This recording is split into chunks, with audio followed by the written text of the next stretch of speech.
insane. Thank you, Kayan, for the gifty gift. That's very nice of you. Thank you for the gifty sub.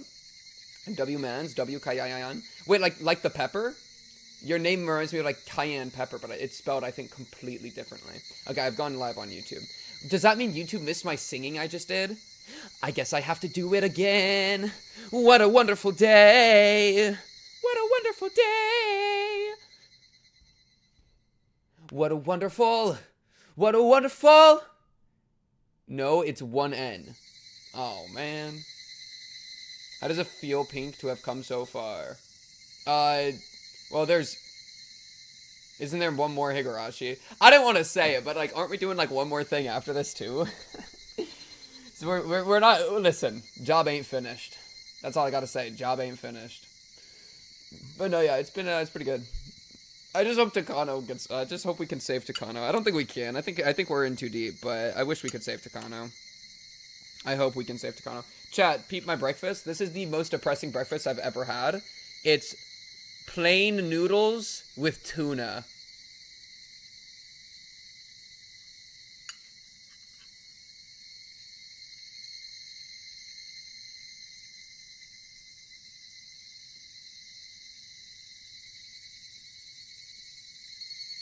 No flavor.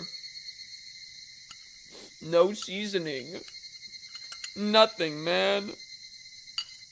Nothing. But it's fuel. But it's fuel.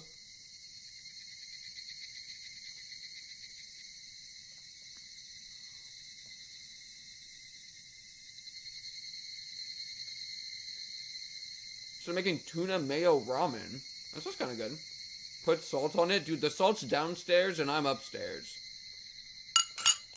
Floor plan leaked. Floor plan leaked. Chat, do you prefer light on or light off? On? Off. Oh, wait. Off. On? Off. I think off looks better. What do you think?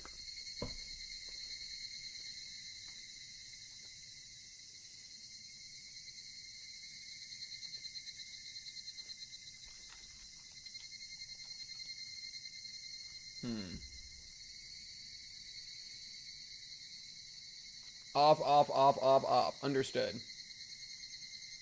Understood.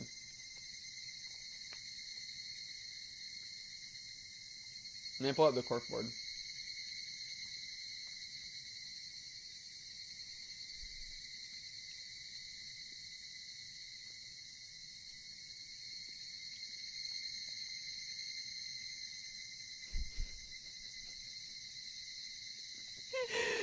Oh, the stream just falling apart whenever I open the corkboard. We're good now. LOL. Witch with the resubscription. I've been in bed for the last 2 weeks because of my operation. Hoped I could join stream at least, but wasn't feeling good enough. Lucky I can join today at least. Hey, there we go. I'm glad you're feeling better. Good enough to be able to pop in. I hope you recover / prepare well. You'll probably recover, right? Yeah. Is that what that was, WTF? Yeah. I hope you recover well, Witch. Good to see you. Thank you for the resubscription. Hope you're doing well. Yeah, no, me opening the corkboard literally freezes the stream. That's how intense this thing is. How big is the file? That's a great question. How do I check? Just want to say hi from Italy, and I loved your reaction to Higurashi. Thank you, Faramondo. Thank you. Yo, Italy mentioned. Let's see. How big is it file size-wise? It might be almost 18 megabytes. It's 17.8.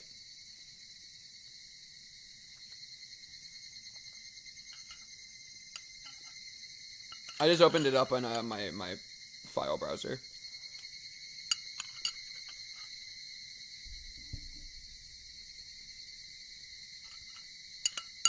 I'm sorry. I'm sorry that I didn't listen, chat. I woke up at 3. But, like, I opened my eyes at 4:30. Do you think that's healthy? Or do we think there's a problem somewhere in here? Well to play, thank you for the follow.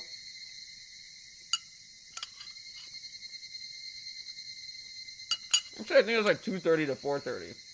And I don't think I fell back asleep. I was just chilling. I was just straight chilling, bro. W rotting. So that sounds like the opposite of healthy.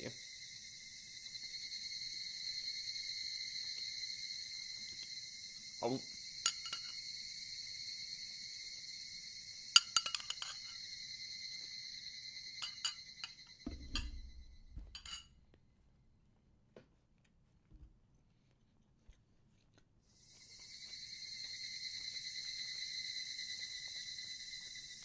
How can I see your Higurashi board? I'm gonna post it when I'm done. When I'm done adding to it, I'm gonna post it. But, like, I can do a little browse right now while I'm still eating. This is a good one. I really like what we did to Tomitake. This is a fantastic addition. Watching for rage bait purposes, W. What the fuck am I looking at? It's my corkboard? Hmm?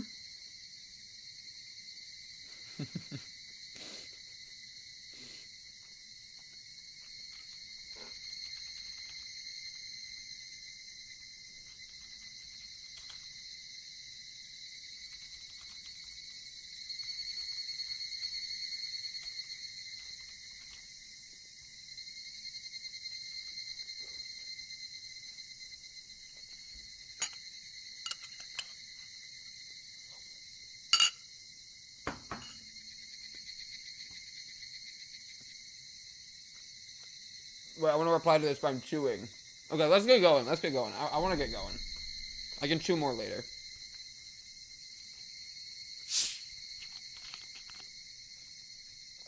Okay.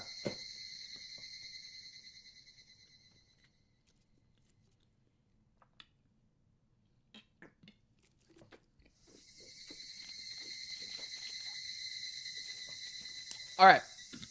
First time here. I came from YouTube channel and I've been really enjoying your takes and reasoning during Higurashi playthrough. I wish you the smooth finale and can't wait to see you enjoy and suffer during Umineko. W-mans. Can't wait to see Umineko board. Agreed.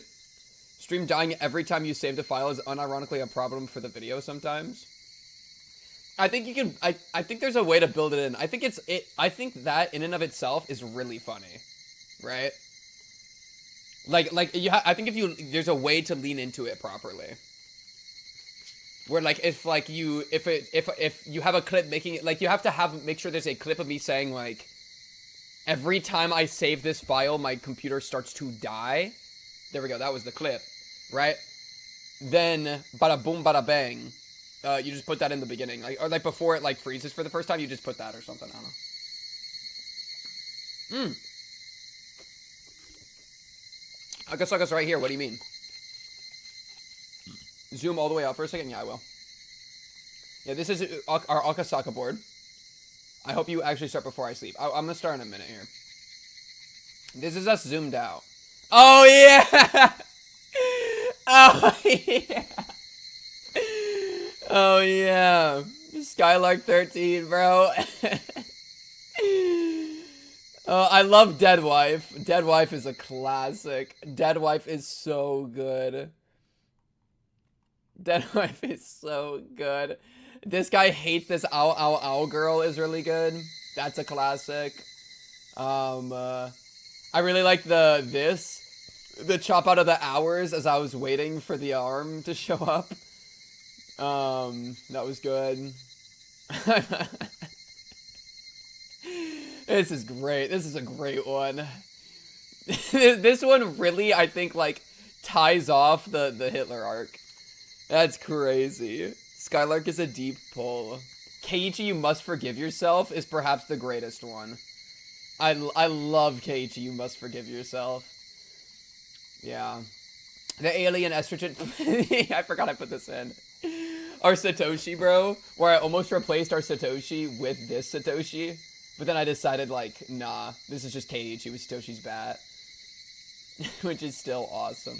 Wait, so are you telling me that Hanyuu pretended to be Satoshi and was whispering in Keiichi's ear? Are we dead ass? Because in chapter, like, what was that? Like 3? Where Keiichi was tripping with the bat and, like, killing Teppei, he heard Satoshi's voice, and it was the correct voice. Like, we heard Satoshi's voice before we met Satoshi, and it was the same voice. And so that, to me, was actually, like, some degree of a clue or, like, a bit of evidence that Satoshi was dead. Because for him to hear his voice is like, okay, well, Satoshi was spiritually connected with him. Unless Satoshi is, like, astral projecting out of his body. Bro was he was tripping, but he tripped correctly, right? Like, he tapped into what Satoshi actually sounds like, and that makes it so it's not just a trip, right? Like, if it's just, like, trips are nonsense. Like, he doesn't know what Satoshi sounds like, so for him to, in his melting brain, be able to correctly guess it, means it's like, well, that's kind of insane, which is why I thought it was something else. Yeah, and then chapter 5 as well with Shion. Yeah, it's just that's just kind of crazy work. And I don't know, like, how much it was Hanyuu pretending or them just, like, projecting onto Hanyuu. But it is kind of crazy that they got Satoshi's voice, right? Most convenient to feed into their delusions. Yeah, that's kind of my energy. It's kind of crazy that Keiji was able to get the voice right. You know, that makes it feel like there's some degree of, like, truth to, like, what happened. But yeah, okay, Chad. Skylark 13 down. Holy.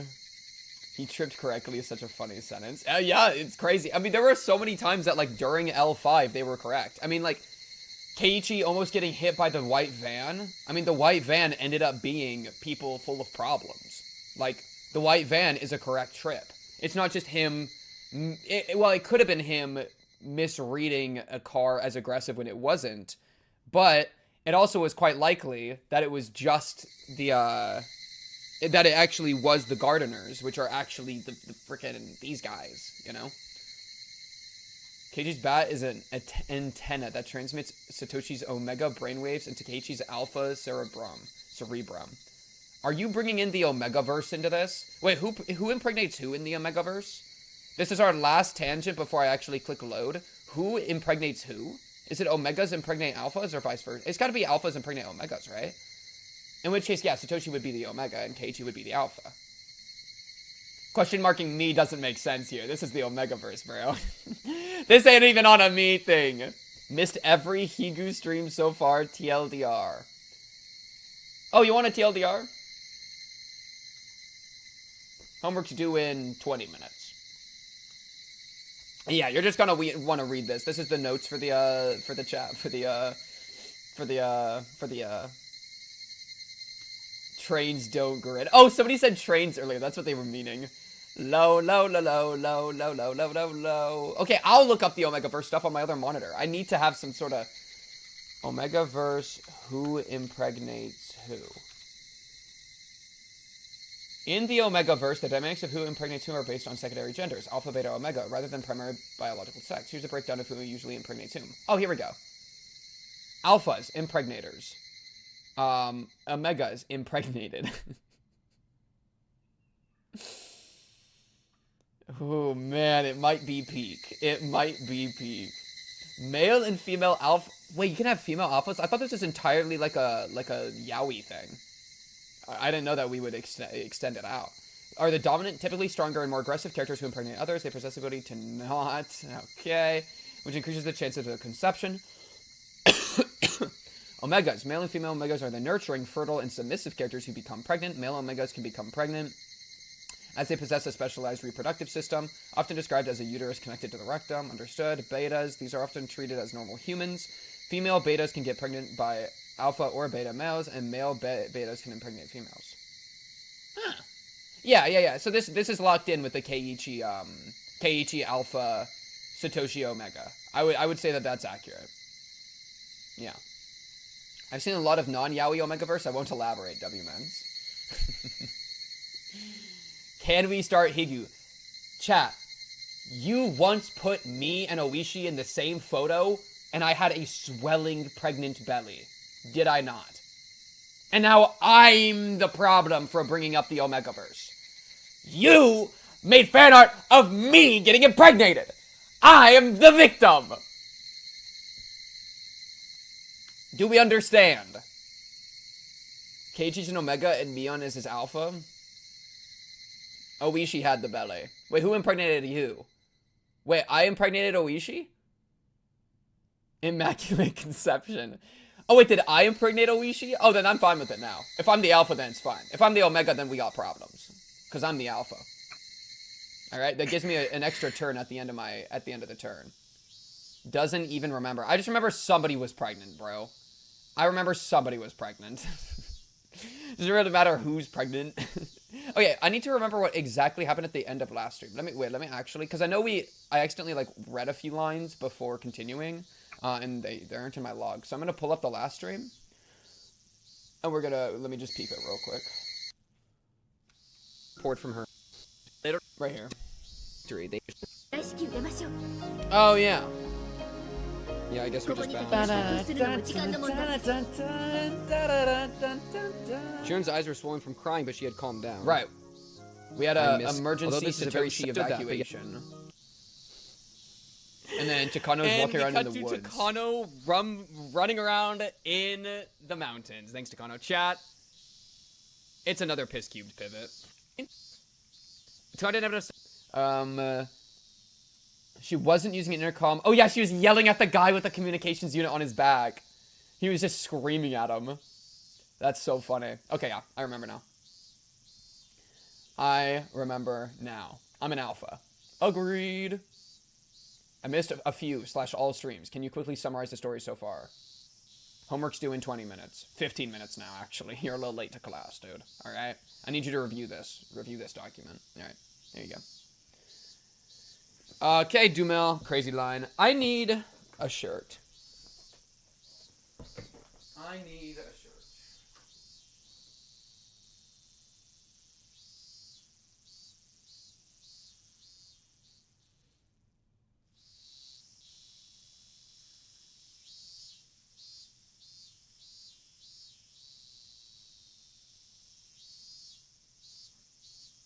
I'm gonna be so real, I don't know where the Tokyo shirt is, so I'm not gonna grab that. I wish I knew where it was, but I actually was just looking for a long sleeve shirt, because I'm feeling a little cold.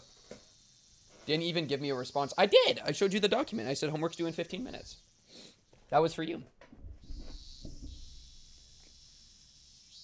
Yeah, no, it's somewhere. It's somewhere around these parts, but we know where Tokyo is, so we don't have to look for it anymore. Didn't find Tokyo. No, we got him. No, we got him. Okay. I wonder what would happen if Rika has a child right now and the parasite moves on. That is actually a hilarious idea. It's of course not possible, probably, but that would be like a real way to throw off everyone's plans, right? All right, lock in.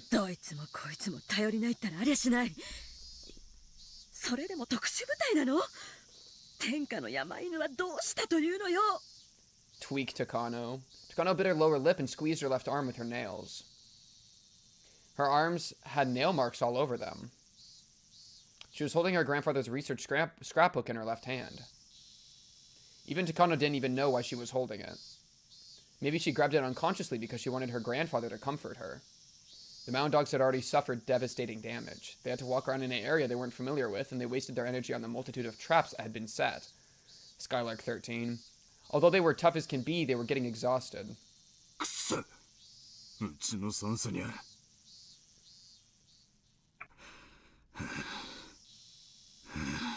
You're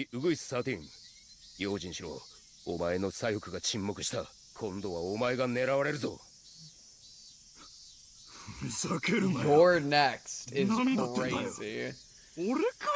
Why me, bro? Why me? He panicked. The same thing kept happening. His team members had been going down one at a time, starting from the left flank. And he was next. Did that mean the enemy was coming from his 9 o'clock? No, those demons didn't think normally. That's racist. That is racist. On this mountain, being aware of 360 degrees around yourself wasn't enough. Even being cautious of the ground below your feet and sky above your head wasn't enough. Where are they fucking coming from? Those bastards. Come here. Come here. Come the fuck at me! Nightingale 13 held his taser in front of him as he looked around timidly. Oh, I thought he was... Okay, timidly? Come on, man! Come on, man! I'm gonna get you, man! Dude, you are not Skylark 13, bro. This taser could have been a powerful weapon, but it was far more effectively used indoors. On this mountain, it was almost worthless. Girl 13 heard a noise behind him from a bush. If you shoot one of your teammates in a Looney Tunes way, I'm going to lose my mind.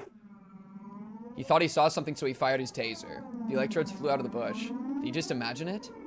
Into the bush. He felt a tug on his taser. The cord from the taser was stuck in the bush, and he couldn't rewind it. If it wasn't useless before, it had certainly become that way. Then he heard a noise behind him again, and this time he saw someone coming at him. Keiichi screaming at the top of his lungs. But his weapon was useless. The newcomer growled at him. Come on, Keiichi, kill this guy. Are we being real? Hanyuu, what are you doing here? Hanyuu, you are not on the attack team. I thought, who was it? Was it Rena and Keiichi? We're breaking formation! That was all it took. Because he was so scared he didn't think. That was exactly what Satoko expected. Satoko, who was up in the tree, dropped a metal bucket on his head. Oh my goodness, we Skyrimmed him. It landed perfectly. Now we can steal all the cheese wheels. The bucket had some drawings on it. What were they? There were drawings of strange unknown creatures. They somehow resembled those strange characters you see on educational TV programs. Dude. Wait, you know what this is? Satoko drawing pictures on the bucket is the same thing as having like hot women on the bombs in the military and on like helicopters. It's the same thing, dude. Holy. As Rena jumped out from another bush, she hit the bucket with a stick. No, maybe it should be described as a strike instead of a hit. The man flew backwards. Keiichi was ready for him. We're just ping-ponging him. The stance he was in looked a bit like... That's it. He looked like a batter in a batter's box. Yeah, guaranteed. He was on 1 foot. That was the legendary 1 foot swing created by that one... Oh yeah, that one world-famous baseball player. You know who I'm talking about? That one world-famous baseball player? Destructive force can't be measured from just one direction. It's a function of both speeds added together. Both Keiichi's strike and the speed of his opponent created a truly amazing destructive force.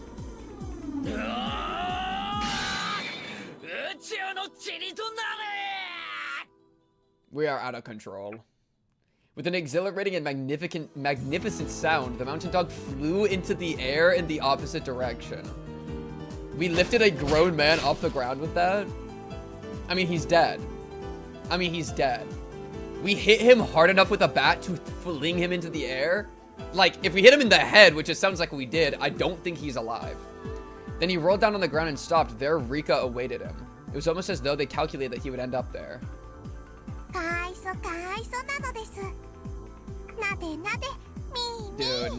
Dude, we are out of control.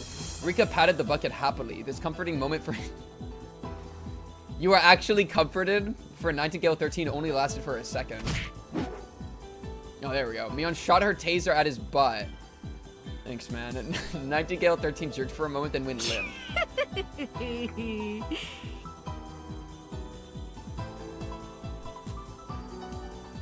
Nightingale 13 jerked for a moment, then went limp? Is crazy. Nightingale 13, I need you to lock in on your mission, dude.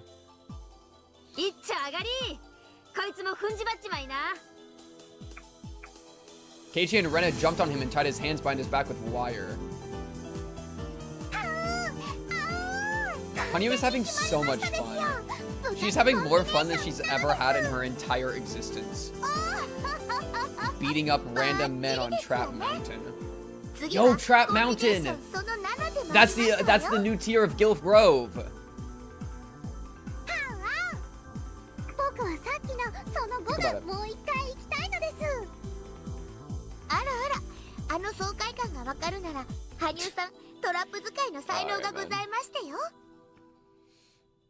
Hanyuu Stucco high-fived. Oh. While Keiichi and Rena tied Nightingale 13 up. Rika tried to sense something in the air. Are you a radar dish? Are we being... Okay. Dude, it is so crazy to jump into this scene where they are just like, you know what I had the thought of? I had the thought of like, don't kill the part of you that cringes. Or no, kill the part of you that cringes, not the cringe, right? Don't kill the cringe, kill the part of you that cringes. where it's like we're being like, this is ridiculous, you know? But like, I feel like that's the point, is that this horrible present that they have to face, they're able to do in a kind of like lighthearted, cringy way, but that's actually the most base thing you can do, right? Because that's your way of commanding your fate and like accepting what's happening, you know? So that's like the entire point. But oh my goodness, I need a little bit of warm up, bro. I'm not at the meep Bing strategy yet, bro.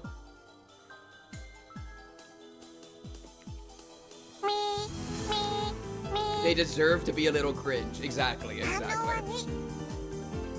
Because that's how they're freed from the suffering, you know? Even if they end up losing, like, this is their way of getting free. Your fate really is just a school club game. I mean, would you want it any other way? That's the question. Rika reported to Mion. She was a bit like a radar, I've been saying.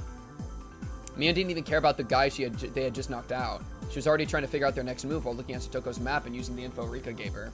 Everyone eagerly awaited Mion's next order. Something, World War II would have ended differently.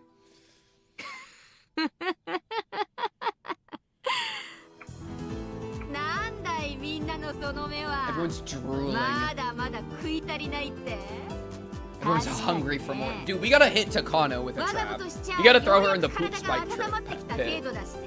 It sucks, but it is what it is, bro. We gotta take out the leader.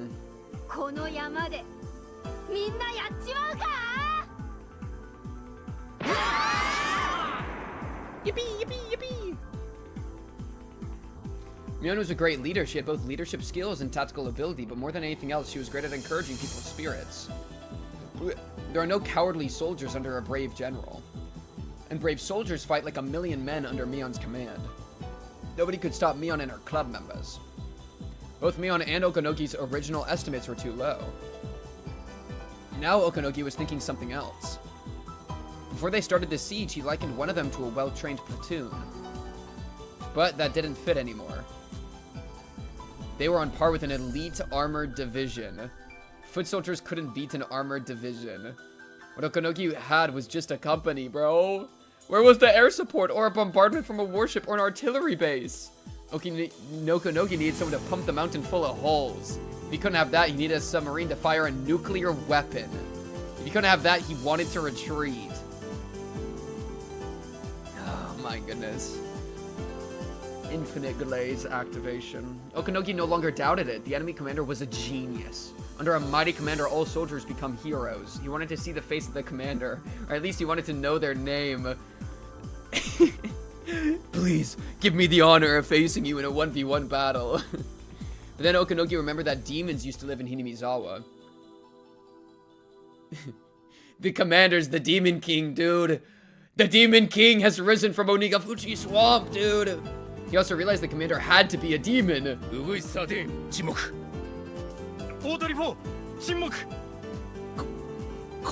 Skylark 10!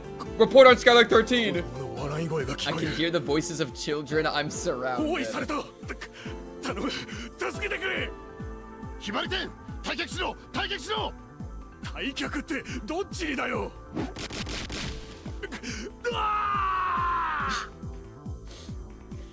Oh my goodness.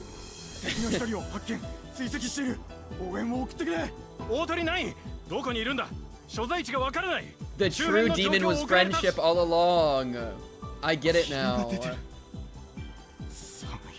What are you talking about, Phoenix 9? There's a cold fog.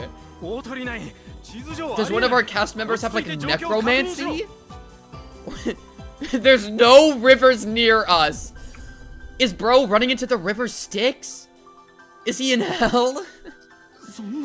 I think someone sent Phoenix 9 to hell. Oh my god. How did we send him to hell? Oh my, wait, this is the ultimate ability. I used to send Mion to hell. Mion has learned how to send other people to hell. Great minds think alike, let's go. What happened to him? What happened to him? Wait, he actually disappeared. How did this happen? My goodness. But Saw his dead. Was that Hanyuu maybe? Wait, that might have been Hanyuu. Hanyuu puts on the face of his dead sister. Hanyuu hit him with that move. That's a good move. Yo, like imagine. Okay, guys. Imagine Hanyuu looks like your dead family members and then hits him with the. Just like that. I mean, I would freak out too. On the other side of a river, yeah, I'd freak out too. Have you been seeing that GIF, by the way? Oh no, am I getting distracted by this? Come on. Come on. Come on. Where is it? Guys, it's so important. What? Yes! Yes! Yes! Yes! Yes. Like, imagine Hanyuu starts doing this to you from across the river, bro. I'd be tweaking too. I'd be freaking out.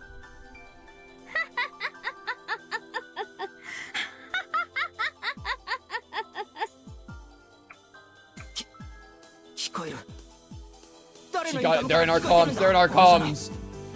Wait, that's actually good tech. Get in their comms. A bear? We have a druid? Okay, Hanyuu's a necromancer. Who's the druid? Rena? I feel like Rena would be a druid to like collect a lot of cute animals, right? Keiichi's a fighter. Give us approval to use firearms. What are all their classes? Rika's a cleric. Sutoko's an artificer. Am I forgetting anyone? I think that's all of them.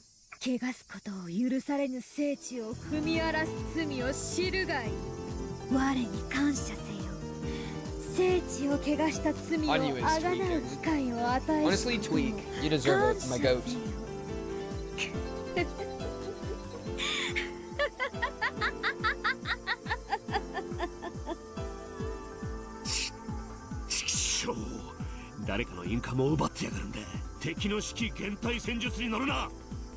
Are you able? I mean, surely you're able to cut out a like one radio from your communication network, because otherwise I would just be constantly screaming into the mic. I mean, wouldn't that be phenomenal? Like all of them are trying to like maneuver around using their comms, and all they hear is just like just consistently the entire time. Honestly, who would we want on that team? Is that just is that a Rika tech? I think Rika should do that. Just blast their comms. Make a distressed face. My face is always distressed.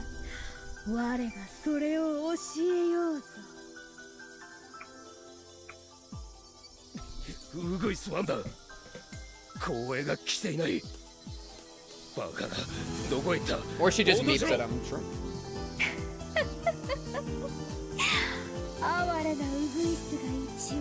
Or this. Honestly, this works too. This whole Hanyuu, I don't even know what to call this, dude. Hanyuu, it's not a bluff. Dude. Hanyuu God mode, I guess. Oh yeah, Shiro-sama tech. Okay, she's pretending to get killed. Dude, that's what I'm saying. That's pretty good. I'm tearing out my throat right now. Oh, it hurts. It hurts really bad. Oh.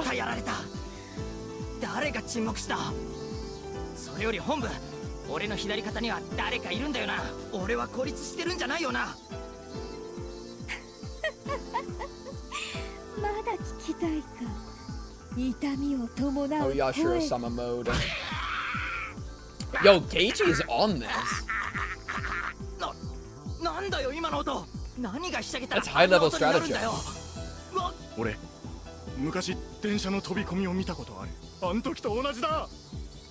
Wow, that's dark.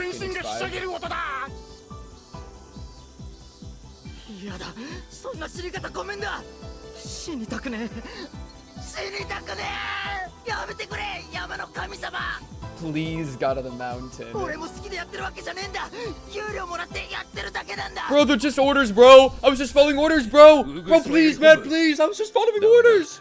You have no idea the stipend is huge, bro. I make so much off of this, bro. Please. これ以上の戦線維持は困難。損害が増えるだけだ。だから落ち着け、クリス・ファン。他の隊員は野戦の素人ばかりじゃねえか。お前はあの地獄の卒業生だろうが。そうお前が混乱してどうするんだ。落ち着け。お前が範を示せ。 He's dead. Did he just die? He just died. He literally died right then. そんなあの人がやられるなんてダメだ。やっぱり悪魔だ。ダメだ。くそ。敵は心理戦までこなしやがるのか。ガキどものくせにプロの不正規戦部隊に指揮変態戦術まで仕掛けやがるというのか。 Okanogi, you can't say that out loud though. It makes you look so late. You can't say it, Okanogi. Just pretend it's not true. You can't admit it, Okanogi. Radios are usually helpful communication tools, but in this case they backfired. The club members took an intercom from Mountain Dog they knocked out and used it to quarter the other members psychologically. Oh, I'm aware. It worked even more effectively because they were in enemy territory and were unfamiliar with the terrain. The best solution would be to make everyone stop using the intercom, but that would give the enemy more chances to attack them individually. Okanogi was growing fearful of the club members as he still hadn't grasped their true identities. Takano, oh my goodness, Takano, take a deep breath. Takano, come on. Center yourself, center your chakras, bro. Isn't that better, Takano? Nope, she didn't take a breath. Her eyes look the same. However, Takano still hadn't recognized how serious the situation was. She kept yelling at the Mountain Dogs to get their act together. Okanogi could tell that she was exactly the type of commander who only committed to attack and let her men die. But Takano's reckless orders were working in a way. Although the club members were winning, the area of operation was getting smaller. Club members were trying to lure their enemies to one trap area after another. In other words, they were defeating the Mountain Dogs by allowing them to come into their territory. The Mountain Dogs were about to be annihilated, but the curtains were closing on the club members' theater too. Okanogi realized it as the enemies were trying to finish this battle in a hurry. If the Mountain Dogs fell back, everything they'd done would be for nothing. He didn't want to, but he had to follow the princess's order. Okanogi figured he was finally about to get his enemies. Hanyuu and Ch8 continued to act over the commandeered radio. You sounded like a real god. I wonder why. っていうかすごいね、羽生。あのドスは波の人間にはちょいと無理だよ。だって神様なのですから。ニパー。Lola. それを言ったら圭一もすごいのです。鶏 So humble. すごい悲鳴を出して So humble, Hanyuu. こんなの圭一さんには朝飯前ですわよ。何しろ我が部の通り名は口先の魔術師。 Honestly, true. Giving him an excuse to use his charisma stat is unbelievably OP. 相手が人で耳がついてる限り誰だろうと俺様の圭一マジックで I like how he says him, probably because 90% of his technique is based around like using lust. Right? That's like what his usual strat is being like, man, but think about them maid outfits, bro. And then everybody crumples like wet paper, dude.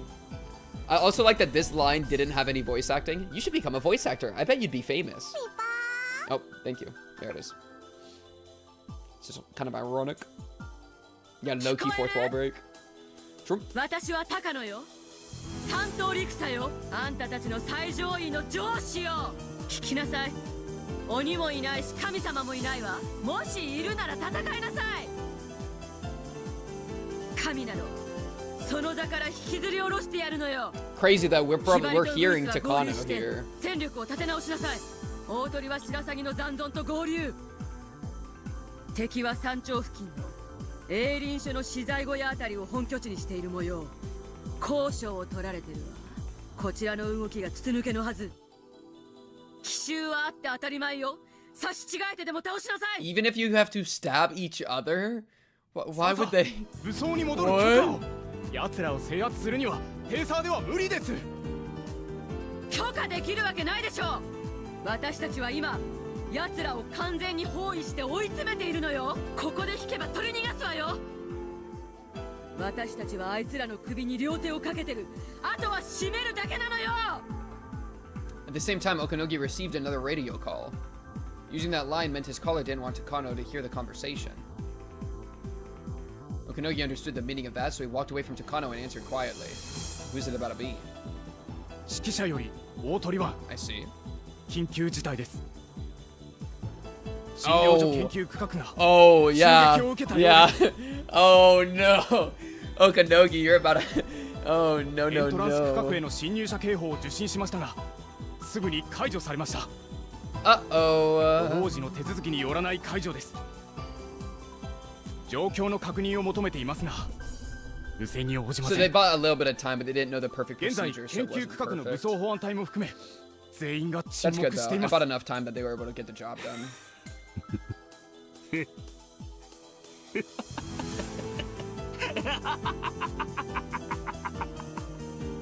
Okanogi understood everything. He had been fooled. Where were those charisma stats in the question arcs? So true, bro. L5. I mean, that's the crazy thing. He was like, well, that's maybe exactly it. I think he had the charisma stats in the question arcs, but instead of rolling charisma, he started just trying to roll like insight and investigation.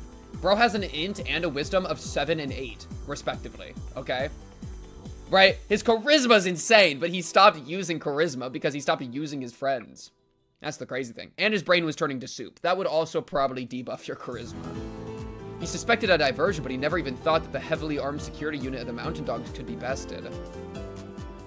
If the enemies were soldiers in camouflage, then he wouldn't have been fooled. He just estimated them because he thought they were kids. Well, they are. But now he really understood. He understood the reason why no adults had showed up in this battle on the mountain. わかった。そいつは東京の格好に伝えたか。まだです。連絡しますか。 If you let him know, they might cancel the mission. There you go. 富 Okay. 武は奪還され脱出。村境で封鎖線を張らせてるが無理だろうな。武装保安隊を秒殺した連中だ。RPG 一機では難しいだろう。 Bro was begging for a nuke strike 10 minutes ago. Oh man. そんな余剰人員があったらお姫様が突撃させてるぜ。今手が空いてるのはむしろお前くらいだ。封鎖線に連絡。 Oh no, he got called out. Wait, you're not doing anything. What's your job, dude?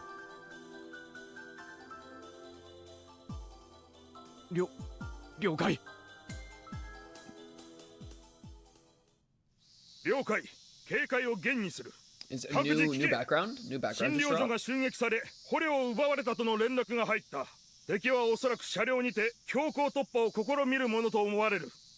RPG を準備。 Get the RPG ready. 他は一斉射撃で蜂の巣にしろ。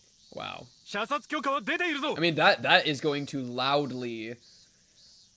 I mean, like, I feel like a really powerful tech here is how they're unable to use guns because it'll notify everyone that a problem's happening.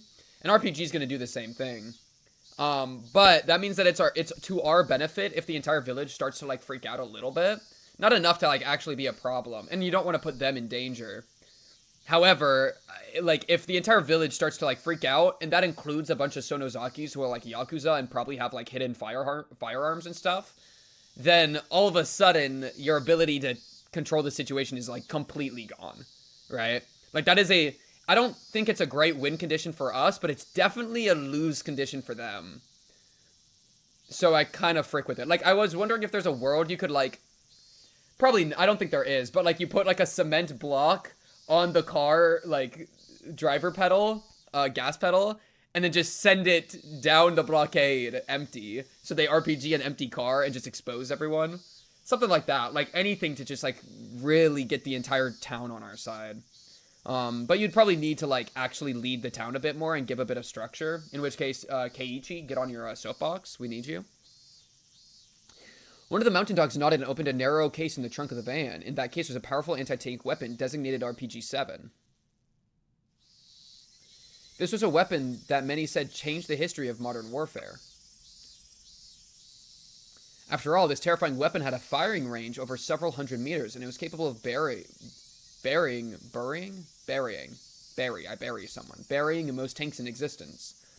The dawn of this weapon meant that we were now in an age where a lone foot soldier possessed the firepower to destroy a tank. It was capable of reshaping the history of warfare. That was the RPG-7.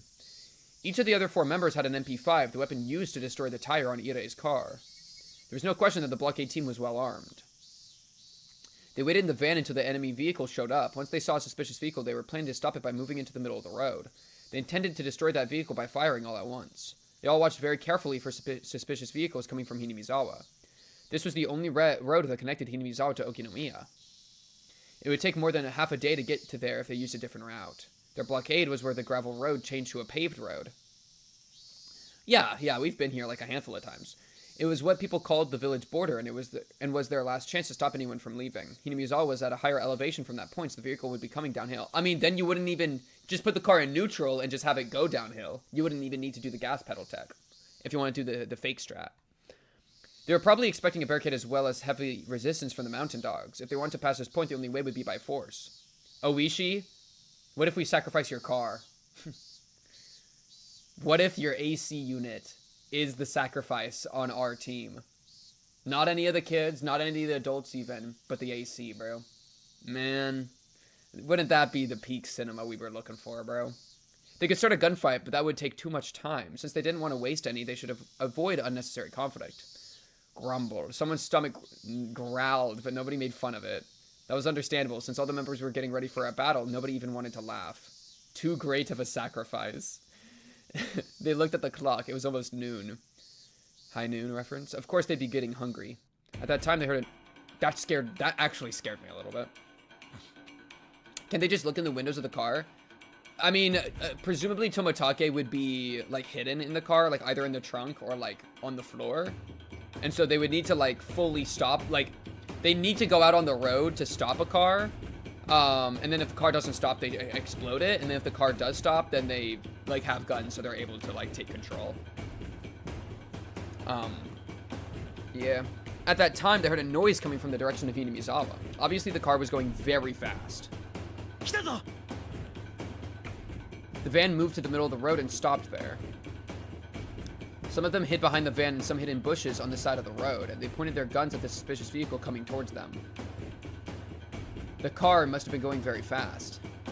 They've had a hot and cold relationship. It's pretty funny to say with an AC unit. Low. But this was a straight road. No matter how fast it was going, it couldn't escape. The car happened to belong to Kasai. The shining black paint and the sound of the engine made it clear that it was a very nice car. Oh, jeez. Oh, yeah, remember Shotgun Kasai? That was pretty cool. The RPG-7 fires unguided rockets. Therefore, hitting a quickly moving target is extremely difficult. In this case, however, their target was straight ahead. If the car tried to swerve suddenly, it'd flip. If that was the case, it wasn't necessary to shoot directly at it. Besides, according to what Kasai said, its power can easily flip a car without a direct hit. Even if there was only one chance to fire, the mountain dogs were definitely in an advantageous position. Okay, so this is us.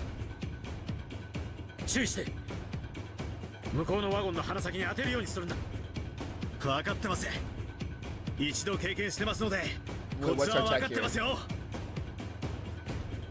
The mountain dogs aimed at the vehicle. It was coming right for them. Guys? The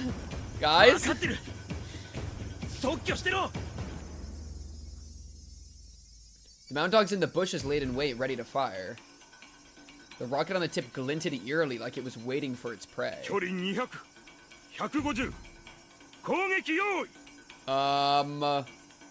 soldier put his finger on the trigger of the RPG-7. Akasaka, what's our tech here? What, you're gonna, like, block it with your mana or something? You're gonna block it with your chi? Where an RPG is getting fired at our position, Akasaka. Oh, no? What happened? Did the RPG-7 fire? That was when the one measuring the distance next to the shooter noticed something. The shooter's shoulder had been hit and he was tumbling to the ground. Oh, brick! Did Akasaka lean out the window and then ba ba ba shoot the guy with the RPG. Is that what we're saying right now? That's actually kind of that's something. Parry it like Leon. Sniper. Honestly, at this point. 銃声はなかった。距離400以上だ。そんなのどうでもいい。撃て撃て。 Shoot again! Shoot again! Shoot again! Only their regular guns could stop the car now. The other mountain dogs fired all at once. Please tell me Kasai's car is like low-key bulletproof. But immediately they realized something. The car had been hit by a hail of bullets at close range. Any normal car would have been on fire in short order. Oh, Kasai! But there was nothing. This wasn't a normal car. そりゃそうです Wait. Shion just responded to the narration from a different building. Shion, where are we? Is Shion like multiversal? そのザック御用達の防弾リムジンです She's responding to the narrative. Bulletproof limousine. Okay, presumably she's in the car, right? Or what is she doing? Did she snipe? Is she the sniper? What's happening here? 撃たせるな Oh no, okay, I think we're in the car. Or maybe not. Wait, where's Kasai? Was Kasai in the car? I don't actually think so. It's just Tomotage and Akasaka. Oh, there is a sniper. It's not even an Akasaka. Okay, yeah, Akasaka's driving. Ah, Akasaka's driving. And that's why he's screaming. And then Shion is spotting for Kasai. Ah. この距離で外すとでも。 Dude, Kasai is a creature. Kasai is actually a creature, dude. Shion and Kasai were far beyond that straight road. They were in the enemy's blind spot on the other side of the hill on top of an abandoned car. Shion was on her knees, checking the Mound Dog's movements with a pair of military-grade high-power binoculars. Oh my goodness, we're out of control. Kasai was lying on top of the car with a sniper rifle in his hands. Yo, we got a sniper. I mean, that's gonna be... How loud is a sniper? Is it silence? Can you have a silent sniper? What in the Hitman is going on? Shion figured this would be where the Mound Dogs would place their ambush, so the only way for them to beat the dogs was to snipe at them.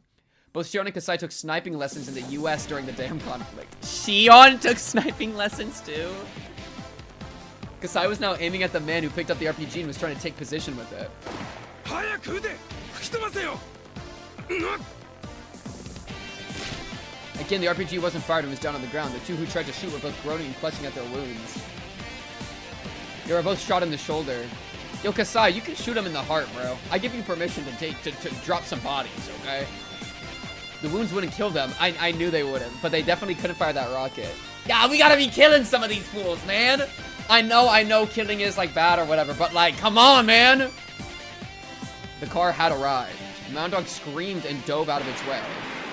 Kasaka must have been used to driving in this kind of situation. He hit the nose of the van just right and broke through the blockade.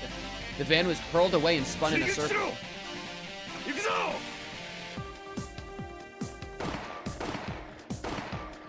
As the Mound Dogs tried to get back in the van, Shion and Kasai shot at them. Okay. Okay, Heron 20.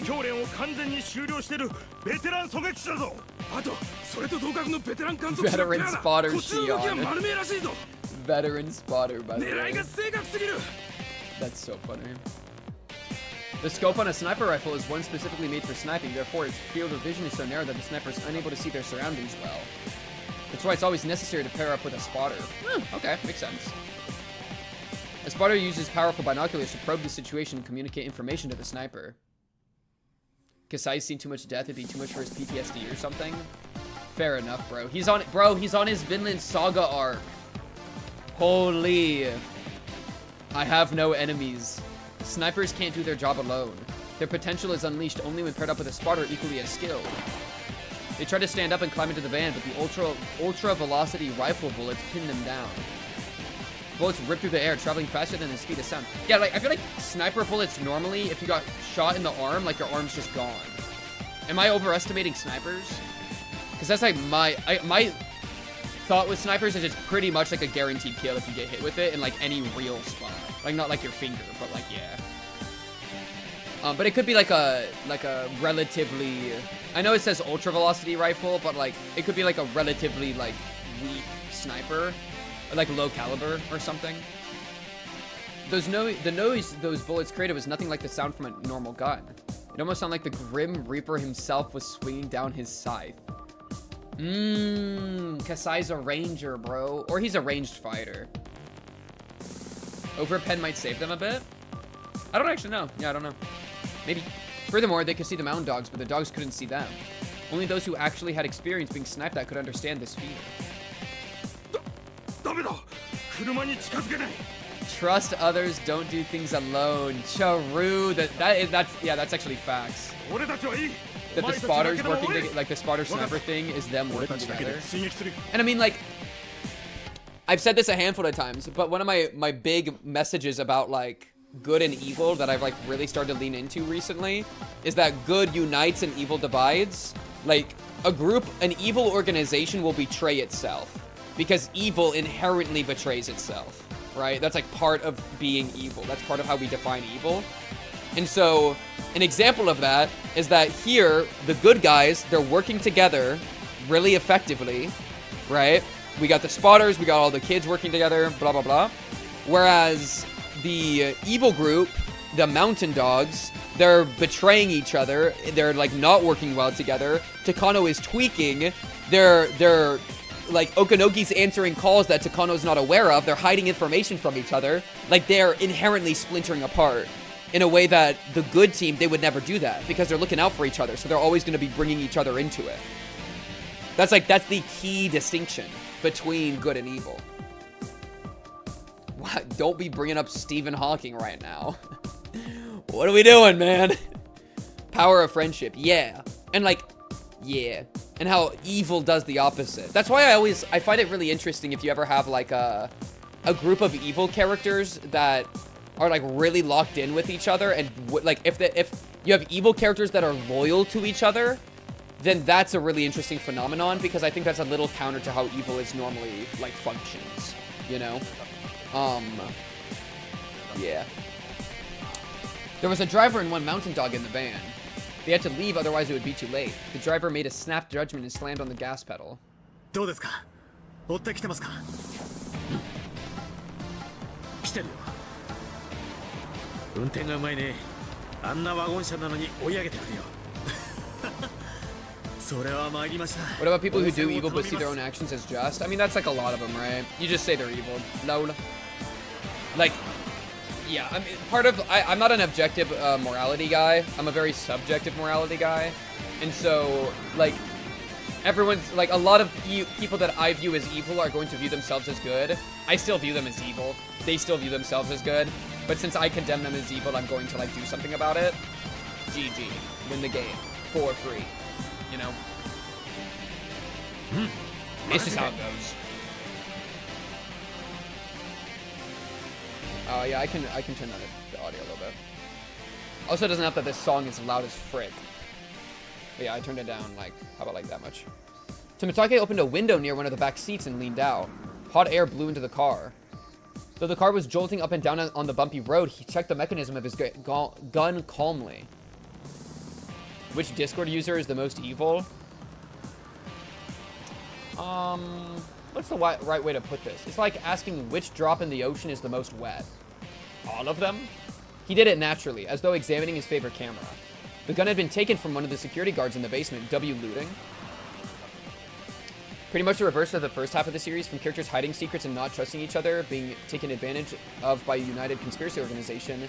Now the conspiracy is losing trust and having their division being taken advantage of by the main group. Yeah. Like and specifically, this organization was always going to like fall apart, you know, if pressured correctly. But like now that we're like super united, we're never, like no one would ever betray each other in our group, right? Yeah, no, exactly. W-Mens. Say my name.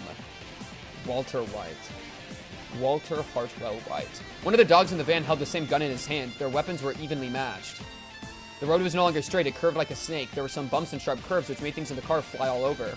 A gunfight in this situation would be extremely difficult. Tomitake realized he'd run empty in no time if he wasted bullets, so instead of firing recklessly, he waited for the right distance. And in doing so, tried to convince his enemy they were still out of range to make them close the gap.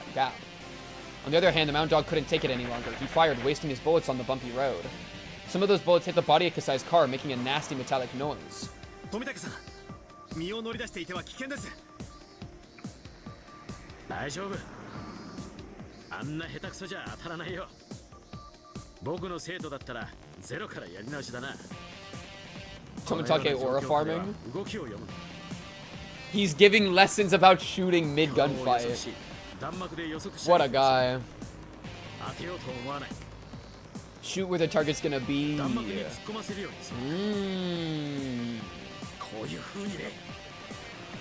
I follow. Grrrra.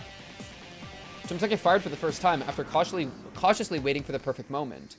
Those who understood guns would be fascinated with his shooting form.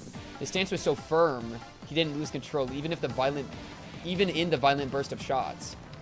Yet there was no unnecessary tension and just enough slack. Despite being in such an anomalous position as leaning out from a car, Tomitake was shooting very precisely. Yay! Tomitake glaze! Oh, bro, trains don't grin. It was nothing like what the Mountain Dogs did earlier. He shot at just the right time, so his bullet went where it was supposed to go. It was hard to believe that they were using the same gun. Nasty metallic sounds etched themselves into the body of the van, which made the Mountain Dogs realize just how good Tomitake was. Aura recovery. Emergency aura recovery.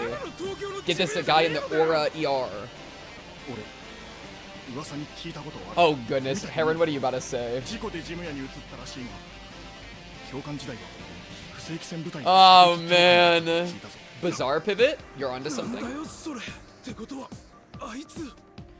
This guy's a pro! Tomitake started to aim for the driver's seat to pressure them to give up.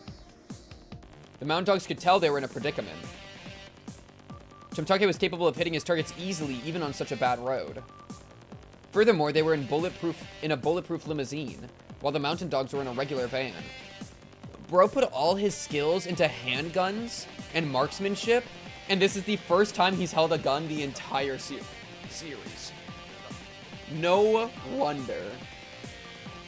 The van, which incidentally was facing the limousine in pursuit. All his shots had just been warning ones. Unless the Mountain Dogs caught off the chase, Tomitake would start shooting at them soon enough. They had no chance of winning.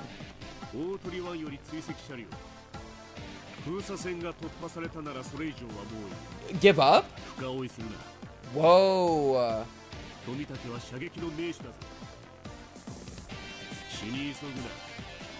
Whoa, Okanogi looking out for his boys.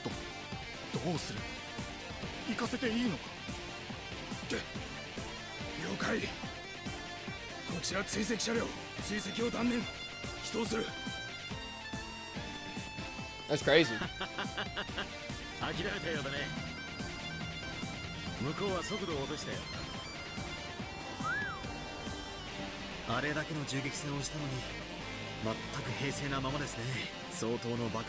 Dude, imagine. Oh, could you imagine the peak of if suddenly it stopped being a VN and we got dropped into the scene and we had to shoot and fight them off? Oh my goodness, bro. Imagine if we got to do Tomitake POV, bro. It would be so peak. Man, it would have been so good.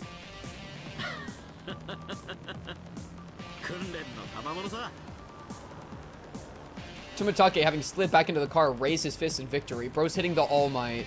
He was as easygoing as ever, even after a gunfight. Akasaka felt like he was finally getting to know Tomitake for the first time. Rail shooter section, yeah. Oh, they're bringing in the drums.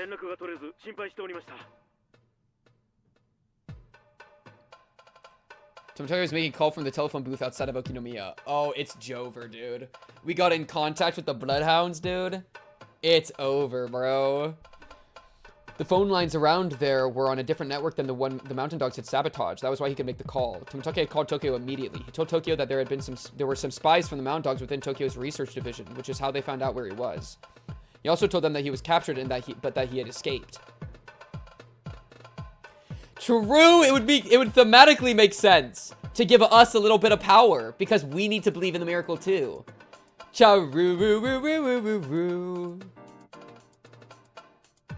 Oh, I can mess with the settings a little bit in game.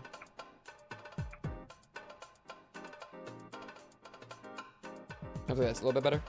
He told them that they were fooled by their diversion and that they were on the mountain as they spoke. This might be the best OST, bro. I love this OST. While he was captured, Major Takano, the ringleader, had hinted at the existence of masterminds she was working for, etc. He explained everything that he had learned thus far. Good use of etc. 彼らはすでに地上での発砲を繰り返しており、このままでは村人に発覚するのも時間の問題です。番犬の緊急出動を強く要請します。もしもし、調査部の岡だ。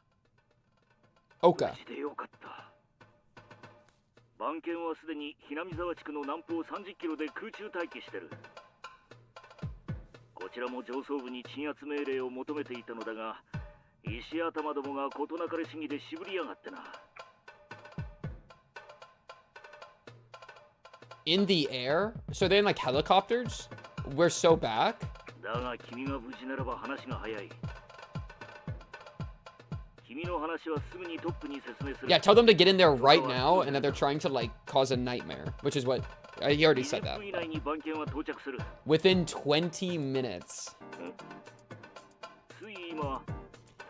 Arrest order for Takano. Takano in prison! Okay, yeah, can we put her in prison instead of killing her? Can we put her in prison instead of killing her, and then Tomotage can like meet with her and like it could be like some like Harley Quinn action? Tomotage, you can meet with your Hello Kitty girl when she's in prison and like work her through all her trauma, but she'll also be in prison probably forever because she did horrible things. But like, yeah. Tomotage walked out of the telephone box. 話はつきましたか？ええ。番犬部隊が鎮圧に緊急出動するそうです。すでに近くに空中待機していて、20分ほどで救出するそうです。He can still fix her. どの程度に強いんですか？その番犬という連中は。山犬が機密保持のための多目的部隊だとしたら、番犬は戦闘のみに特化した精鋭部隊です。装備も人材も比べ物になりません。Oh, we want submarine nuke strikes on the village? We're in. Kasaka looked at his watch. It was about 12:30. The bloodhounds would arrive in about 20 minutes. Kasaka remembered how hungry he was. Agreed. Should I take a bite of... I also made mashed potatoes, and by made, I mean put it in the microwave, chat. So I got, like, microwave mashed potatoes here. I have a feeling that this is, like, actually, what do you call it? Inhumane to consume. But, you know, desperate times call for desperate measures. Oh, no, it doesn't smell very good. It sounds vile. Yeah, no, it's not gonna be great. Let's take a bite. Wait, okay, let's take a bite.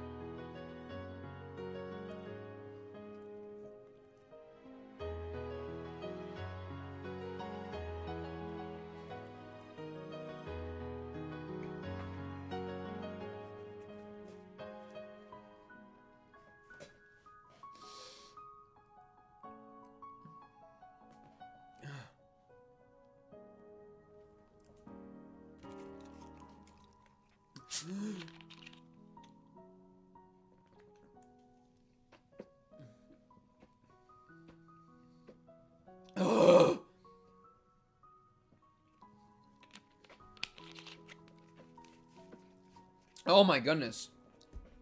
That was some like razor blade hot sauce in my food type beat. Why would you do that to yourself? It was supposed to be eaten by humans. It was supposed to be eaten by humans. Kasaka remembered how hungry he was. It was lunchtime already. Okay, seriously though, do not eat that. Yeah, I don't know if I'm gonna eat more.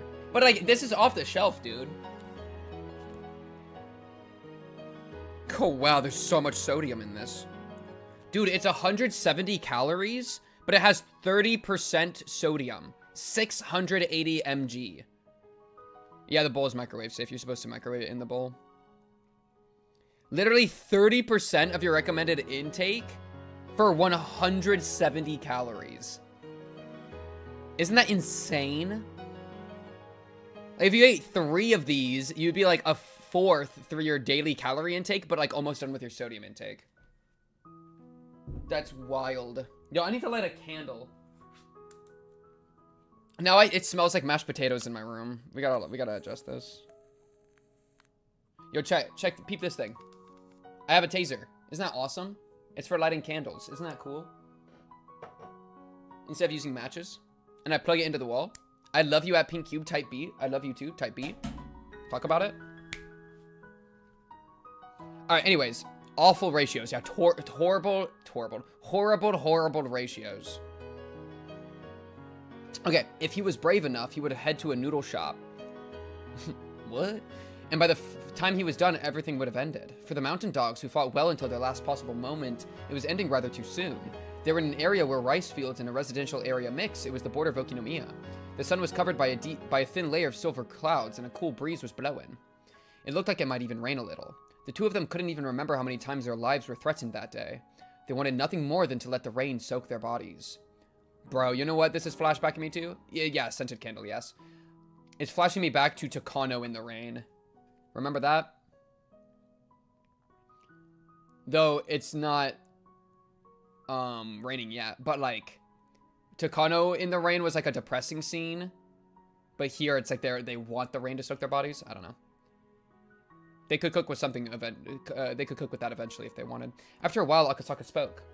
どうしますか富武さん。ん？どうするって何をね？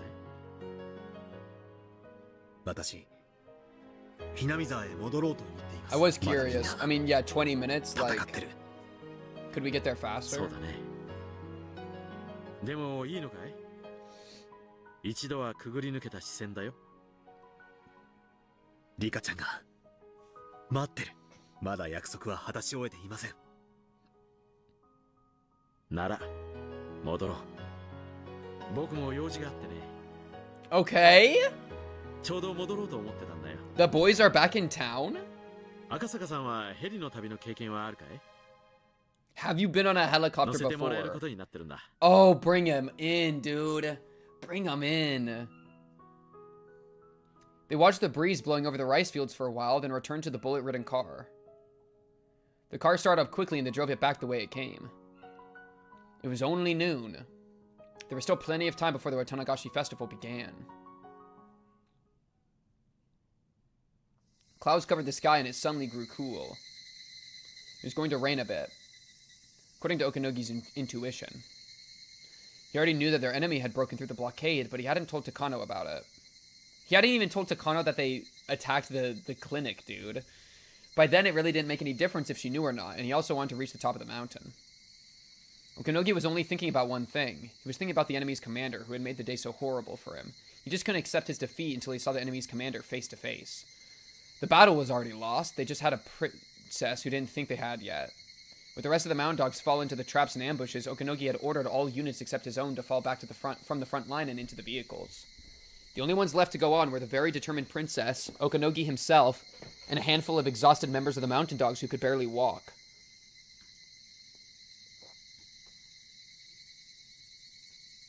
This is some, like, showdown behavior, dude. Eventually, the slope became a little more gentle. Okanogi and his companions finally arrived at the storage shack of the Forest Service. The club members were already aware that the mountain dogs had been almost totally annihilated, but both the numbers and strength of the dogs had fallen far below that of the club members. Therefore, when Okanogi saw his opponents lined up there to welcome them, he wasn't surprised. Oh? It was all the kids who'd driven the mountain dogs to destruction that entire day. They had also fought with everything they had. Though they overwhelmed us from start to finish, they had used all their stamina and were on their last legs as well. Still, their willpower kept them standing, a will born of the victor's honor, which God granted only to the winners.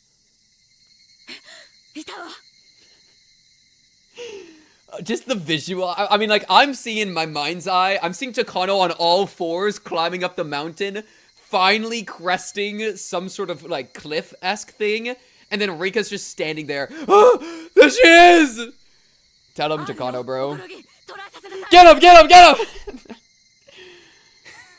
Okay, dude. サンサ、よくもこんなざまの我々をこき使えるもんです。 Like her hair sticking to her face, like from the sweat. Just completely coming apart, right? 逆らう気なんか最初からありませんやね。 Whoa? Evil betrays itself? Evil betrays itself? Talk about it, talk about it, talk about it! Okanogi removed his communication unit, his taser, and all the heavy equipment he had been carrying. Then he unbuttoned his shirt. Oh, he wants to punch him? And told his men to stay put as he stepped forward. He strode forward about half of the distance toward the club members. Or is he doing like an honor thing? He's doing an honor thing, I think. Honestly, I kind of respect this move. The club members looked at each other. One of them was a girl taller than the others. She couldn't be that old, but her hawk-like eyes were as sharp as a veteran soldier's. Okanogi didn't know her circumstances, but only those whose lives were threatened on a daily basis had eyes like that.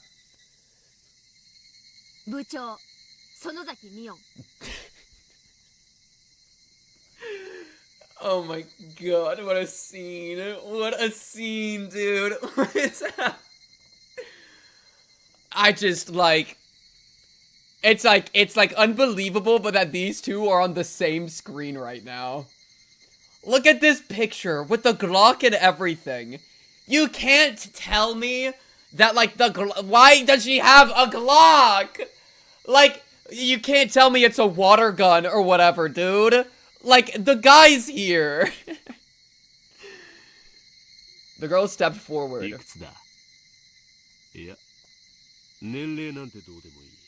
Okanogi?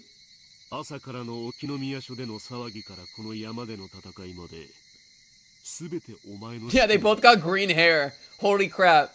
Okanogi is a Sonozaki. The new theory just dropped. The girl didn't answer, but her silence confirmed it more strongly than anything she could have said.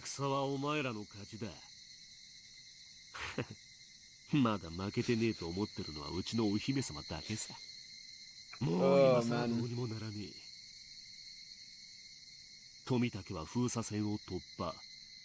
Oh, for he's selling me on that? Takano's tweaking in the background. She's like, wait, he did what? I thought we had him under control. Wait, what? Yeah, and the ponytail. They're both ponytailing. True.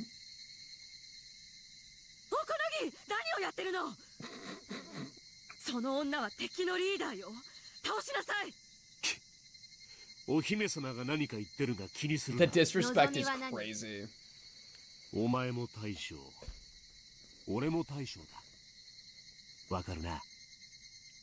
Are we trying to duel, or are you just trying to repay respects? I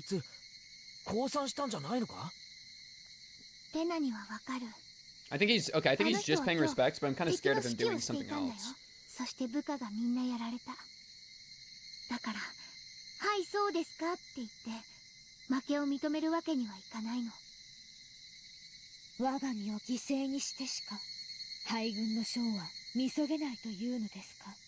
Honestly, unless Okanogi does some like stupid thing that's like annoying, this is a very respectable thing. Like, Okanogi is a bad person. Don't get it twisted. Okanogi's a problem. Alright, Okanogi was fine with killing a bunch of kids. But like, there is like he at least has some level of like an honor morality going on in his head, which I do like. At least he has something going on up there instead of just being a barbarian, you know? Now, is he still a problem that like would need to either be executed or like put into jail? Yes, right? He still needs to get dealt with.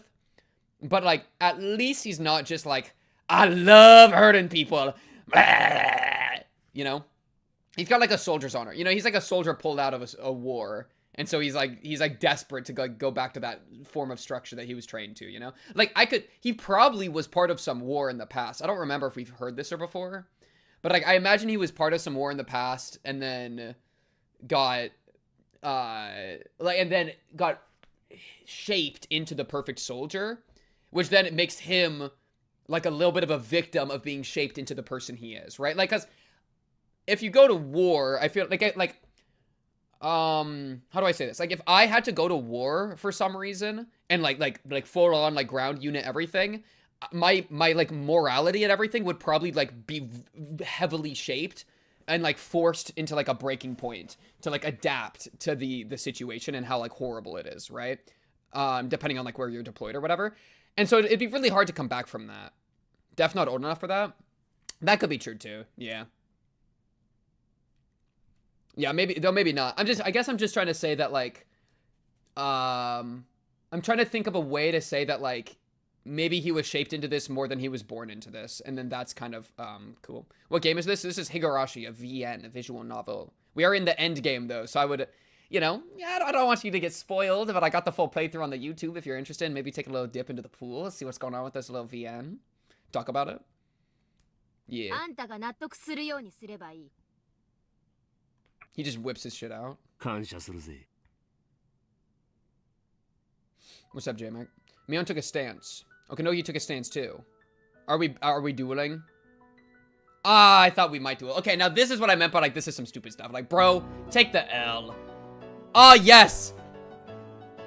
Little girl. I am a soldier. Like, dude. Pulled Wild Hunt Heathcliff. Well done, J-Mike. Well done. An incredible pull. An incredible pull. Congratulations, congratulations. Bro, I need to yoink that boy too. Shout out Limbus Company, the Thursday streams. You Higurashi onlys. Okay. Guys, the grown adult is about to try to beat up the child. We need to lock in a little bit.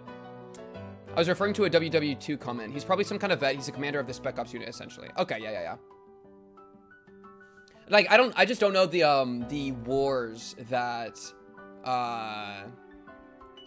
he would have had access to with his age range and being from, like, Japan, presumably, right?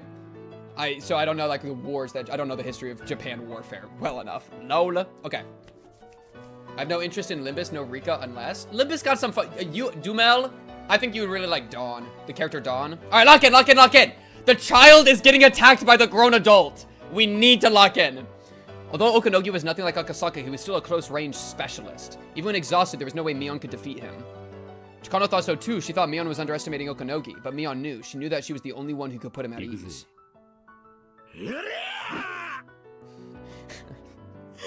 Bro, you do not sound cool when you're doing at a young girl.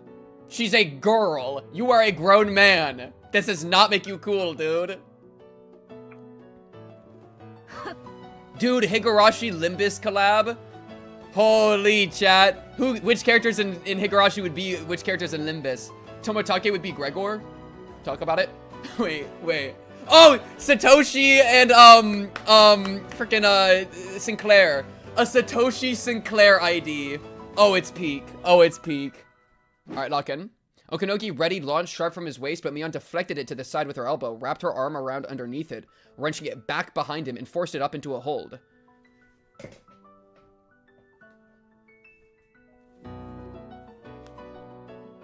She got behind him to wrench it behind him? Oh my goodness. And then she twisted his arm even further. Okanogi was certain she was going to snap a bone. It was an excellent technique. She took his arm in one flowing motion. It's clear that Mion's self-defense techniques weren't spur of the moment. However, she didn't break Okanogi's arm, but instead threw him onto the ground. Yo, why we playing with our food, Mion? We gotta be snapping bones out here, bro. Hit me with that in my Cosmo action. Ball knowledge required? Ball knowledge required? She didn't deliver the final blow, but rather chose to look down on him. SMH, bro. Japan sent forces to UN peacekeeping missions, so Iraq? Okay, so this guy's like Loki, an Iraq veteran? Is that what you're telling me right now? Holy. Okanogi did get destroyed by Akasaka, so it's not surprising he's doing this. Yeah. I mean, it's just crazy to be like, oh yes, girl. Takano. Lol.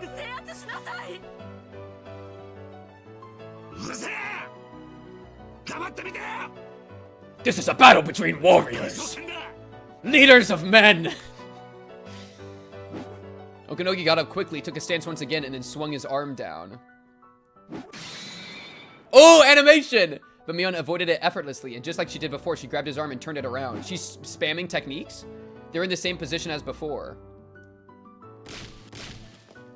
And just like what happened then, she didn't break his arm, but threw him onto the ground and looked down on him. Okanogi, you're really letting yourself fall prey to the same technique twice? I thought you were a soldier.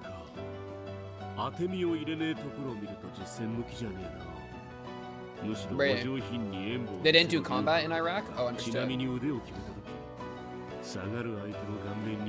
Okanogi's drooling for combat there. Wait, did you just say you should be kneeing them in the face? You can knee him in the face if you want. Oh, thanks, man. Yeah, I'll knee you in the face. Thanks, man. 向こうの隊長と互角に渡り合ってるぞ。Keiichi, what you're gonna do, you're gonna get Satoshi's bat, you're gonna circle into the bushes, go all the way around, get behind Takano, and just as hard as you can at the back of her head, okay? I need her skull to get crushed, okay? Respectfully. With nothing but love to Takano. With unconditional love to Takano, we need to crack her skull, alright? Me flanking in a Valorant round. True. Would have been as an independent merc. Gotcha. Bye, Tim. Bye, bye, bye. Advising your enemy is so LARP. True. He had a stronger drive this time. He tried to kick right through her from a step and a half away. Yet this time, Mion stepped in to launch her own attack, jumping right towards his foot, trying hard to kick her. Mion kept herself low as she entered close range with Okonogi, shutting off his leg trying to kick her. Smart. So of course he went after her head. Okonogi raised his right arm to elbow her in the skull. But this time Mion rose up, using both hands to keep his arm from swinging down. Unlike the flowing motions from earlier, this was simply a contest of strength. His physique was overwhelmingly superior to hers, so she couldn't win that test of strength. But suddenly Mion let go and allowed Okonogi's elbow to come down. Then she stepped to the side. It's another repeat of before. Okonogi's arm was held to his back and he ended up in the same position. Dude. But what came after was different. Knee him in the face!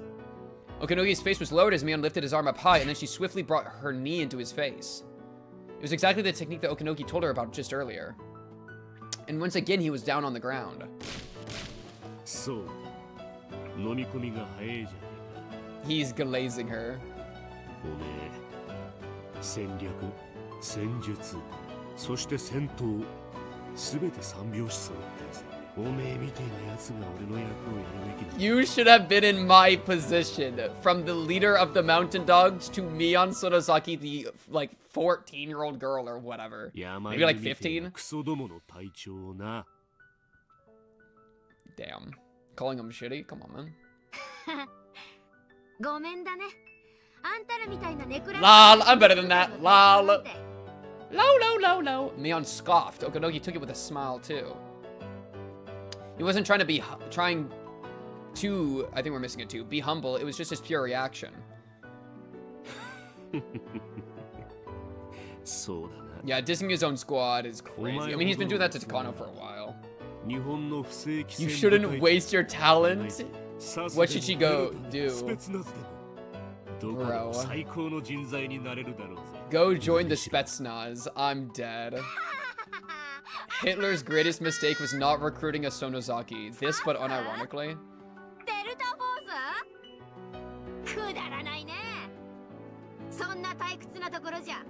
I'd rather play club games. Low. そうだろうな。そうだろうよ。なら聞かせてくれ。お前ほどのやつなら何の隊長です？隊長なんて興味ないね。部長でいいね。部長。英国情報部あたりってと。No, not the British intelligence service. 妥当だな。No, this guy. No, we're not doing the British intelligence service. ダメ。 Ah, yes, you must be talking about the No, I'm not talking about the British.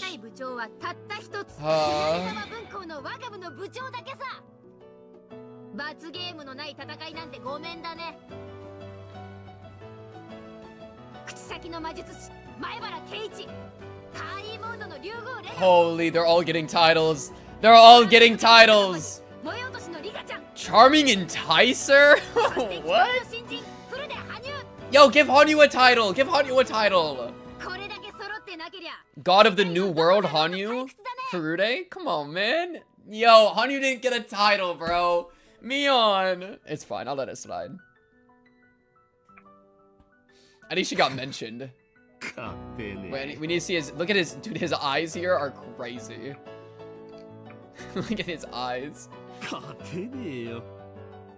They did also leave out Shion. Ah, well, it's Mion. Of course, Mion's gonna leave out Shion.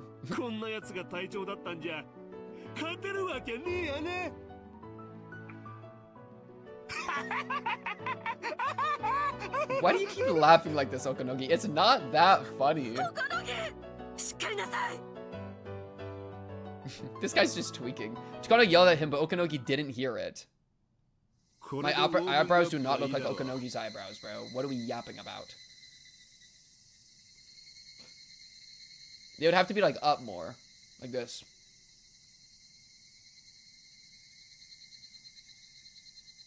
Is that right? Talk about it.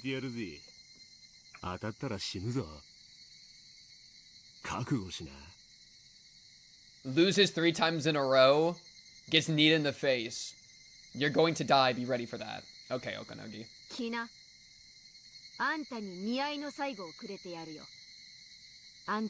That was not racist. That was not racist. His eyebrows do this. My eyebrows do this. I'm trying to... Man. よく言ってくれた。よ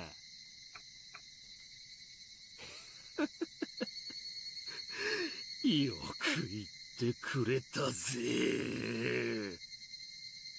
Okanogi took about 5 steps backwards and breathed deep. His body twisted as he gathered all of his spirit into his right fist. His nen, dude. Just as he said, this next attack would be for real. He was putting everything he had into this one final blow. Mion narrowed her eyes, preparing to parry the blow with her side. The sky began to stir. They both felt raindrops on their foreheads. Holy.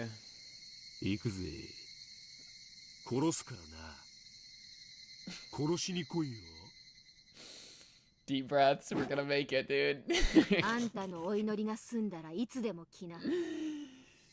That one tense moment was suddenly brought to an end.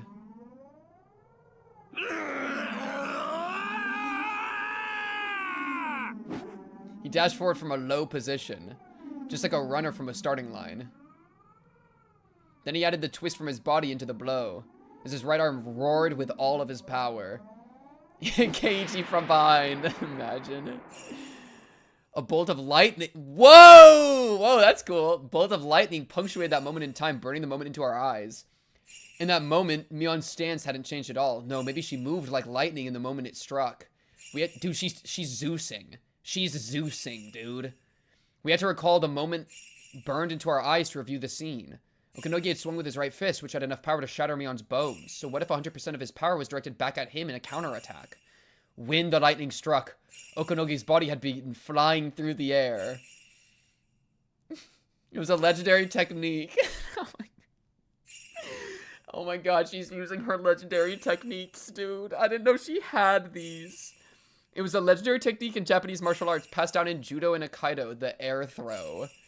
It looks as if one is being thrown without his opponent even touching him, a miraculous technique that occurs at lightning speed. Of all the techniques Mion possessed, it was the most sublime, advanced technique she could administer on the defeated General Okanogi. The feeling of freedom... No, dude, no wonder there was a fighting game with a Higurashi cast, okay? The feeling of freedom while flying in the air is more memorable than the impact of hitting the ground, supposedly. When Okanogi hit the ground behind Mion, a heavy rain suddenly began to fall. As the helicopter comes in. And dude, wait, we're freaking speedrunning this. I thought this was... What's about to go wrong? I feel like something's got to go wrong, because we're like things are going so well. We just owned this guy. And as the helicopter's pulling up. And just as it did, a massive helicopter appeared from the other side of the mountain. The helicopter's rotors stirred up the air and blew away the raindrops like in a tornado. The rotors sounded much like a tornado, too. A rope uncoiled from the rear of the helicopter, and soldiers came sliding down it one after another. The onlookers were stunned for a moment before realizing what they were seeing. It was the bloodhounds. The bloodhounds that Tomitake had called in. Having realized how bad the situation had become, Okanogi returned to the other members of the mountain dogs. Nothing was going their way anymore. The mountain dogs ran down the slope and disappeared into the woods. They dragged Takano with them, who couldn't understand what was going on. She has not been getting any intel. A voice echoed from a speaker attached to another helicopter circling around the mountain. 本日1蓋302入江機関の全権限は凍結され上級司令部の直轄となった。また同時刻上級司令部は入江機関全職員の武装解除を命じた。山犬中隊全隊員は直ちに武装解除し入江診療所裏駐車場もしくは山頂資材置き場に集合せよ。これに応じない場合国内法及び自衛隊法に基づき 厳正に対処することをここに通告する。Bloodhound members continued to slide down the rope from the helicopter. Even at a glance, they were very different from the mountain dogs. Full-on spec ops. They were armed more heavily, and the guns they had were much larger. Such things clearly differentiated the two units. これで私たちの勝ちですの? So Toko literally just ruined it, by the way. Now we're not gonna win. Now something else is gonna happen. She really just jinxed it, dude. Sotoko, we know that you... わかりませんのです。 We'll see. Sorry, Sotoko. I'm not trying to blame you. I love you, Sotoko. 初めてのことなので、勝ったのかわからないのです。 Sotoko and Rika sat down and hugged each other. Oh, that's so cute. Because they're comforting each other. They were both soaked in rain, but they still sat down in the mud. Mion stood solemnly in the rain as the leader of the winning team. Mountain dogs had abandoned the field. They all ran away with their tails between their legs. Why, at this point, dude, you just gotta turn yourself in and be like, acquiesce. Running it, I feel like, is a bad play. Unless you're like Okanogi or Takano, but like the rest? Might as well. Keiichi and Rena ran over to Mion. Mion. みーちゃん。終わったね。ああ。これで部活は終わりさ。リカちゃんも無事。みんなも無事。Now Keiichi proposed to Mion. 勝ち取れる最高の勝利を勝ち取ったんだよ。Propose? ミオンがみんなを率いたんだ。ミオンのおかげの勝利さ。But Mion didn't seem to be listening to Keiichi and Rena. Instead, she mumbled to herself. 私さ、部活の罰ゲームって好きなんだよね。部活ってさ、残酷だよね。仲間で戦い合ってさ、ビリを決める。つまりそれは、その子がビリだってみんなが見下すことなんだよね。見下してなんか言えた。楽しく。Mion, what's going on, man? それでおしまいさ。そう。罰ゲームで楽しく遊んで、それで終わり。敗戦の She's philosophizing. 楽しくみんなで笑って、それでチャラにできるから好きなんだよね。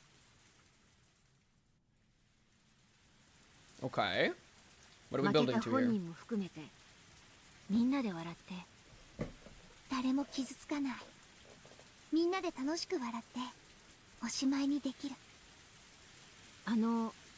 おこのぎってやつは、私に投げ飛ばされて、叩きのめされなきゃ、自分の罪がさ、見そげないって思ったんだよね。そりゃさ、今日何度もやばい目にあったよ。 He wasn't able to like 殺 laugh さ it れそう off. に何度もなったよ。 Is that kind of what you mean? Like it was like or something? What are we trying to say here? もう終わりでしょ。ゲームセットなんだよ。なのに、彼らにはチャラにする罰ゲームが。I wouldn't be so sure.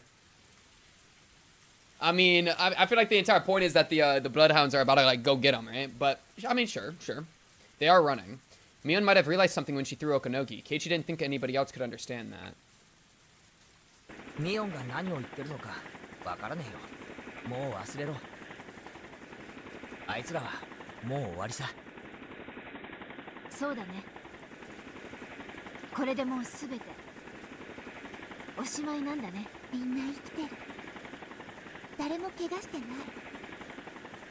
今は最高のハッピーエンドを喜ぼうよ。そうだな。誰もやられなかった。最高のハッピーエンドじゃねえか。 Well, they hadn't yet confirmed Shion and Kasai's safety. They were correct. This was the happy ending they had all been fighting for. So why? Yeah, what? However, Mion was still thinking. We got a but. She only understood the reason for that in the moment the thunder struck. But as soon as the flash of the lightning disappeared, her understanding vanished as well.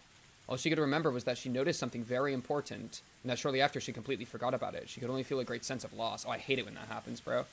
That is so real. The bloodhounds soon surrounded the club members.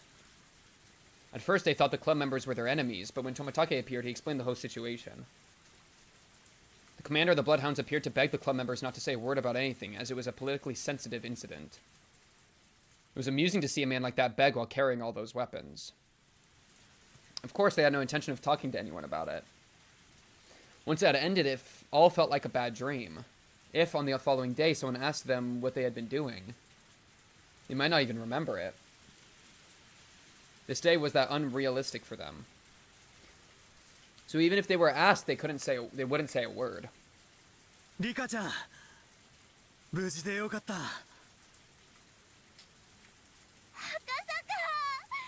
Oh. こっちも大成功だったよ。そっちもみんな無事かい？ Freaking Akasaka, 入 dude. 江診療所はすでに彼らが制圧したそうだよ。山犬の隊員たちも続々と投降に応じてる。隠れていた入江先生ともう一人の少年も彼らに保護 And さ the れたそう boy だ he よ。 was hiding with? Cuts to Satoko?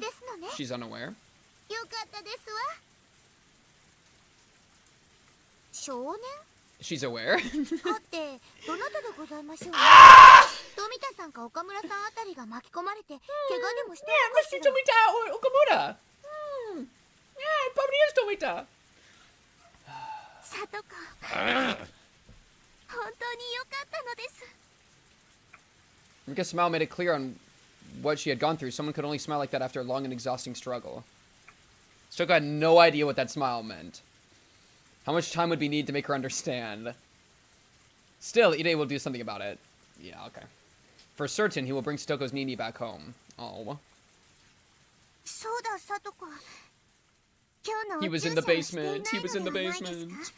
お注射をしないとダメなのです。あ、そうでしたわね。 Quite true. How troublesome. 面倒な話ですこと。 Satoko seemed to have no idea that her medication was connected to the syndrome. Perhaps she was already aware, but pretended not to be. Rika vowed to herself that no matter how long it took, she was going to witness with her own eyes the moment her best friend finally parted with her tragic past. このお注射も Why? Okay, I'm starting to get nervous. I'm starting to get, like, paranoid. It's like, why did we win and it's raining and kind of somber? Like, where, like, I feel like something's about to go wrong. I'm starting to get, like, paranoid. Like, and I know it's not gonna happen, but I'm just thinking, like, what if, like, one of these lines, it's going to do a dash, and then Rika's head gets, like, exploded, you know? I don't know, dude. It's gonna be like, ah, yes, I'm so glad that I'm gonna get to see you get back. You know what I mean? Are you hearing footsteps? I might be. I'm paranoid. The rain's making me paranoid. FBI, thank you for the Prime subscription for 22-month streak. Subscribe for 23 months. That's actually crazy. That's almost 2 full years. Have you been hearing someone apologizing to you? Nah, they're begging for forgiveness. Wait, that's the same thing as apologizing? I just tried to get aura farmed? Wait. Yeah, begging for forgiveness is apologizing. Because it's like, please forgive me. It was like a little bit different. Because I'm sorry and please forgive me. I mean, it's like the same kind of thing, but they're like, okay, shut up! Lock in!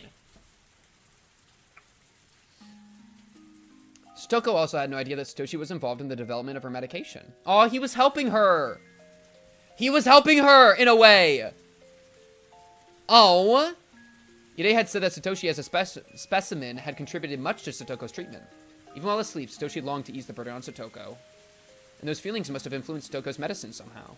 He still believed in her, dude. Satoko had to inject herself in the stomach. Ow. For privacy, she ran into the grove of trees to give herself the shot. There was no danger in her doing so. One after another, the bloodhounds dropped down from the helicopters. Each helicopter must have carried at least 20 to 30 soldiers. There was one helicopter at the top of the mountain, and 2 more halfway down the slope. Troops were pouring down from all of them, leading to the impression that the entire mountain was under the bloodhounds' control. Yo, can we tell... Yo. Pass one of them the trap map, and be like, hey, don't step into poop spikes. Like, we gotta give them a little bit of intel, bro. Nobody fired their weapons even once. The mountain dogs had no choice but to surrender.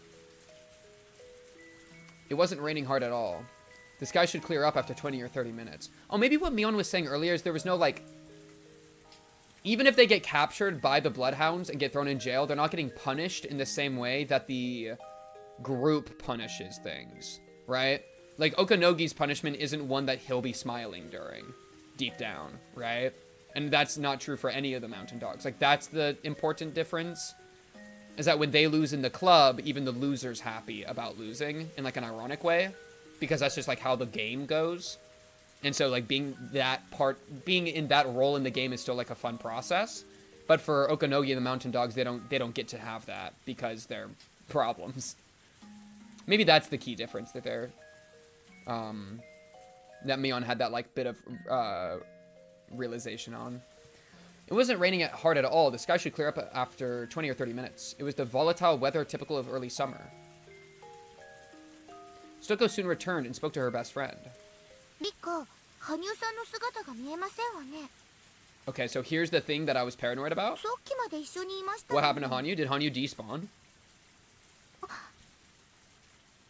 Is the job done, so Hanyuu despawned? Hanyuu? Hello? My sweet little ow ow ow girl? Mrs. Ow ow ow? It was stupid of me to think that Tokyo had sent more support. They're acting as if they've known of their loss for a while now. I was the only one who didn't know. Is this Takano running through the woods? Alone? Not alone? 手詰まりってやつです。富武が呼んだ番犬が到着したんですよ。I thought Tomitake was in our basement! 名前は聞いたことあるけど、でも山犬と似たようなものでしょ。どうして応戦しないのよ。ご冗談は。山犬は所詮傍聴部隊です。対して番犬は本間門の戦闘部隊ですわ。花から勝ち目なんざありませんね。The remaining 3 members looked at me in exhaustion. 大体どうして番犬が来るのよ。富武は捕まえてるのにどうして。Yeah, he broke out.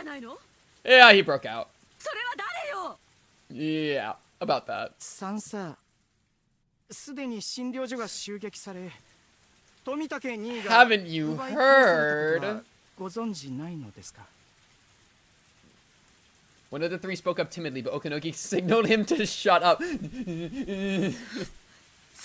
聞いてないわよ。それはいつよ。どうなってるの、Oh この木。 no. それに村から逃げられないよ。 Okanogi's behind her going like... 言うのもいるんでしょ。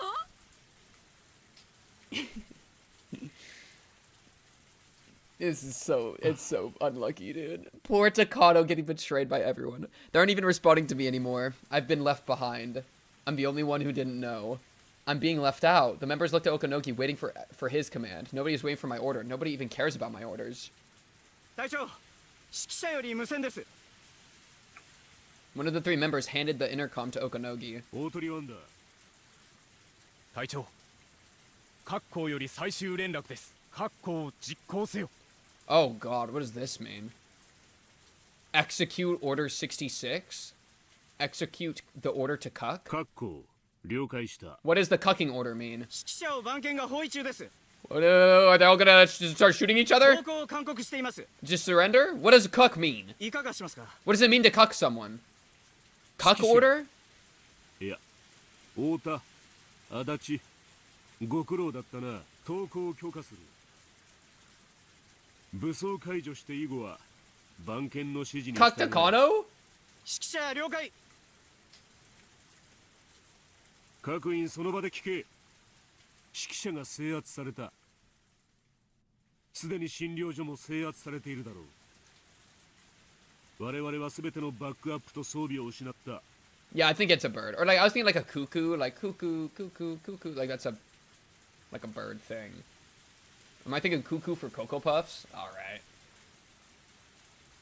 全班は壊滅。個々の隊員たちも武装解除に応じているだろう。 I used to love 山 Cocoa 犬の Puffs when I 完 was a 全 kid. 敗北 She だ。 went so hard. Love Cocoa Puffs. Talk about ま that. だよ。なんとか東京の野村さんに連絡を取るのよ。番犬が何よ。番犬に匹敵する部隊を送り込んでくれるわ。 Oh no, she's not gonna do that ある for わ、 you. していたのよ。終末作戦の実行は可能だわ。 I don't know, bro. それをすぐに野村さんに連絡しないと。そのためにはまず東京への連絡手段を取り返すことが重要。 I mean, if they like headshot her, then like you could 村の連 maybe 絡網を still 遮断 try し to た get ら the 裏目に出るわね。 operations going, 指 but 揮者を奪還するしかないわ。 yeah, it's. 指揮者の無線で I 東 hated 京に Cocoa 連 Puffs 絡 as し a て Captain 応援 Crunch を kid. 呼ぶの Captain よ。 Crunch is also good. So you are forgiven for hating Cocoa Puffs. 幸い指揮者は今あっさり降伏してみせたから奴らも油断してるはず。 Jump the bloodhounds at the command vehicle. 3人も隊員がいれば十分 To 可能 get よ。 communications to Tokyo? まだ6月19日。 Oh, man. 作戦開始は21日22日だったかしら。 Oh, she's tripping. She doesn't even まだ remember. 間に合う。 She まだ doesn't 間 even に合う。 remember. ここから巻き返すわよ、小野木。すぐに指揮者の奪還を実行しなさい。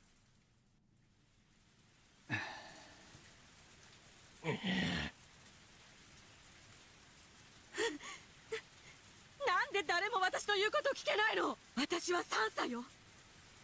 おこのぎよりずっと偉いのよ。おこのぎの言うことは聞けて、どうして私の言うことが聞けないの。サンサ、さっきから飛び回ってるヘリが言う通りですわ。このゲームはうちらの負けです。これ以上の往生際の悪さは互いに得になりませんね。何を言うの、このぎ。まだよ。もうくじけるの。あなたも R が生きているのを見たでしょ。今日の一日が狂い出したのは R が死んだなんて噂が流れたからよ。でも R は生きていた。今日の一日はなかったことになるのよ。緊急マニュアルはまだ生きてるわ。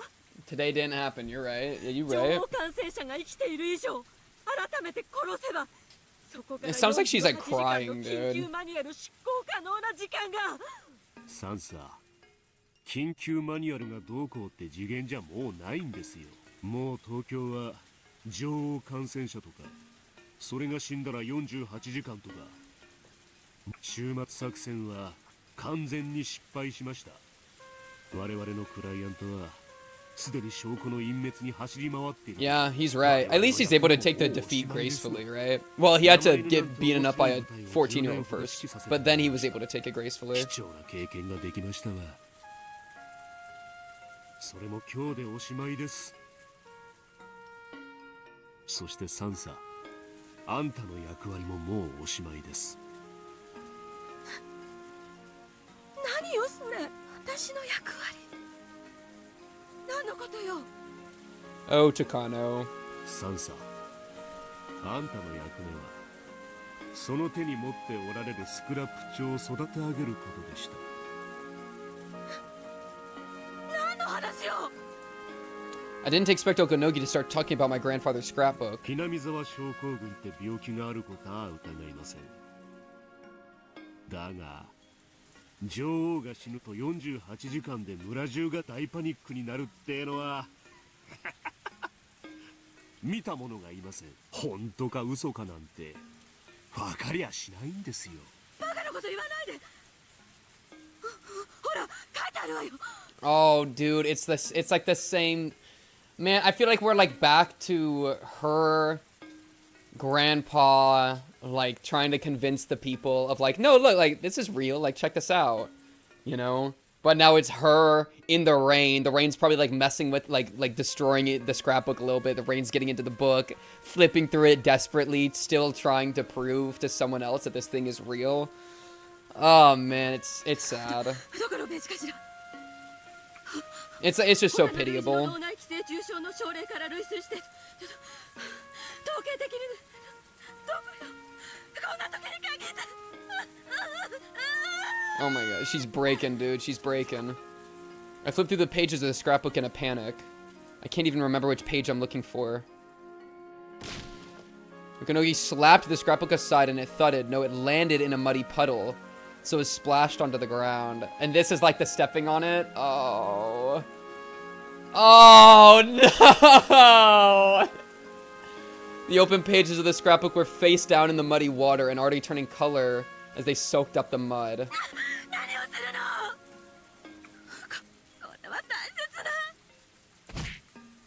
As I crouched down to pick up the scrapbook, Okanogi stepped on it. Okay, that's just rude, dude.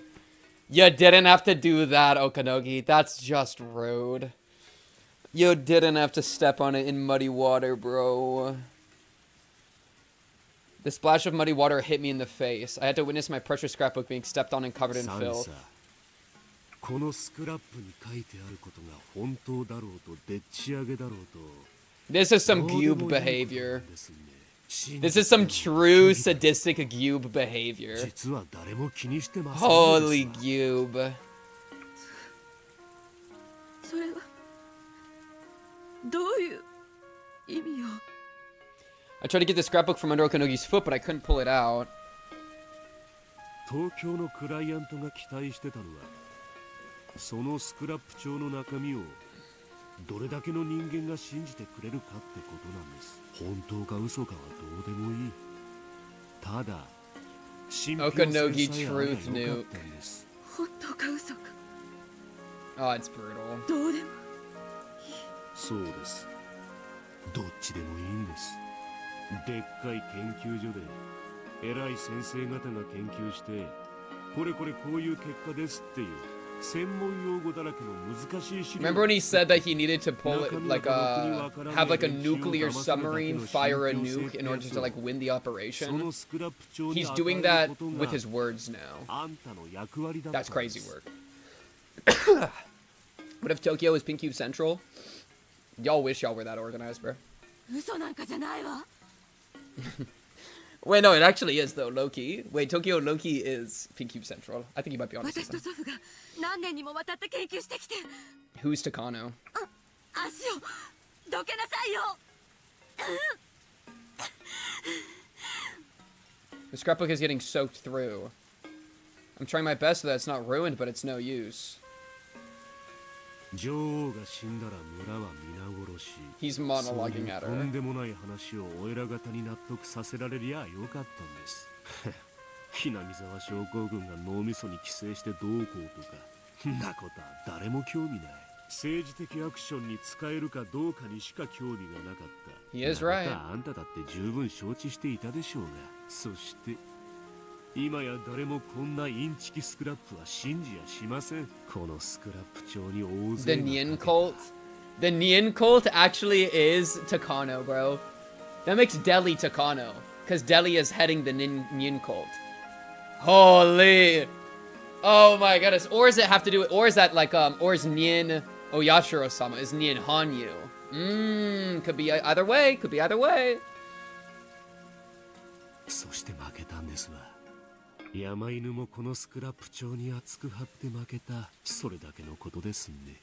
We are Hinamizawa, bro. インチキスクラップなんかじゃない。これは真実なのよ。全部真実。おじいちゃんが調べて、私が調べて、そして書き上げてきた真実の研究結果なのよ。だってみんな信じてくれた。だからあんな立派な研究所を作ってくれたのよ。信じてくれたから。みんな。 No, Takano. そう、野村さんだって。 We didn't get the good ending for Takano, bro. She just fully is spiraling. After doing horrible shit. I mean, she was telling people to kill Rika, like, over and over. Like, we can't. It's so Joker. Okanogi got fed up and kicked me. I don't weigh much, so I fell backwards and became soaked in the muddy water. Okanogi walked over and looked down at me.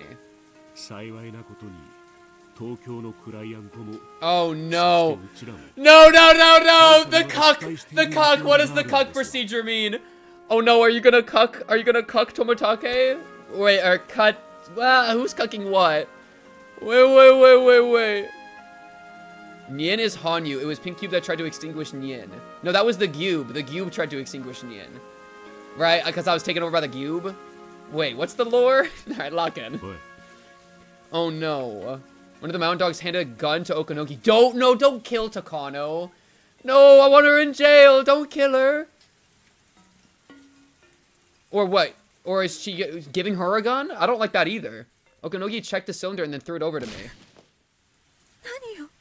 Because she might, like, go try to snipe somebody. Or she might shoot herself. Or shoot... What is happening? Is he about to kill yourself?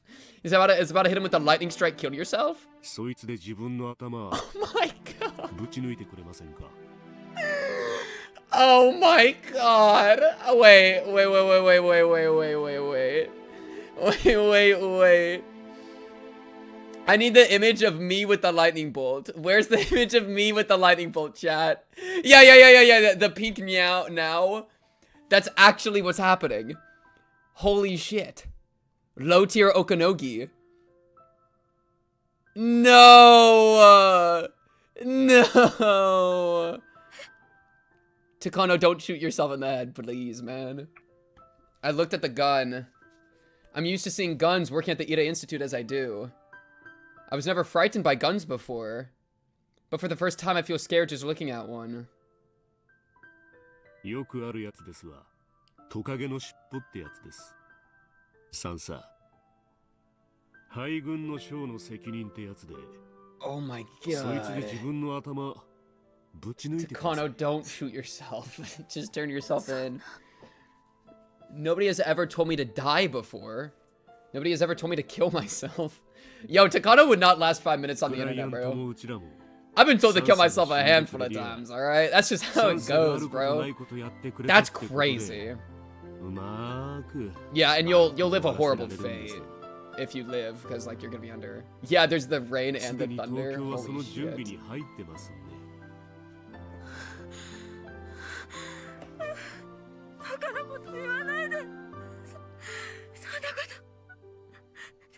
Yeah, like the honorable thing is to stab yourself. Like yeah, that's definitely a Japanese cultural thing. Seppuku, yeah, exactly.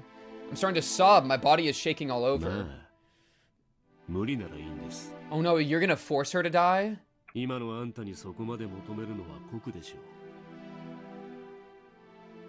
Okanogi pulled his gun out and pointed at me. Oh my, is it shoot yourself or I shoot you?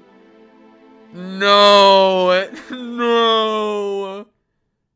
The other members, having realized everything will work out if I die, just looked at me coldly. I mean, again, evil betrays itself, right? When things stop going, like, think about it.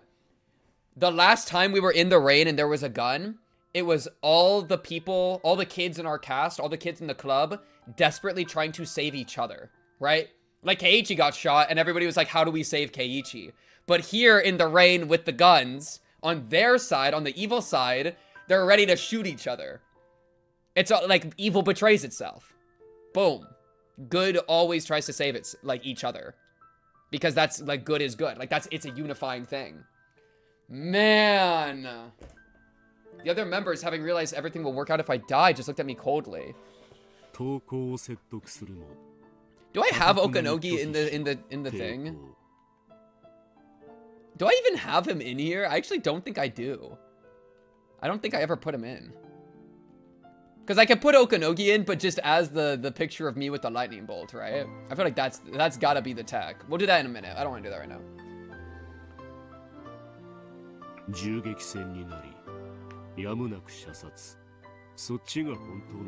And I had to kill you, that's the scenario. The cuck plan.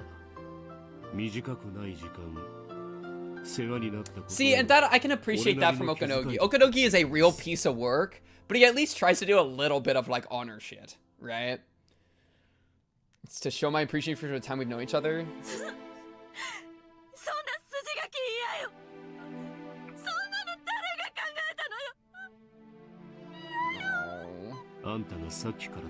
Yeah, exactly.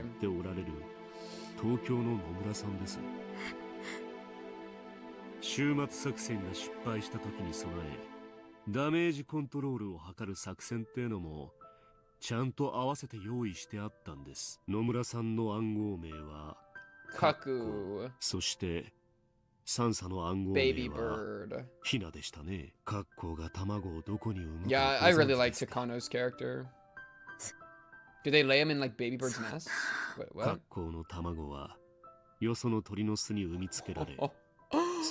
So she's baby bird and she's gonna get killed. That's what. Oh my god. Wait. Wait, does the term cuck come from cuckoo birds? You have the cube on the board, and since Okanogi's the cube, you have Okanogi on the board. It's so true. Oh yeah, it's definitely a sign of respect and like appreciation for the time they spent together.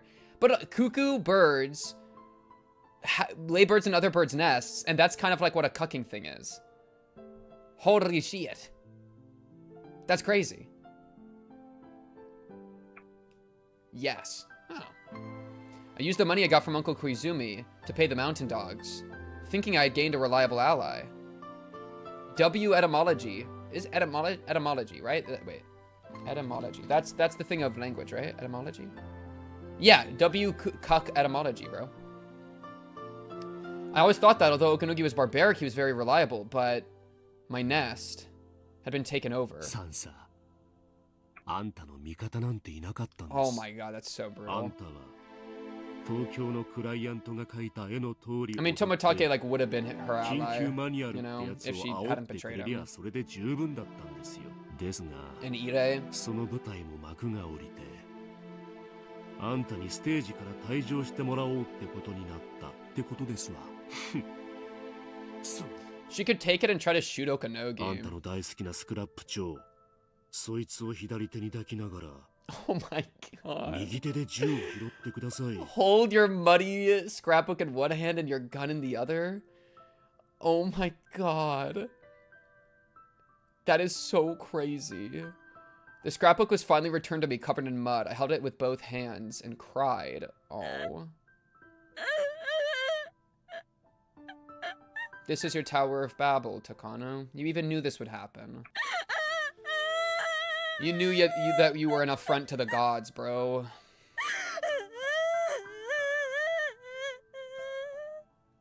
What a joke the entire life of Mio Takano was. Well, and specifically, like, Mio Takano being the life she took on. Because, like, there was a point made about how, like, she would stop being Mio Takano when the job was done.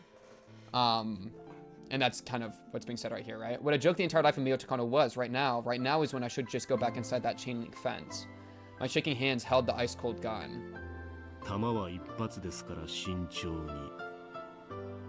That was smart of him. 頭蓋骨は案外弾を滑らすって話ですわ。口を開けてその中に撃つのがよくあるやり方。 No, that's a bad idea. You don't want to shoot yourself in the mouth. If you're gonna shoot yourself, I think you do temple, right? ほら。銃を持っ Because て if you do that, you might aim it wrong and you might not actually hit your brain, which is bad. So I think you're supposed to do like temple middle. Don't shoot yourself, chat. Okay. Whoa. I am not giving don't ever kill yourself, chat. Killing yourself is bad. Don't kill yourself. Love yourself now. Lightning bolt. Wait. Love yourself now. There it is. そして死んでくださいな。 It's a little less snappy of a, a little less snappy than I thought it would be. It's kind of a build up for the thunder, right? All right.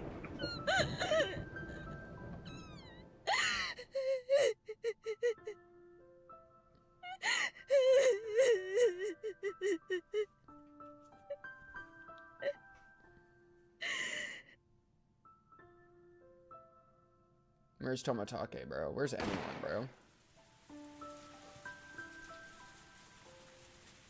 Oh, did she just shoot herself? In the hills of the mountain, a single gunshot echoed. Wow, they gave that so much time to pause. With that gunshot, members of the bloodhounds rushed in. Oh no, did Takano just shoot herself in the head? While sobbing? Okanogi and the other men raised their hands in surrender. And then he laughs? 高野さんさも一緒でしたが、どうしても Oh. 投稿は嫌だと渋りましてね。今の発砲はサンサがこっちに銃を向けた Oh, ん to で撃 intimidate った her. 威嚇射撃です。レトリバー7よりリーダー Intimidate, not kill. Intimidate. Is her corpse 山 there? 犬隊員3名を逮捕。 Maybe she just tried to run off. 高野さんさはこのすぐ近くを逃 Okay, she 走 ran 中の模 off. 様。 Okay. 足跡が南西方向へ消えているが。 So she's running in the woods with a single bullet and a gun. Oh, no, but she might have fired the bullet. Maybe she, like, fired it at Okanogi and then ran or something. I wonder who fired it. Because it's bad if she has a bullet, because then she's, like, a very active threat. 大至急応援を。高野さんさは武装している。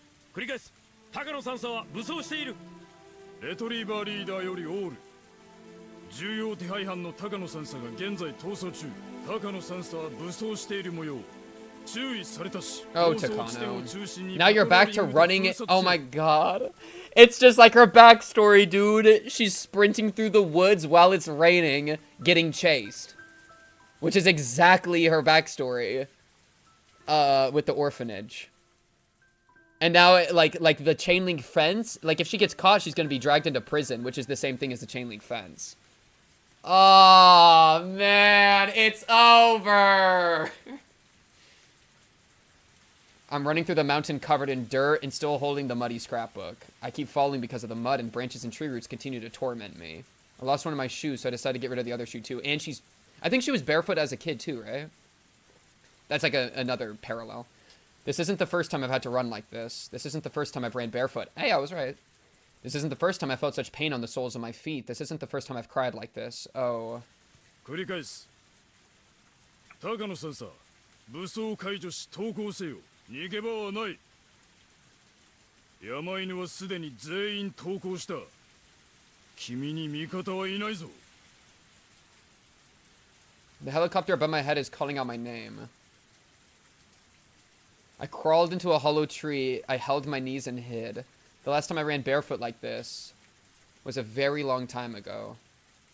My feet are bloody and swollen and I can no longer walk. I can only cry as I bite the corner of my scrapbook. Sadness and humiliation fight for dominance in my heart. When I feel sad, I cry. When I feel humiliated, I scratch myself to calm my anger. And I still have the gun in my right hand, the one with a single bullet in it. Oh no, don't shoot yourself, Takano. I have to kill myself. My death is the only thing that can bring it all to an end. Killing myself is the only way to go back to that day. This is so sad because, like, she's not killing herself because of Okanogi and all of that. Like, at this point, like, she's killing herself to escape.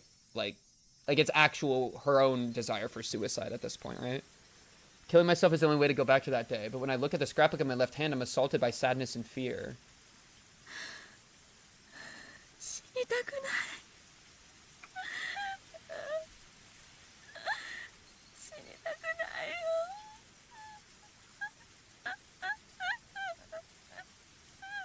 Is there ever a chance Toмотake finds her, bro? Is there ever a chance Toмотake finds her?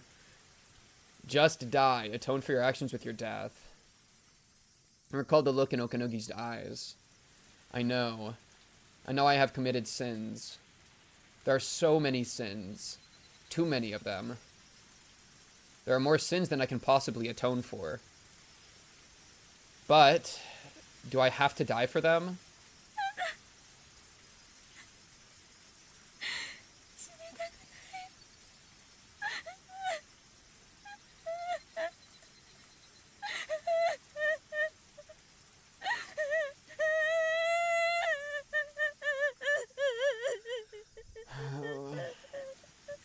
This shit's just depressing.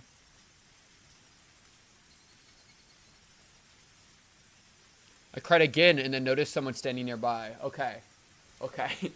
Okay, guys. We might be back. Okay. Options. Toмотake appears after driving back here and locking in. That would be optimal. Other option. Hanyuu? Where's Hanyuu? We don't know where Hanyuu is. Hanyuu got spiritual energy. Hanyuu pulls up. Hanyuu hopefully wouldn't say, kill yourself now, lightning bolt. Hanyuu would hopefully say something about redemption and atonement, even, but like in a sense. Or it's Irei's head ass and he's completely useless again and start talking about the weather. Like, damn, Takano, it's raining a lot, isn't it? If it's Irei, I kill myself. All right, lock him. It's Hanyuu. Okay. She's in her spiritual mode. It's the girl. The girl whom I met when I came to Hinamizawa when the Irei Institute was first opened. I met this girl at the shrine when I declared war on God. Okay. This girl is the god of this place. The god looked at me and sneered rather than sympathizing. Oh, God. Oh, you're sneering? Oh, no. Oh, she's about to drop some fucking bars. Mercy, Hanyuu, mercy. As much as you're willing, Hanyuu, I dare not tell God what to do, but mercy, please. I just simply beg. I simply beg and pray. Long time no see is fucking crazy. At least she recognizes it as a game.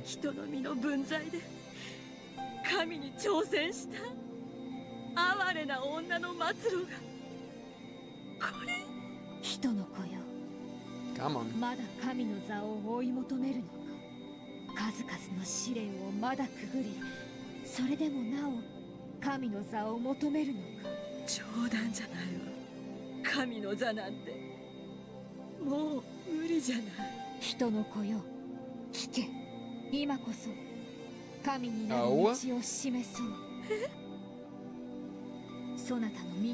Oh, no, wait. it! Hanyuu, no! No! Hanyuu, what are you doing? Oh, you want to be God? Shoot yourself? No! Hanyuu. I believed! I believed! Oh! Hanyuu. No! Are we dead ass? No! Maybe, okay, it's a lesson. No, it's a lesson. It's a lesson. It's a lesson of, and wouldn't you rather not be God? Wouldn't you rather be man? Where you don't have to kill yourself. It's a lesson, right, Hanyuu? Flip it, Hanyuu, flip it! Flip it! Flip it! Flip it, Hanyuu! Yeah. It's bad. It's bad to be a god. You shouldn't want to be a god. I'm a god and it sucks. I'd rather be man. Yes, flip it. Flip it. Oh my god. Oh my god, Hanyuu. Better. Better? Okay, we're doing something here. No. No. No.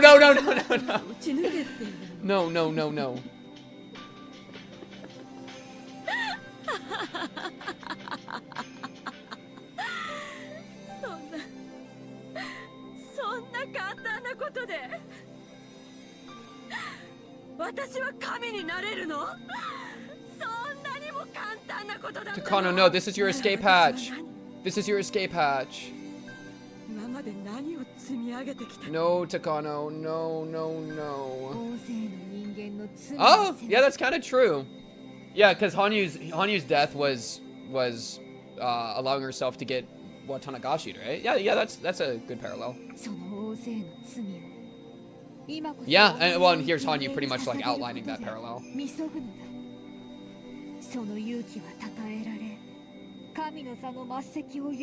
Yeah. Right, and this time it's for Tokyo as opposed to for Hinamizawa or Onigafuji Village. And you'll be allowed to take a seat among the gods. But why would you want that? Why would you want that?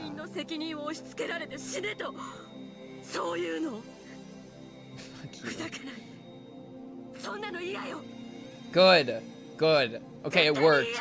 Rage baited Takano into not killing herself. She's guiding her. Oh?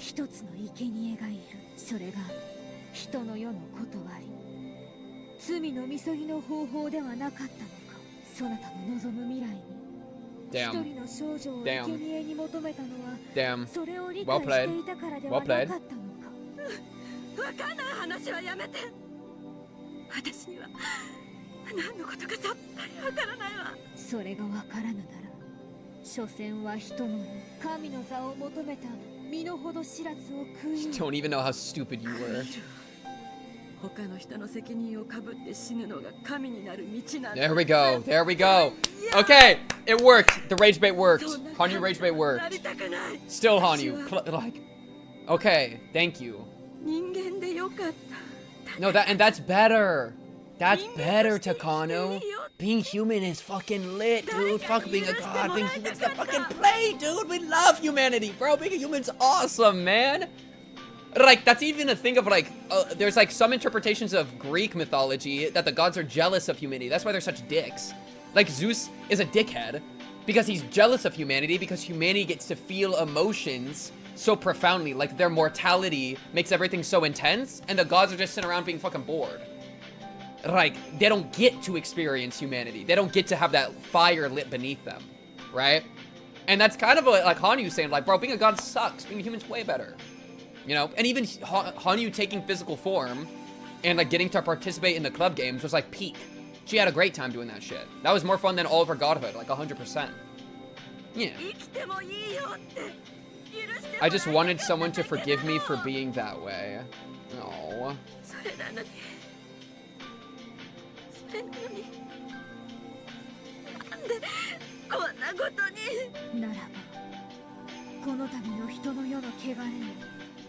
She just wanted to ow.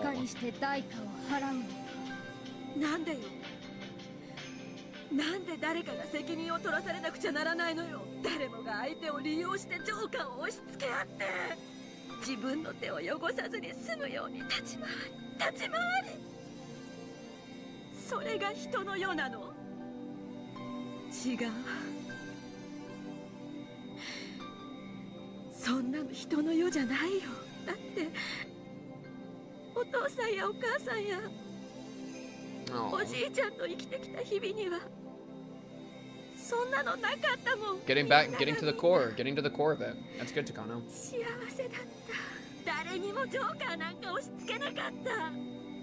どうしてその世界から私はこぼれてしまったの？どうして私はこんな雨の山中を泥まみれになりながら一人でさまよってるの？私はどうして？ It wasn't God that put you here, Takano. You could kind of argue that for the first one because you were just an orphan, but this time you put yourself here. 私の罪に対する報いなのね。分かってた。うっすらと気づいてた。何か大切なものを間違えて、でもそれを認めたくなくて取り返しがつかないところにまで来て初めて後悔した。自分の罪に対する。 Yeah, I'm very curious. I want to see how Hanyuu responds to this because I think it is stupid to force blame onto each other. I think you should deal with your own sin and like atone yourself. You know? And so I'm very curious how Hanyuu's going to respond because she brings it up right here. So, yeah. What do we got, Hanyuu? We got a slammer, Hanyuu. I'm looking for a slammer here. Her eyes changed.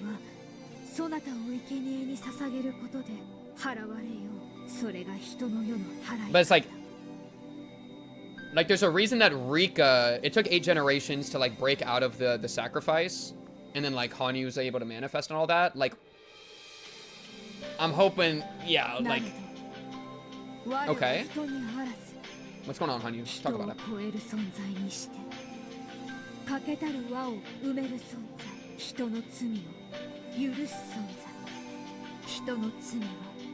Man cannot forgive the sins of man.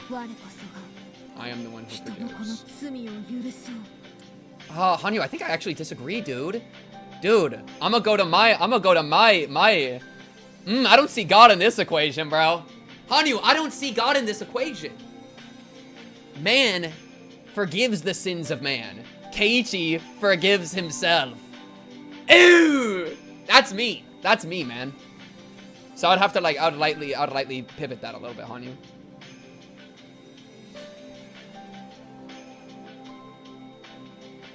I forgive you. Demanding a sacrifice be paid for sins isn't the way of the human world, it's the way of demons. Okay, I like that. I like that. So this is not the world of man. This is a world of demons created by man and the demons infesting them. Humans cannot end that way of their world. So I became a god to grant that end. It was over 1,000 years of pain. I wanted to come down from this place.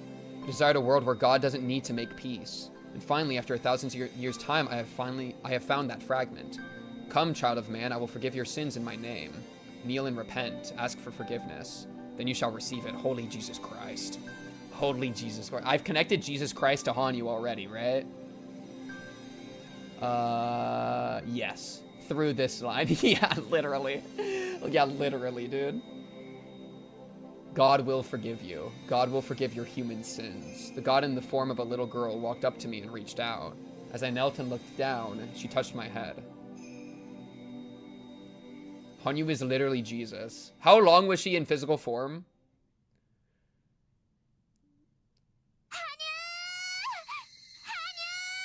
Dude, she's fucking like sanctifying Takano right now, dude. Oh my god. The club members are the 12 apostles. Oh, they're the 12 apostles, man. Oh my god. Who's Judas, bro? Was she oh, and Judas changes each time. Judas has been Keiichi. Shion has been Judas. Rena has been Judas. They've all been Judas before. Oh my god! Hanyuu is Jesus, came to the world in human form, and that makes this everybody 12 apostles, and then the Judas thing with how they fall prey to the rules. It actually connects. I heard voices in the distance. Oh, hey man, hey Hanyuu. Then I saw a girl standing in front of me. She's one of Mion's club members, my most hated enemies. Wait, what? Shit. She's found me. The rain had already ceased. I decided to come out of the hollow tree. Oh, she doesn't recognize her. After the rain had grown so humid, I was starting to sweat all over. To be fair to this context, though, a person going, I forgive my own sins after their actions have negative consequences of others doesn't make sense to me. There's a difference between forgiving yourself for a character flaw or something intrinsic for forgiving yourself what you did to others. Yes and no. Because, yeah, like, if you do something bad and then say, lol, I forgive myself, and then just move on, then, like, you're obviously, like, a piece of shit. You know? Forgiving, like, there's a lot more nuance to, I think, self-forgiveness than just, like, oh, immediately forgive yourself for doing anything wrong. Now I can just do evil shit all the time. Like, that's obviously giga misplay. But at the same time, like, in this context, when it's like, I forgive, or like, please forgive me, God, please forgive me, Hanyuu, it's the exact same thing. Like, what's the difference? She hasn't actually done anything to the people that she fucked over. Right? Like, but, like, same thing. I murdered a family of 3, but God forgives me. Also, obviously, doesn't make sense. I would be able to say the same thing, right? Yeah. That's, like, that's why, like, I think self-forgiveness and, like, forgiveness from God actually are very similar in, like, use. In the same way that you would be able to be like, oh, like, atonement is, like, a process and blah, blah, blah. You would want to apply those, like, things you would use in the context of God to the context of, like, the self-forgiving.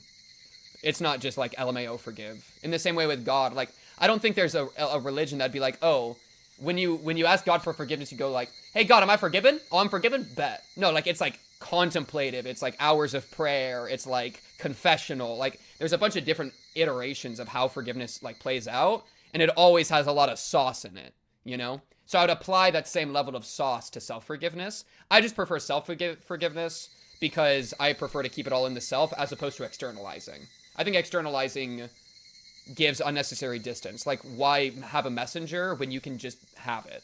You know? Why rely on God when you can just be your own God? But also not in the Takano way, but like, you know? Yeah. It's like there's a needle point in there. Yeah.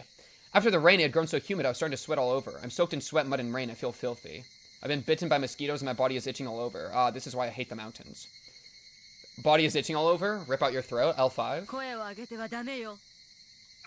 I pointed the gun at her. Are we deadass? The girl just looked at me calmly as if she didn't see it. At the very least, she did follow my order. What should I do? Should I take her as my hostage? I only have 1 bullet. How long can I keep running for? Hanyuu! Takano, this is how you forget. This is how you start correcting your mistakes, dude. Instead of shooting anyone, just fucking give up, dude.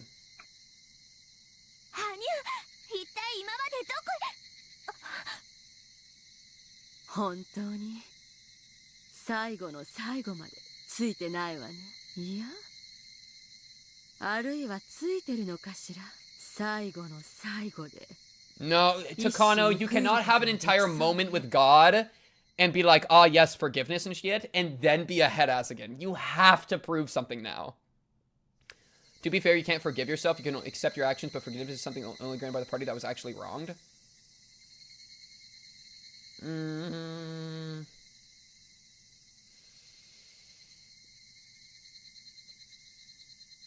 Depends how you use the word. I think I am happy using the word even for yourself, right? Like, you can... Like, yeah, other people typically forgive you, but you can also, like, hold it against yourself. I think both. I think you can use it in both ways, right? Yeah. And what, like, with Keiichi, right? Like, there was no plan for him to go back to the girls that he, like, shot or whatever, or the kids that he shot with his, like, BB gun or whatever. But he was still, like, holding that over himself, right? So, like, I don't know what word you'd use other than forgive. Like, I guess accept. If you want to, if you don't like the word forgive, and I'm fine with swapping it for accept. And it'd be the same thing. Like, accept yourself, forgive yourself. I'm fine. Those to me isn't, either one works. So I'd be willing to budge on that. I'm fine with forgive personally, though. Anyways, Takano, please don't be a head ass. Oh, shit! Oh, damn! Wait, she low-key cleaned all the mud out, bro. Dang! And ensure you don't repeat them. Yeah, very important, very important. Underline that. Bold that, italicize that. Make it a bigger font. Make it the heading. Make it the title of the book. Yeah, no shit! Broccoli or cauliflower, head ass. I got you. Dude, stop being a dumbass. Please, Takano. Please, man. I believe. Rika Mio and Stogo specifically told him that no one except the victims can forgive him. Yeah, if you just want to swap it for accept, I'm fine with that. I personally am cool with forgive, though. But I think it's just a use of the word. It's a little bit semantical. What does that mean? Huh?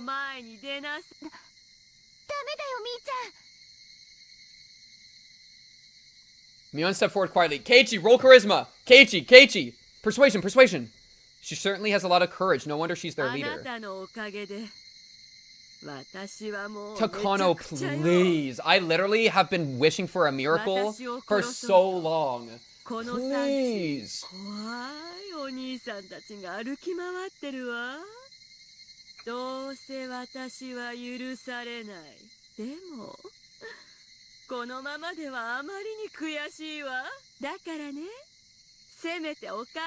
No, bro, no.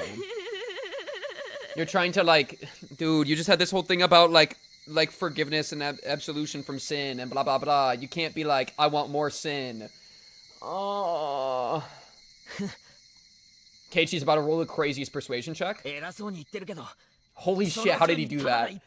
Wait, he's the fucking goat? Wait, what? Bruh. He's a creature, dude. He's a creature.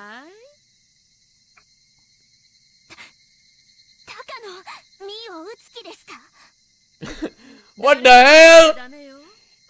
He looked at the weight. He looked at the gun in her hand and was like, "Ah, yes, I can tell by the weight that there's only one bullet in it. By the way you're holding it." Holy peak. Perception check out of control. Takano, we are your captive audience. Tell us about your trauma. It's okay. You can trauma dump on me, bro. Please, I'm believing, dude. I don't care. I'm believing. Come on, Takano. Takano, stop being a dickhead. Come on.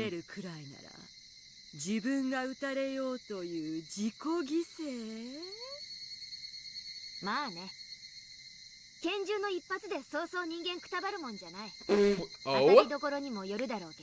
Okay, aura? Wait, aura? Better aim well, lol. Yo, you tell him.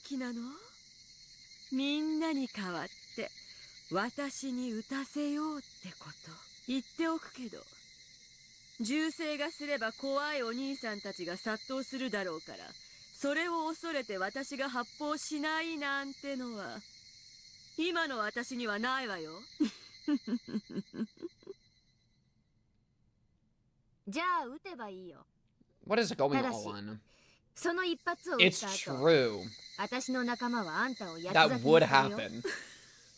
It would be very painful for you. Oh my god, if you're aware, then don't do it.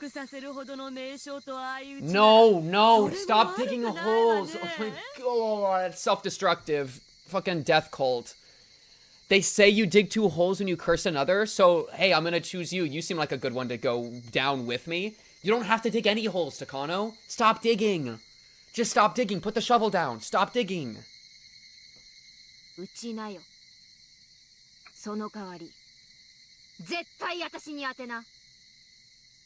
Wait, are they all lined up behind Mion? She's about to, like, quadruple. She's gonna shoot Mion. It's gonna pierce through Mion and hit, like, all of them. And kill each one of them, bro. Think about it.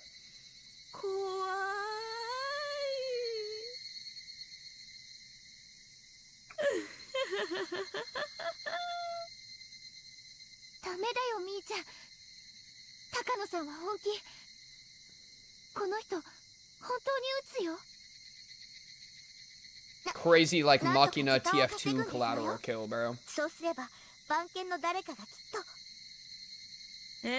もちろんそれも分かってるわ。だから一矢報いる機会がなくならない Bloodhounds letting them run around in the forest looking for Hanyuu is a misplay, by the way. They should have secured the kids. さーてどこに当たるかしらね。下手くそだから。 Yo, wait, no, I can see the future. Satoshi has been cured as of 20 minutes ago. He's currently full sprinting in this direction and is about to jump in front of the bullet and take it, bro. Holy shit. Satoshi's about to lock in. Oh my god, I'm ready. Because he thinks that it's Shion. It might be peak. Because he doesn't know about the whole twin thing. みんな動くんじゃないよ。私は部長さ。 Oh god, no, we're not shooting Mion. みんなを背中に守れるならこんなに嬉しいことはない。 Mion, I'm so glad you're not in the 9th 当た layer り of どころが hell. 悪かった時はさ。 You do be kind of goated. 部活ロッカーの中に神棚を作って。 You do be kind of goated. I think you're officially like complete S tier. I know you've been in S tier for a minute, but now like you've earned it. You've earned the position, Mion, for your performance in this chapter. It's been an incredible performance. Mion is prepared to die. I'm already cornered. I won't accept any words of negotiation. Mion understands that. She doesn't want anyone else to be killed. That was why she chose to be a shield for her friends. That was an easy decision to make for her. Because none of her friends would end up hurt. If she ends up just getting injured, that would be a stroke of luck as far as she's concerned. Even if she doesn't make it, she thinks that's far better than seeing any of her friends die. Yeah, the pain of dying is less than the pain of seeing the people I care about get hurt. Oh, God.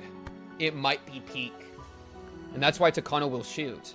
Even though she understands Mion's noble intentions painfully well, it's too visceral for her to accept, so she'll shoot.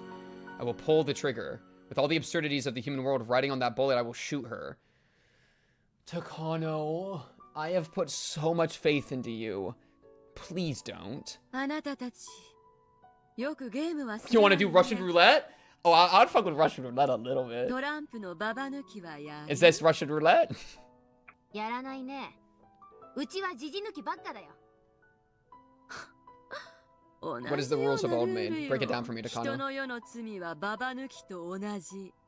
誰もが一枚のババを互いに押し付け合う。それは勝者を求めるゲームではなく。It's a reference to the sin. 一人の敗者と生贄を W game reference to like the themes. Well played. ババを引いた。そのカードを So you're gonna pass it to Mion? もう渡す相手がいない。だからその払いせに不条理な人の世らしく。 Bro, Takano, imagine the aura of pointing a gun just out into the trees, into the sky, and firing out there. Shoot the sacrifice into the wind, into nature, into fucking anywhere, bro. Why put it? You're playing the part of the irrational world that you hate. Like, escape the cycle. I'm preparing myself to shoot. Takano, I swear to God. I swear to Hanyuu. There's no hesitation left in me. It sounds like you're convincing yourself a lot. That's dangerous. Okay, shoot in the dirt then. Same difference. Frick you, man. I will shoot her. I'm serious. You're coping. You're coping? Mion closed her eyes and opened her arms to try and shield her friends as much as she could. And that was when Hanyuu stepped forward and placed herself in front of Mion. Are we dead ass? No, we can't just repeat the Hanyuu self-sacrifice pivot. Hanyuu? 危ないから下がって。勇敢なるミオン。あなたの勇気はそれで十分です。人の世のババ抜きが必ず人 No, we can't just put it back to Hanyuu. No, no, no, no, no, no, no, no, no. それを引き受け No, no, no, no, no, no, no, no, no, no, no, no, not back to Hanyuu, bro. Hanyuu just got out of dealing with that shit for like a billion years. No, no, no, no, no, no, no, no, no, no, no, no. この世界はすごく楽しかったです。私も Takano, I swear to God, if you actually shoot Hanyuu, you are... I have to send you to hell forever. You don't get to be in atonement tier. You get to be in hell tier. Like, this is your chance. All the cards are on the table. Alright? Everybody knows what's going on. The game's over. There's one last decision to make. Don't make a stupid, spiteful, vindictive, revenge-based decision, huh, dude? Don't. There's no reason. Just take the loss. You can enjoy losing. That's the party, dude.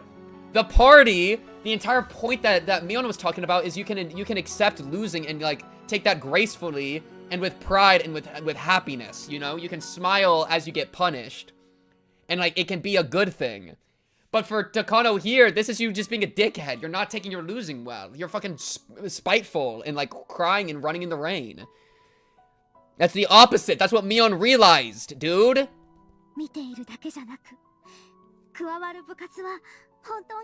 Cucking metaphor?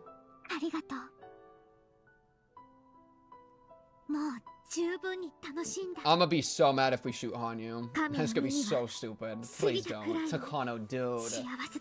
Takano, don't do it. In that moment, Hanyuu glared at me adamantly.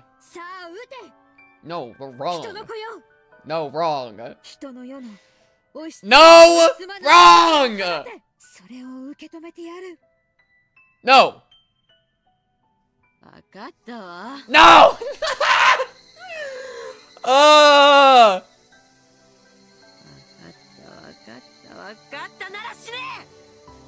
Are we dead ass?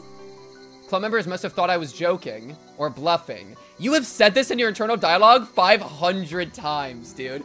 She keeps being like, I'm gonna shoot. I'm really gonna shoot this time. I'm not bluffing. I get it, dude. Don't shoot. They didn't think that I would actually shoot. I feel like you're trying to convince yourself you're gonna shoot, but that makes me think you might actually shoot.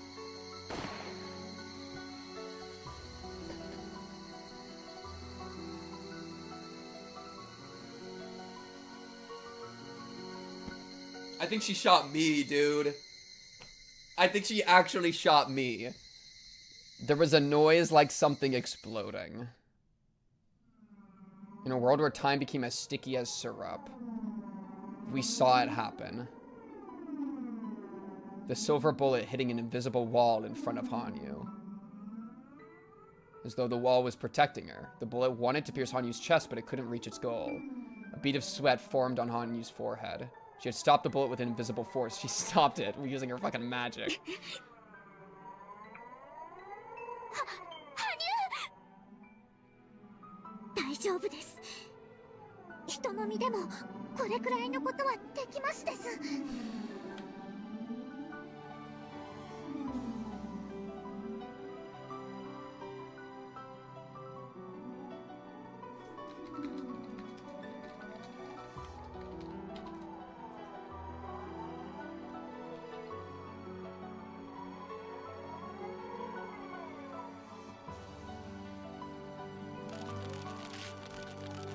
The silver bullet was being pushed back. Takano was startled by this otherworldly phenomenon, but then she spoke one phrase.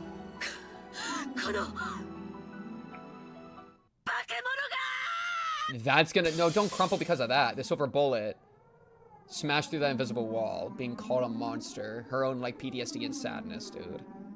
About being labeled a monster. There was no longer a wall at all. There was no wall to protect Hanyuu from the bullet. The bullet approached Hanyuu's chest. Somebody let out a silent scream. Nobody could stop it. Nobody could stop that bullet. In that world of frozen time, nobody could stop that bullet that would stop just inches in front of Hanyuu's chest. By Satoshi. Hanyuu's friends had seen this scene before, yeah, with Keiichi. The moment of checkmate. No matter how much they screamed, there was no way to avoid this tragedy. They knew that from their memories. Come on, Satoshi. Come on, Satoshi. Come on, Satoshi. Come on, Satoshi. Wait, I blocked the bullet, you're right! On you, run! On you! I can't hold on you! I will hold on forever, Takano. I will stop this from happening.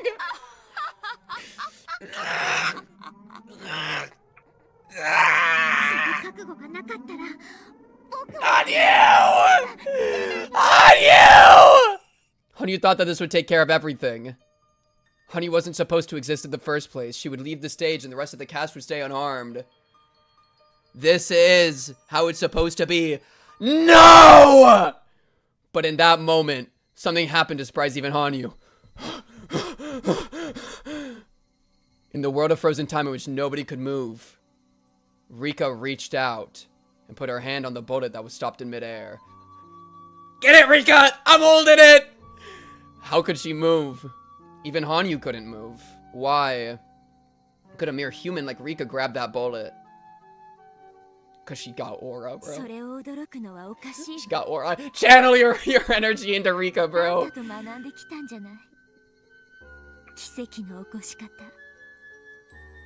I believe! I believe! Well, I believed in Takano and that didn't go well, but I believe in this too! But I do believe in this! Okay, my cleric? Divine? Oh, it's the level 10 cleric ability. What's it called? Like divine something? Wait, cleric 5e. Cleric 5e. Chat, this is divine intervention, dude. It's the cleric ability. Bro, she just dropped a fucking divine intervention on us. Level 10 class ability. Boom, right there. Holy crap, she locked in.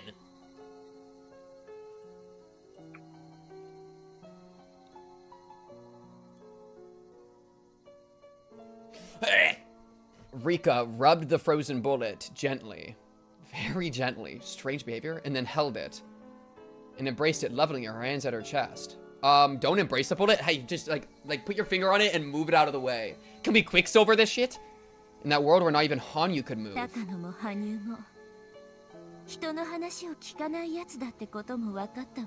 Yeah, Takano, dude.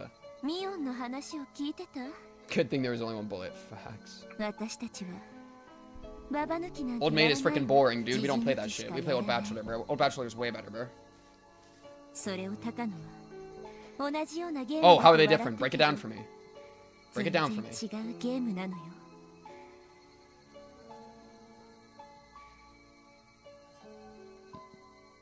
In Old Maid, a single joker and unharmonized element is added to a full harmonized set of cards, and people try to foist it onto another. But on Old Bachelor, one card is removed from that harmonized world, and everyone foists the unharmonized fragments on each other.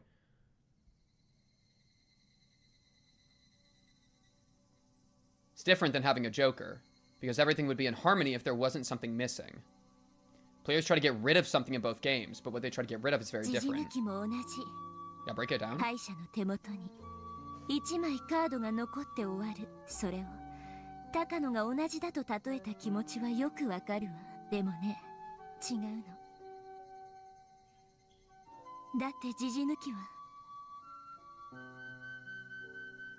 If the missing card was added back in, there would be no loser. Hanyuu, the missing card in this world where someone has to foist their sins onto another, has joined the game. It sounds like a server message. Hanyuu, the missing card in this world where someone has to foist their sins onto another, has joined the game. Yippee. So this game has no losers, yet you're still trying to take one card away? What a waste of a miracle. Cause we got Hanyuu, dude.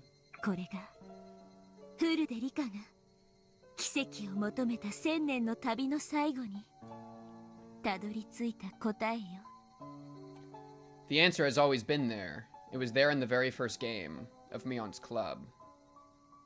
There was always a loser because we were playing a game of cards with one missing. So we just had to get that last piece, bro. And that's our savior, Jesus Christ.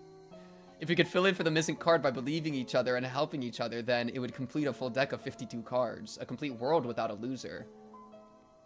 I lost the game too, unlucky. A complete world where no one is left out. Nobody has to stay out of the circle. Except Shion, apparently. Sorry. Nobody has to cry or be burdened with sins. A world where everyone holds each other's hands and forgives each other's sins. When people live, there will be sin. What's important isn't to avoid sins, but to forgive them. Agreed? A world can only become ugly and twisted when people try to stay pure. Ew! Because you're always, like, shoving it away and sacrificing people? Does that kind of... Ooh. Let us accept our sins. I'm down, bro. I'm cool with that, bro. That's what I'm saying, bro. That's what I'm saying, bro.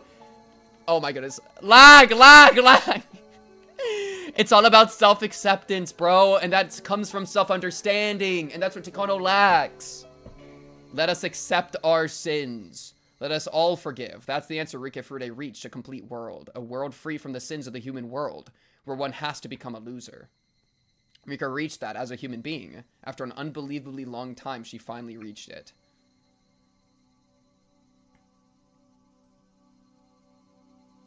Welcome home, mother. The frozen time had begun to thaw. There was smoke coming from the muzzle of Takano's gun, so it was definitely fired. However, nobody got hit. Keiichi looked around fearfully to make sure nobody was bleeding. They were all fine. Nobody had been shot. Dumbass, you missed! Dumbass! Dumbass missed. The tension lifted in Leon's body and began to sweat, and she began to sweat all over.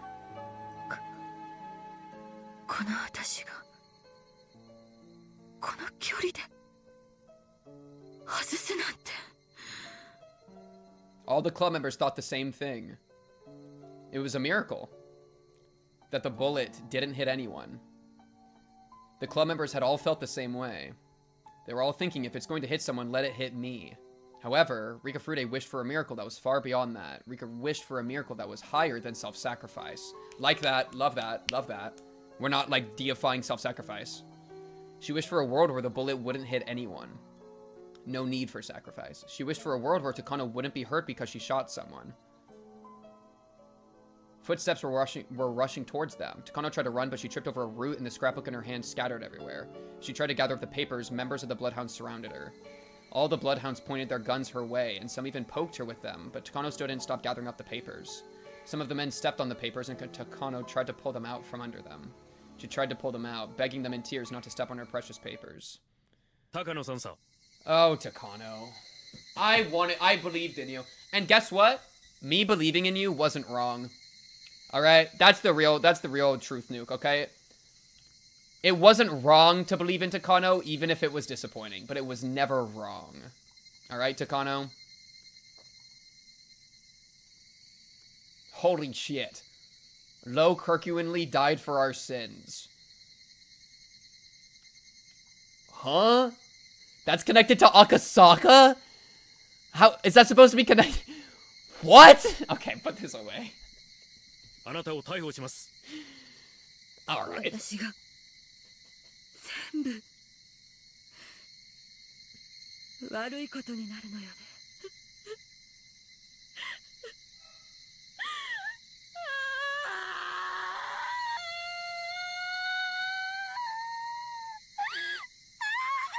You literally just tried to shoot one of us, dude. I can't believe you.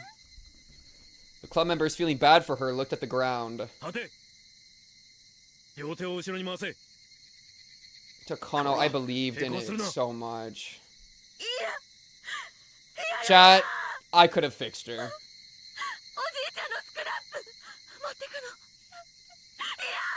Takano just wanted to pick up the pages of her scrapbook. But the Bloodhounds, thinking that she was just resisting, pulled on her hair to try to make her stand up. Although this was her fate, it was too hard to watch her be treated that way. And then a noble voice resounded among them. I mean, yeah, I mean, she's got to be dealt with. I don't really care. Like, I feel bad for her, but it is what it is, and it's got to be done. Oh? Hey, bro, you're like a few minutes late. She already tried to shoot one of the kids. Like, that was kind of your chance to save us, to save her soul, but like, it's never over, I believe. Tomatake, make it happen! Radiating with divine light, a man appeared. And trains don't grin. They all knew this man very well, but they had never seen him look so determined. Oh?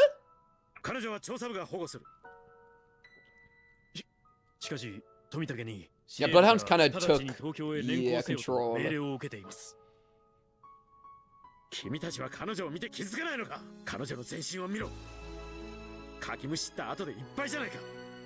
Oh, she's L5? Is that what you're trying to say?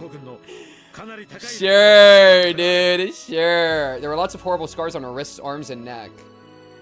Takano had scratched herself throughout the day because of all the stress. Yeah, I don't think it was even L5. She's got to be inoculated. Because they all had the, some of them had the cure, or the preventative. And because they specifically didn't give Tomitake the preventative. So, like, she surely has the preventative.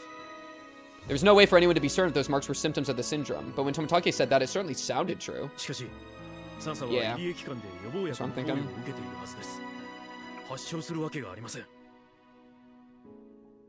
君たちは資料をちゃんと読んでいるのか。予防薬は 100% の効果を保証するものではないと書いてあるぞ。十分読んでいれば彼女の状態が末期症状であるとわかるはずだ。調査は彼女の尋問にあたり、ひなみ沢症候群の治療が最優先されると考える。そもそも Is she actually sick though? Sure, yeah, let's figure it out. I'm fine with that. I'm fine. There's nothing wrong with checking. There is nothing wrong with checking. The goat, greatest of all trains. Type shit, bro. I'm fine with that. That's fine. This is totally fine. Nothing wrong with checking. No problem in checking. Even if I'm pretty convinced it was her fault. But like, still. What was that last part? Obligated to let herself be treated. 彼女を直ちに入江機関本部へ移送し、発症レベルの検査に入る。高野3佐の治療体制を準備させるよう入江2佐に連絡を。ただし3佐については今後厳重に監視をつけ、すべての行動には制限が加えられるものとする。詳細は調査部長岡一佐から上級司令部を通して命令があるはずだ。The bloodhounds conveyed all this information over the radio. Nobody had any objections. Their job was to arrest her, after all. Any interrogations or investigations after that were the job of investigations. So if those were the orders from investigations, then that was that. Tomitake walked over to the muddy figure of Takano.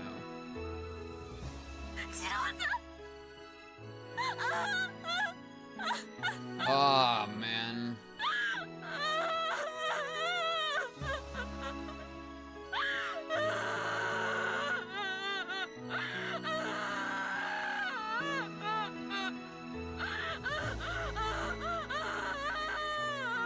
This pitiful wailing thing. Takano buried her face in Tomitake's chest and cried. Only Tomitake and Takano knew the meaning of those tears.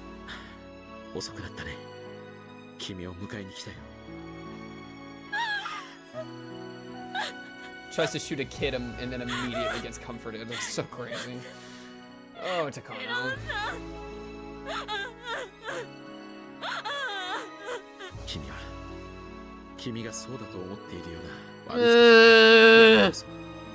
I don't know, bro. I think we might have missed the window. Like, in one sense, yes, you can always start over. You can always decide to be better. Like, you can always start over, yes. But you're gonna be starting over from a prison cell. All right, that's your new beginning. Okay, your starting line used to be like out in the free world. Now your starting line is the prison cell. It's okay. You can still start over and be better. Maybe write like a goated biography or something, autobiography. You know, about like do an expose on orphanage or something. I don't know, do fucking something. But yeah, your starting line has shifted. Because yes, this is true, but it's like.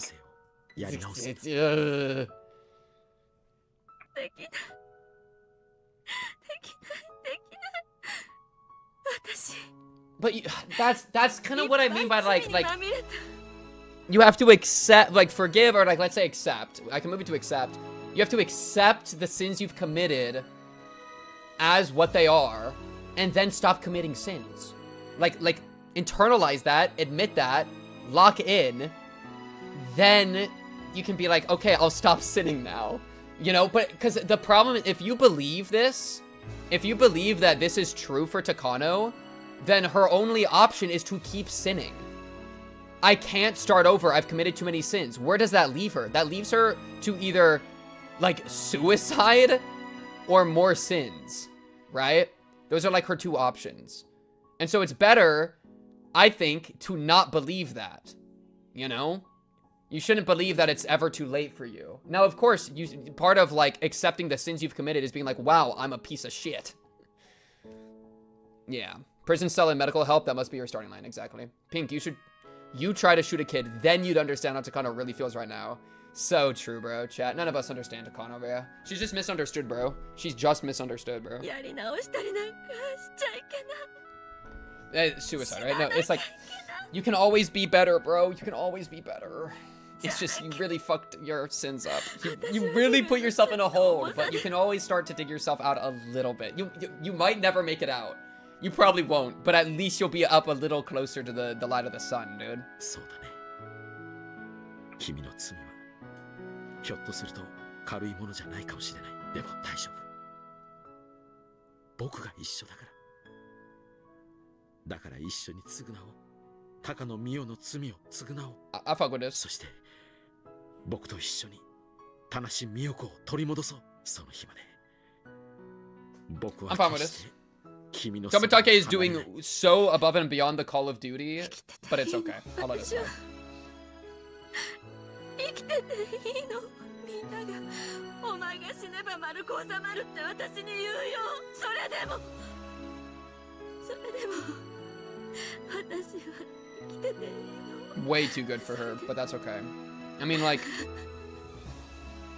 he do be merciful and shit. I respect it now. I don't know, is anyone too good for anyone? Do we think the phrase of too good for her is like true? I mean, like, I think it's true if it's dragging down the person that's too good, right? Like, if Takano is dragging down Tomitake, which you could say he totally is, then it's not fair to Tomitake, and then he's too good for her. But if you're able to do it in, like, a way that doesn't drag you down, then I think it's not... It's about what it does to Tomitake, it's not about what Takano deserves. I think that's the way that I squared in my head. Which is why if you had, like, an infinite Jesus force, like, Jesus isn't too good for anyone, right? She tried to kill him? Well, yeah, no, that's why she sucks. That's why she sucks ass. But, like, it's about Tomitake being put under threat. It's not about Takano not being deserving. You know what I mean? That's my key distinction. That's my key distinction.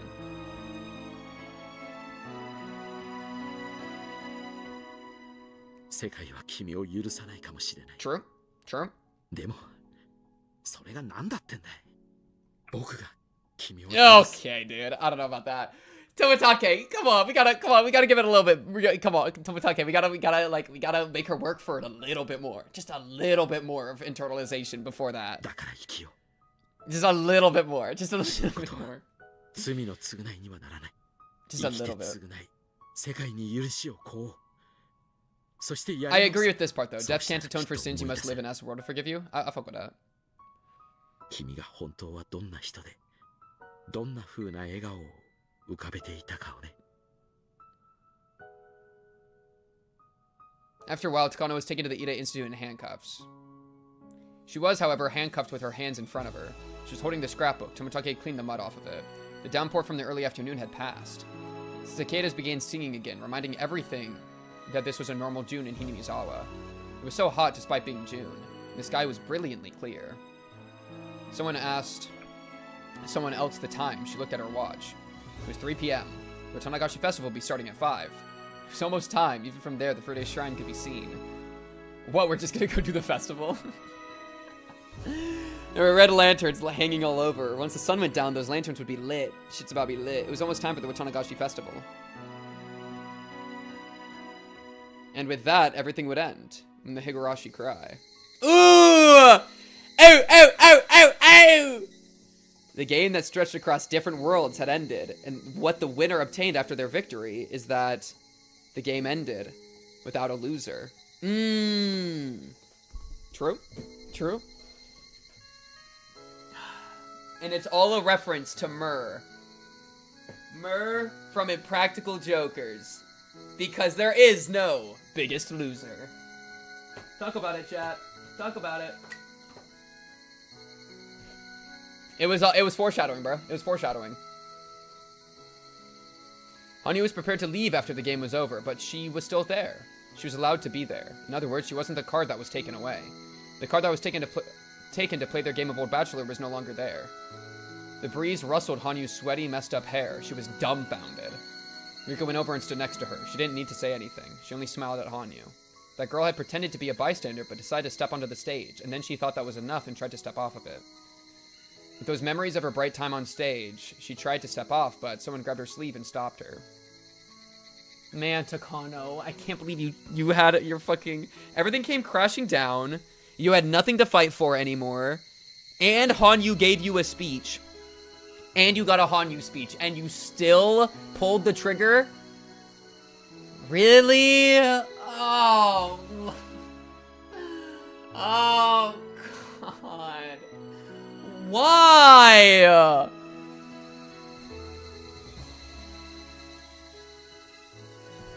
With those memories of her bright time on stage, she tried to step off, but someone grabbed her sleeve and stopped her. She was told that she could stay. Then she realized she was still on the stage and she didn't have to leave after all. She's like L5 or whatever. I don't even know if she is. There was a spot for her on the... That's what I guess Tomatake's gonna go figure that out. And even then, I mean, like, Jesus. There's a spot for her on stage and she was no longer a bystander. And that was an unbelievable miracle. She didn't even exist in the scripts. Nobody needed her to be there, but the miracle had allowed her to stay. The lion does not concern itself with the Hanyuu speech. She fumbled, but we will make it. Agreed. Agreed.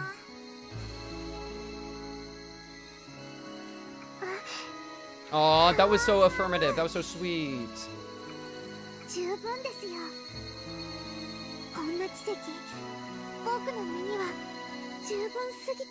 My sweet little let me pinch your cheek. Lightly. Rika smiled at Hanyuu one more time and passed her what was in her right hand.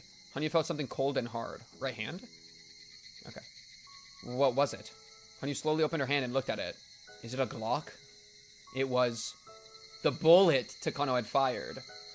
This was the proof of their miracle. It was the proof that Hanyuu could exist there. Wear that as a necklace, dude. It was the proof that they could be together forever and ever. You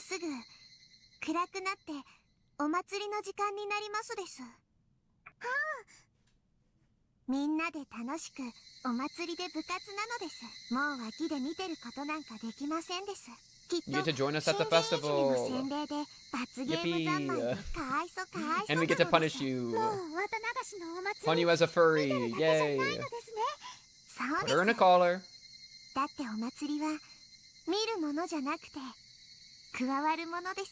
Yo, Rika, can I join? My ass has been behind this computer screen the entire time. Were they testing the speakers? It was still bright outside, but there was music playing already. The cheap dubbed background music collection of festival music could be heard from the Furude Shrine in the distance. It sounded so exciting to her. That was what she had wanted to join in on all this time. Rika held her hand. Let's go together. Let's go to the Watanagashi Festival. All of us. Together. Yeah.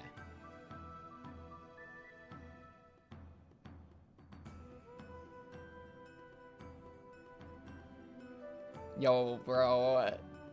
I'm not getting taken away by the bloodhounds, bro. Frick you, man. Yo, Satoshi get to pull up? We still need a Satoshi Satoko reunion.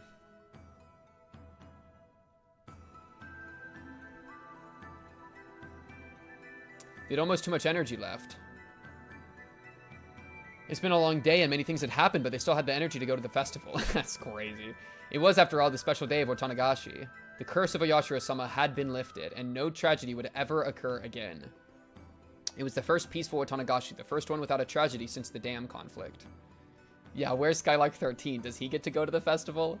The villagers had noticed that the phone lines were disconnected during the day, but it was fixed so quickly that they didn't pay much attention. They heard the self-defense force helicopter near the mountains, but rumor had it that they came to the wrong place for their training. The elderly villagers laughed and said that the young men of the National Defense Force need to pay more attention. Holy shit. Yeah, where's Peon? True?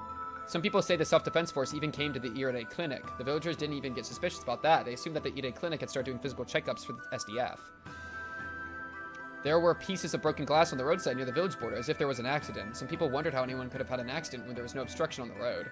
The elderly people said to each other that they always had to drive carefully, even on a familiar road, but it looked only like a trace of a normal accident, so they didn't get suspicious. The rest was a ghost story. The villagers heard an extra firework to signal the festival taking place. It wasn't an echo. The people in charge of the fireworks were puzzled, but when Rika said Oyashiro-sama must have shot the extra firework, the villagers simply believed that was true. W lying. It was the night of Watanagashi, the biggest festival of the year. Wait, chat. Were we Peon this entire time? Wait! We're not Peon the entire time. It's even more than that. Peon. The third sibling, the triplet of Mion and Shion. Who else has green hair and a ponytail? Peon might have been the Gyube. What's his name? Okanogi? I forgot his name. Peon might have been Okanogi, bro. We figured out. Hydrate? W-hydrate? The weekly hydrate? Holy.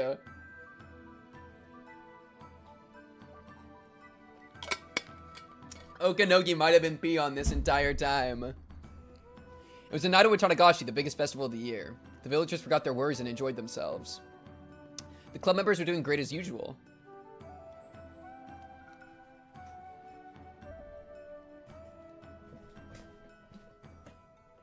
You know, they're beating my ass.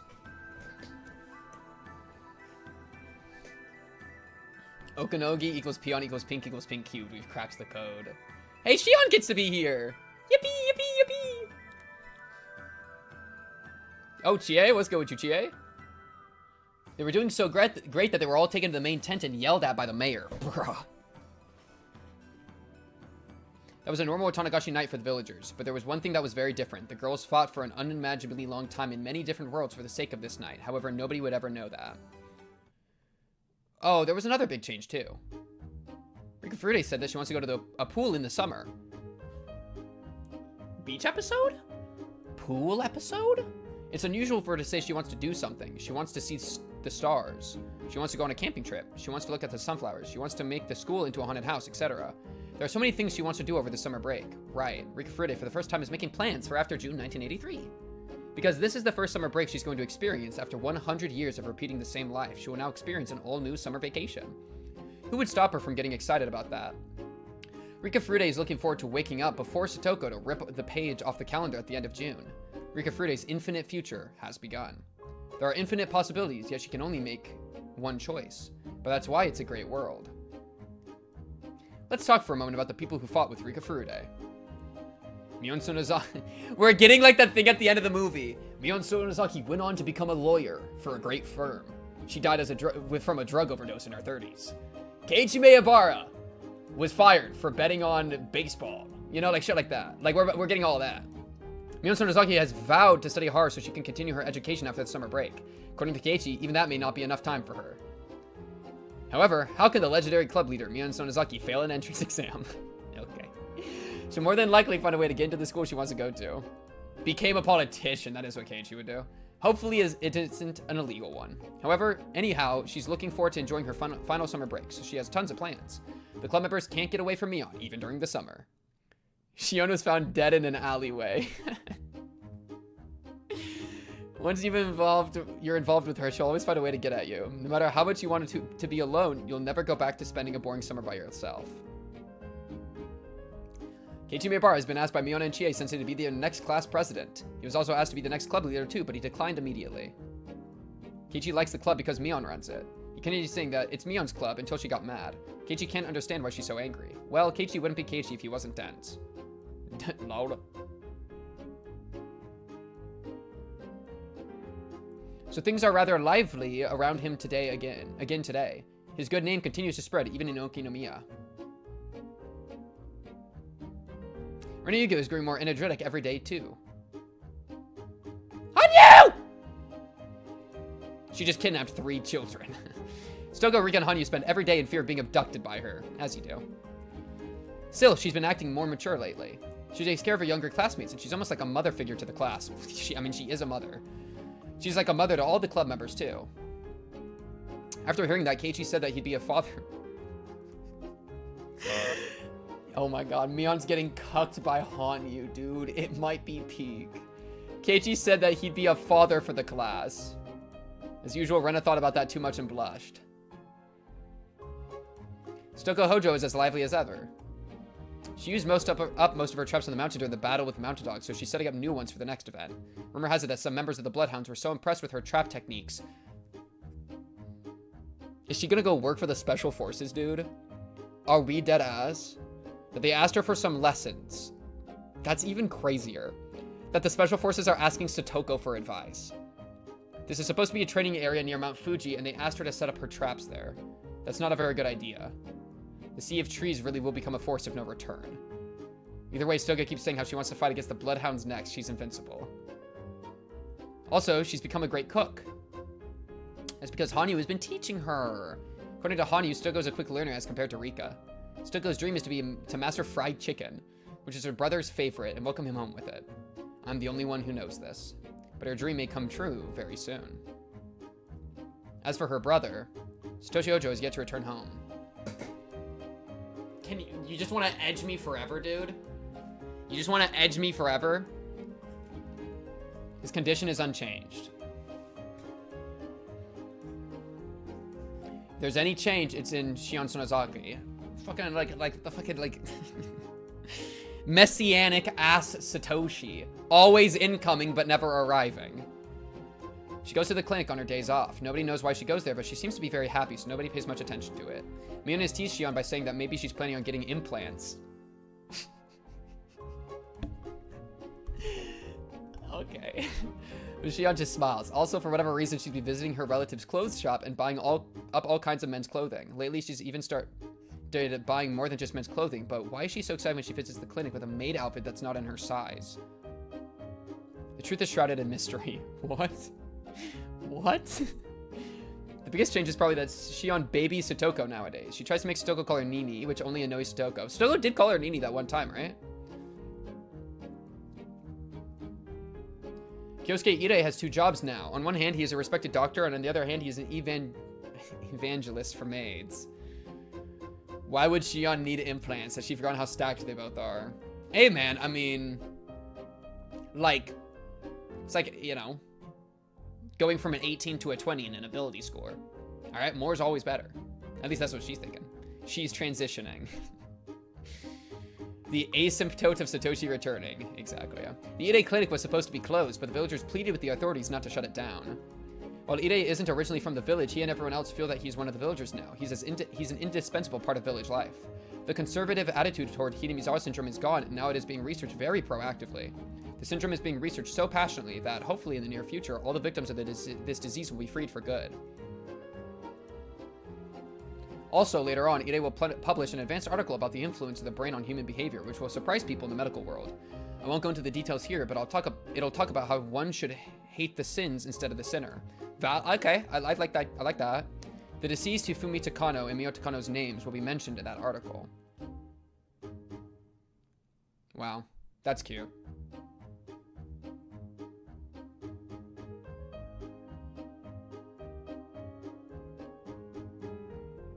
Oishi Kurado gave birth to twins.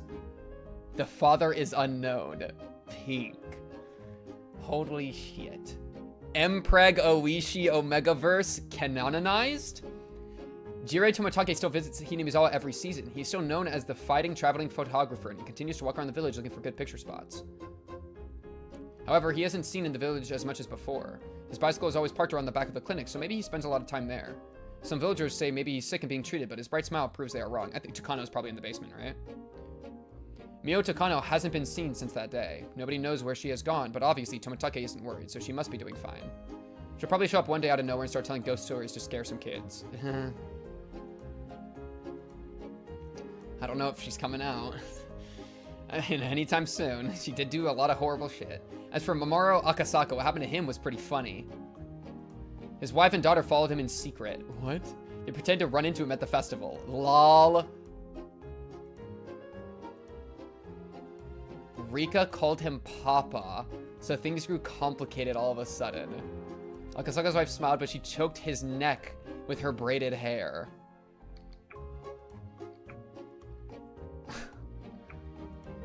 Rika, what are we doing, bro? The wife and the daughter could be like, wait, is he cheating on me? Or, okay. His arms were folded, but her braid moved like a tail. Squeeze. She tortured a man who destroyed a special forces unit without even using a weapon. Rika continued to tease him, making the situation even worse. However, Akasaka's family liked Hinamizawa, and they said they wanted to come back. Oh! Akasaka's daughter and Rika grew so close that they seemed like sisters. Oh! Kurudo Oishi has gotten back into playing Mahjong after delivering a pair of twins. Oh, that's cute. For whatever reason, Akane Sonozaki has joined his table too, and there's rumors a riot squad almost got dispatched to the Mahjong parlor one time. Funny. His colleagues say Oishi has calmed down quite a bit. It's probably because he has reached closure within himself. But his colleagues know nothing about that. I liked Oishi's arc. Oishi had a great finale to his arc. He's planning to move to Hokkaido when he retires, but he wants to come back every summer. His bright second life is waiting for him. Ballroom lessons inbound. Tatsuyoshi Kasai hasn't changed much compared to others. To some people, this was a life-changing event, but for Kasai, it was just another episode add to his tales of heroics. According to Kasai, this incident was just a little bigger than usual. This guy's too locked in. If this was just a little unusual, then what in the world would be needed to impress him? Shion insists that he will tell her, but Kasai only tells her that that's a secret. Also, he regretted exposing that part of his past. Shion keeps begging him to tell her all about it, but he simply ignores her. Shotgun Kasai. Akasaka is Rika's sugar daddy, which means Rika and Akasaka's wife are bloody sugar siblings. Wait.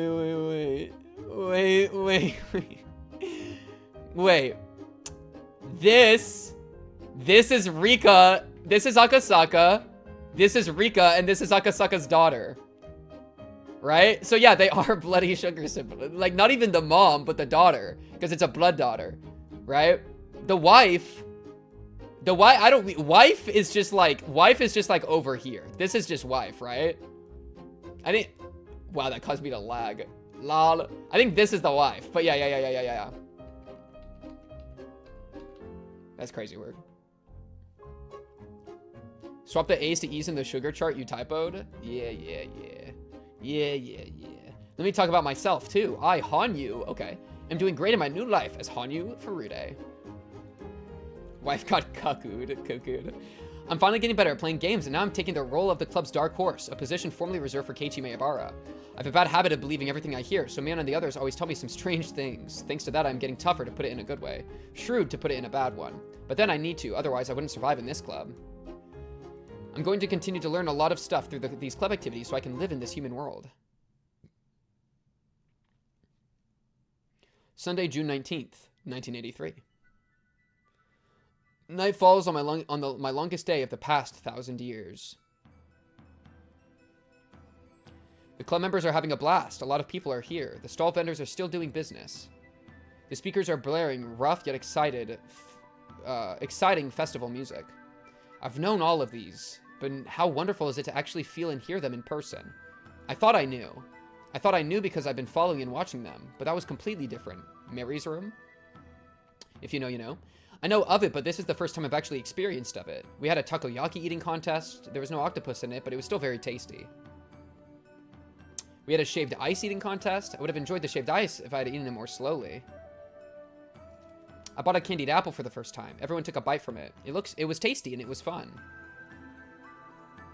We played a shooting game. I didn't know how difficult it would be to shoot a target, but it was fun too. Also, we played a shady lottery game. It was one of those things where you pulled a string and got a prize. Nobody got a good prize. We all complained about it to the vendor. That too was just so much fun. Then it was time for the dedication dance. Of course we go there early so we can commandeer the best seats. I snuck out and stood where I was told to. I could see better than the other club members. This was the spot where the object of worship sat. This is where I was supposed to be during the ritual dance. No, this is where I thought I had to be. But seeing the dance from that spot wasn't fun. Therefore, I returned to where I was and sat with everyone else. Oh, that's so good. She's leaving the position of like the godhood where she's ought be to go hang out with the squad. That's so good. Man, they saved me a spot. Everyone rubbed my head while asking me where I went. I apologized by saying ow ow. That made me very happy. I watched the performance in the crowd of people. It was the best dance I've witnessed in the past 1,000 years. I couldn't keep either my happiness or my tears from flowing out. Aw, Hanyuu. After the dance was over, a handful of cotton was passed around to all the villagers. We let the cotton absorb all the filth and sins of the past year and wash it down the stream. Cotton is cotton. Obviously, it's not human. We use cotton instead of a human so that nobody is sad. In other words, this is the way to purify sins without making anyone suffer. Like, this is the way to win the game without a loser.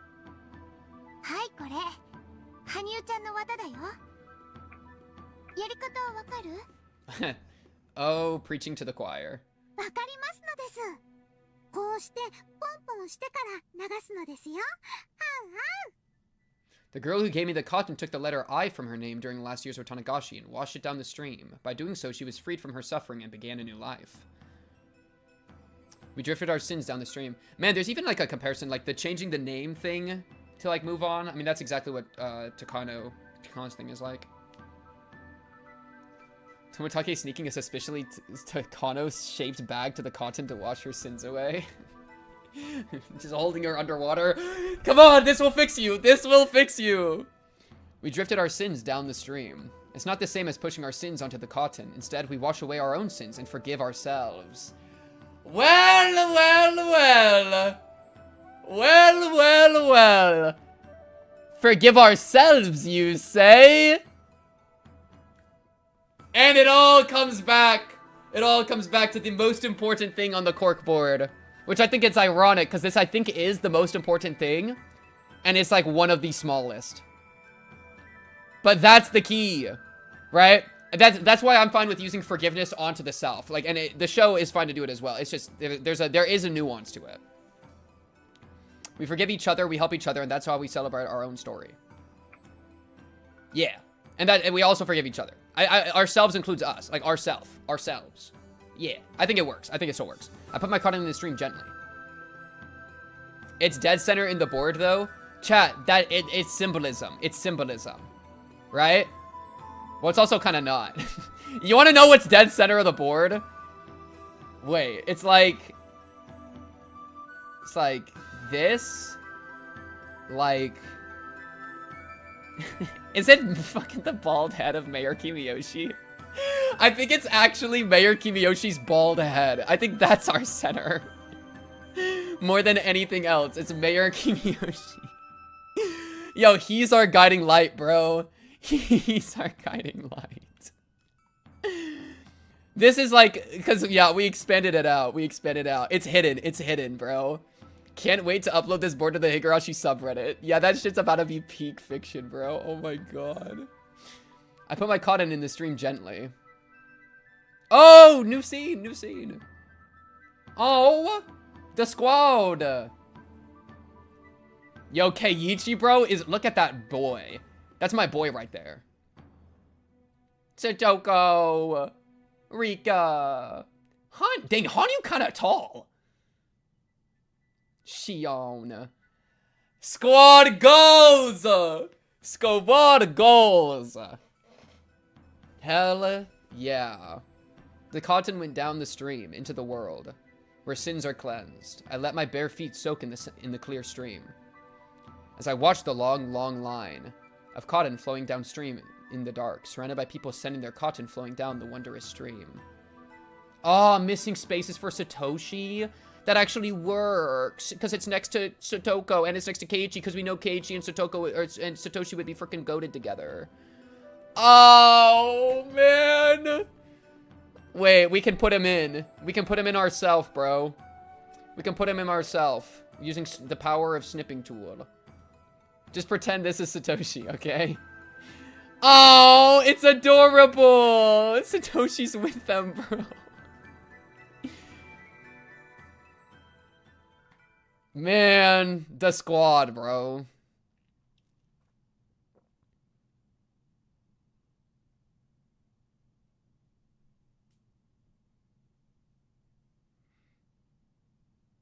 This is a complete world where all the fragments were put together.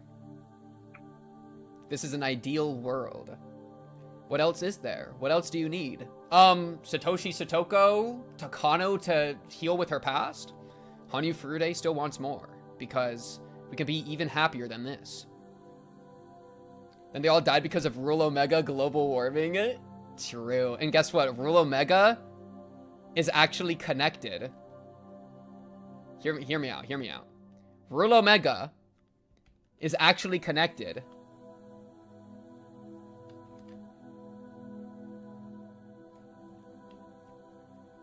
to the Omegaverse, right? And the Omegaverse is how Oishi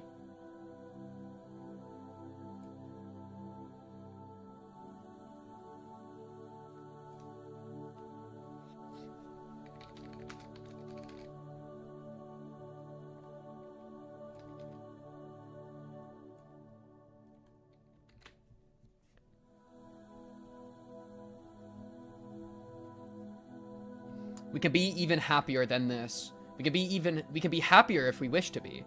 Not a long time from now, but in the near future. Then when is it? I told you it's in the near future. We will be happy then too, see? The power of belief, bro. The power of belief! Re-Zero Oishi.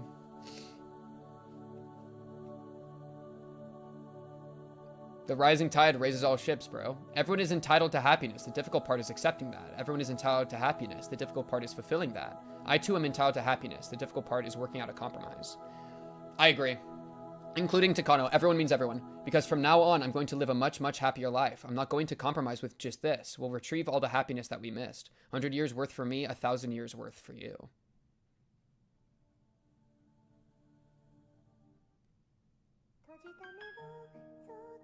Finale music? Credits? Is this credits? What is this song? It's kind of quiet. Let me bump it.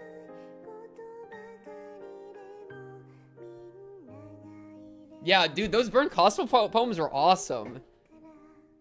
A report on the coup d'etat of the Ide Institute proposal.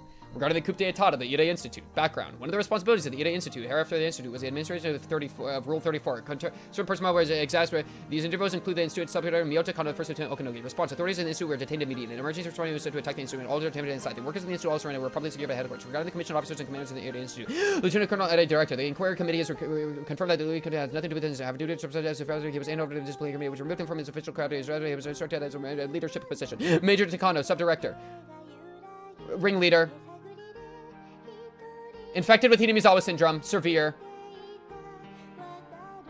Being treated. Okanogi. Accepted bribes from Takano. Bargaining. Ide Institute.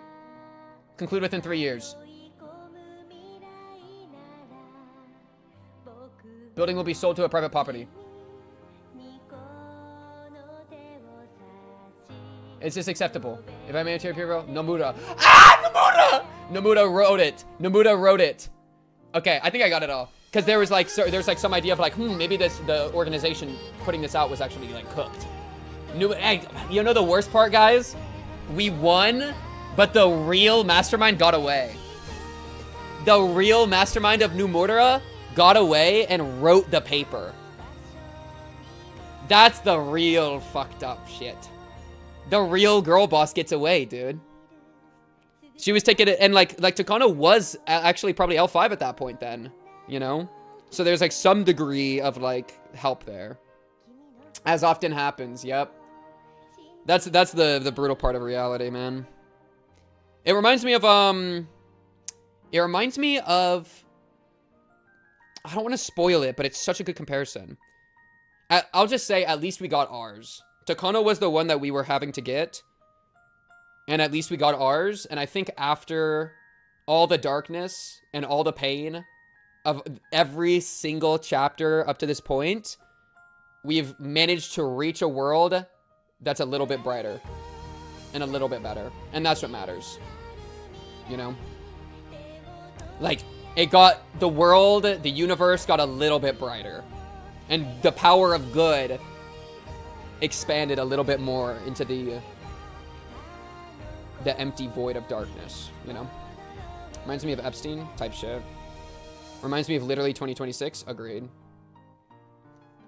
Agreed. But that doesn't mean we give up, right? Like, we still fight for our happiness. We fight for good.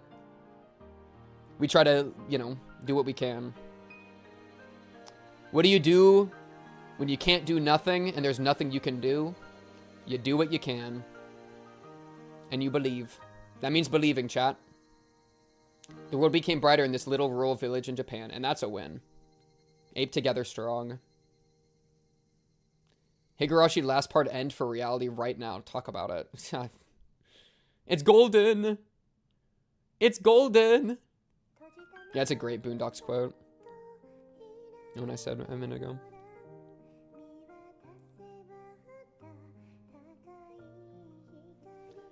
Wow, how many, dude, what was that, like 200-300 hours? We put like some real time into this series, bro.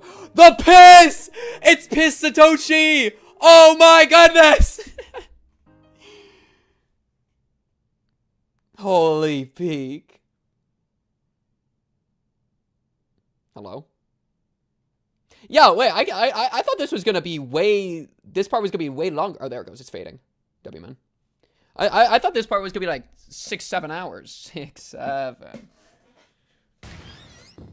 Scenario jump mode has been unlocked. Okay. The tips... Tips! Tips! Or are you just saying I can go in the room that's empty? The staff room has been unlocked. This is a thank you message for purchasing the game. Oh, I'm excited to read that. You received a new tip! New tip! Yeah! Chat, we got a tip. Got a tip. Kind of blazed through it and didn't yap much. Oh, hell yeah. Nice. I wasn't even meaning to. I was just kind of going at a what I felt like was a normal pace for me. I'm sad that Takano didn't have any redemption from herself. That was really depressing. I was really hoping. I was holding out for a hero. New tip, then staff room. The real treasure. Honestly, I'm gonna be honest. I don't give a fuck about any of the characters. I don't give a fuck about anything we just experienced. What I've been here for the entire time was the tips. I fought through all of that for the tips! And we finally got it. Because good people get good things, man. This is my reward, man. Give me the tip. Get me in there, man. I want a tip. Put the tip in me, bro. The Forbidden Treasure. Onigari no Ryoyu. It's the most valuable asset of the Furude Shrine that's kept in the ritual storehouse. In ancient times, when this place was a chaotic world of both humans and demons, this precious sword. We have a special an artifact sword? Even at the end, Takano couldn't afford herself or anyone else mercy. Yeah, it's really sad. It's really sad. Well, and like, she's like ready to die, and that provokes her to like kill someone else, right? Like, I'm a big like as above, so below, as external, so internal, right? If you hate the world, you're gonna hate yourself. If you hate yourself, you're gonna hate the world. Takano had so much hate within her, partially even like towards herself. And towards herself for her sins, and towards her past, and towards her weakness, and towards so much. And that perpetuated the hate she had out into the world. And then it was just a negative feedback loop, you know? That's why forgive yourself and accept yourself is so important to me. Because I think if you love yourself, you're not going to hate the world, you know? If you love yourself, you're going to put love out into the world. I think those things just feed into each other. Hate begets hate. Love begets love. Like a fire lights another fire, you know? And this place was a chaotic world of both humans and demons. This precious sword defeated the demon god. Hello? However, nobody has seen it for 1,000 years. According to the legend, it is sealed in a statue dedicated to Oyashiro-sama in the ritual storehouse. Because of its structure, as long as the belief in Oyashiro-sama continues, it will remain a forbidden tool, forever sealed away. Also, it is only mentioned in the Forbidden Scrolls of the Furude Shrine. Therefore, only a handful of the Furude family heads have ever known about its existence. According to several of the Forbidden Scrolls, the sword is shaped like a willow branch. There are some ink paintings of the sword made by a few Furude heads, but none of them match that description. That means they drew those pictures from their imagination. The legend says that there was a girl named Uka who received a divine message that commanded her to defeat the demon god. However, neither the swords of humans nor demons could conquer the demon god. It would require a blade that was neither a human sword nor a demon sword. What is going on? Only a sword that mixes human and demon qualities could defeat the demon god. It has been said repeatedly that the ancestors of Hanyuu are half demon and half human. Is it all about, like, integrating the shadow self type shit? Oka Furude, dates unknown, is said to be the first person whose blood was mixed in that way. The description is what conveys that. Heaven gave Uka a precious sword. The precious sword was shaped like a willow branch. Its tip split 3 ways, which symbolized heaven, earth, and people in unity. It also symbolizes the harmony between heaven, demons, and humans. I like that. Like, Aristotle says that the human is like the rational animal. So it's like the gods, the human, and then the animals. And so rational animal puts you between the rationality of the gods, or the divinity of the gods, or whatever. Is it rational animal or divine animal? I think it's rational. But either way, just basically situating the human between the realms of the godly and the animal. So it's a similar structure, but instead of animal, it's demon. Oka headed to the swamp where the demon god hid and defeated him with this treasured sword. Each forbidden scroll describes how she defeated the demon god differently. Some say she disciplined him, some say he ran away, some say he surrendered. What happened to the demon god afterwards is unclear too. The oldest scroll says the precious sword destroyed the demon god's horn. Ah, chipped the horn? Chipped Hanyuu's horn? But other books don't mention that. The precious sword that defeated the demon god was then enshrined and was named Onigari no Ryoyu. Oka sealed this precious sword in the deepest place of the shrine to hide its existence forever. Even if it was created to slay the demon god, the sword didn't belong in this world anymore and shouldn't exist on the face of the earth. Some said that was why it was removed from the human world. But some said Uka was the daughter of the demon god and that she wanted to banish the sword that killed her mother. The ancient cult of Oyashiro-sama suggested Oyashiro-sama was this demon god, the source of chaos, the source of all that was evil, and the source of all friction. To prevent the demon god from returning to the human world through worship and comfort is the root of that ancient cult. This may be a type of cult that devoted to an evil god. This idea that it's not worship for protection, but to stave off a curse links slightly to the modern worship of Oyashiro-sama, but seems slightly distant from the modern worship that asks for Oyashiro-sama's blessings and sees them as a god of marriage and good relationships. It fosters the argument that humans are good by nature, saying that all discord is with the work of Oyashiro-sama, and there are no demons in the world of man. After all, the legend continues on to what we know today, the harmony of humans and demons. But in this era, all the scrolls on the origin of the belief in Oyashiro-sama, and the scrolls of the matriarch of the Furude family have been sealed due to being forbidden. That happened probably because the new image of Oyashiro-sama, that of a loving and affectionate god, and the ancient image of Oyashiro-sama, the source of all evil, didn't match. It became too difficult to explain the faith's doctrine. Also, if one believes the forbidden scrolls, the Furude family was descended from one who killed her own mother. That would mean their blood was cursed. If all that is true, then today's faith is very different from the one that was started by the matriarch. One of the leaders of the Furude family from hundreds of years ago wrote this. The Onigari no Ryoyu, the legendary precious sword, is the symbol of both the Furude family and the sins of the human world. It was an era where people pushed the source of their evil onto others and could only purify their sins by killing one another. The matriarch, one, took in the root of all evil herself and let her child murder her. That was how this place was freed from the chaos. One, the matriarch usually means Oka Furude, but sometimes it means her mother. The notion that the matriarch was the demon god was a taboo among the Furude family. I mean, yeah, it's just Hanyuu. However, obviously some leaders interpreted it that way. When the Furude family, or when this world of man commits the foolish act of seeking to blame others and tries to return to the world of demons, this is when faith will disappear and the statue's head will shatter. That's when the Onigari no Ryu will reappear to us. The second coming. Okay, whoa. Yeah, I was gonna draw a comparison to the Old Testament, New Testament, and then they said second coming, and it's just like, oh god. Yeah, that's 100% the comparison to make. Yeah, from punishment to mercy, you know. Jeez, man, that's crazy work. The second coming will once again revive the memory of the Furude family's forgotten sins. Is the demon god a fictional legend, or someone who actually existed? In some rare cases, babies were born with horns, but they were called children of the demon god. Descendants of the Furude family who will read this. The myths passed down by our forbidden scrolls are numerous, and their content vastly differs. But don't get caught up in the smoke. No matter how different all these stories are, there's one thing that they all want to convey. Yeah, and this is like different chapters of the Bible or whatever. Search the heart of Oka Furude, the one who sealed the Oniga no Ryu forever. That is the fate that all the Furude family leaders must understand. Man, I love a tip. I love tasting a tip, dude. Shit's delicious.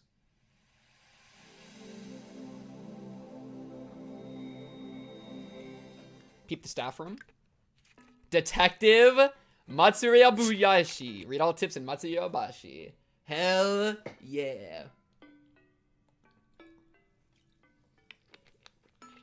Staff room and after read DM. Some early Christian sects did believe that their god was evil. Oh, interesting.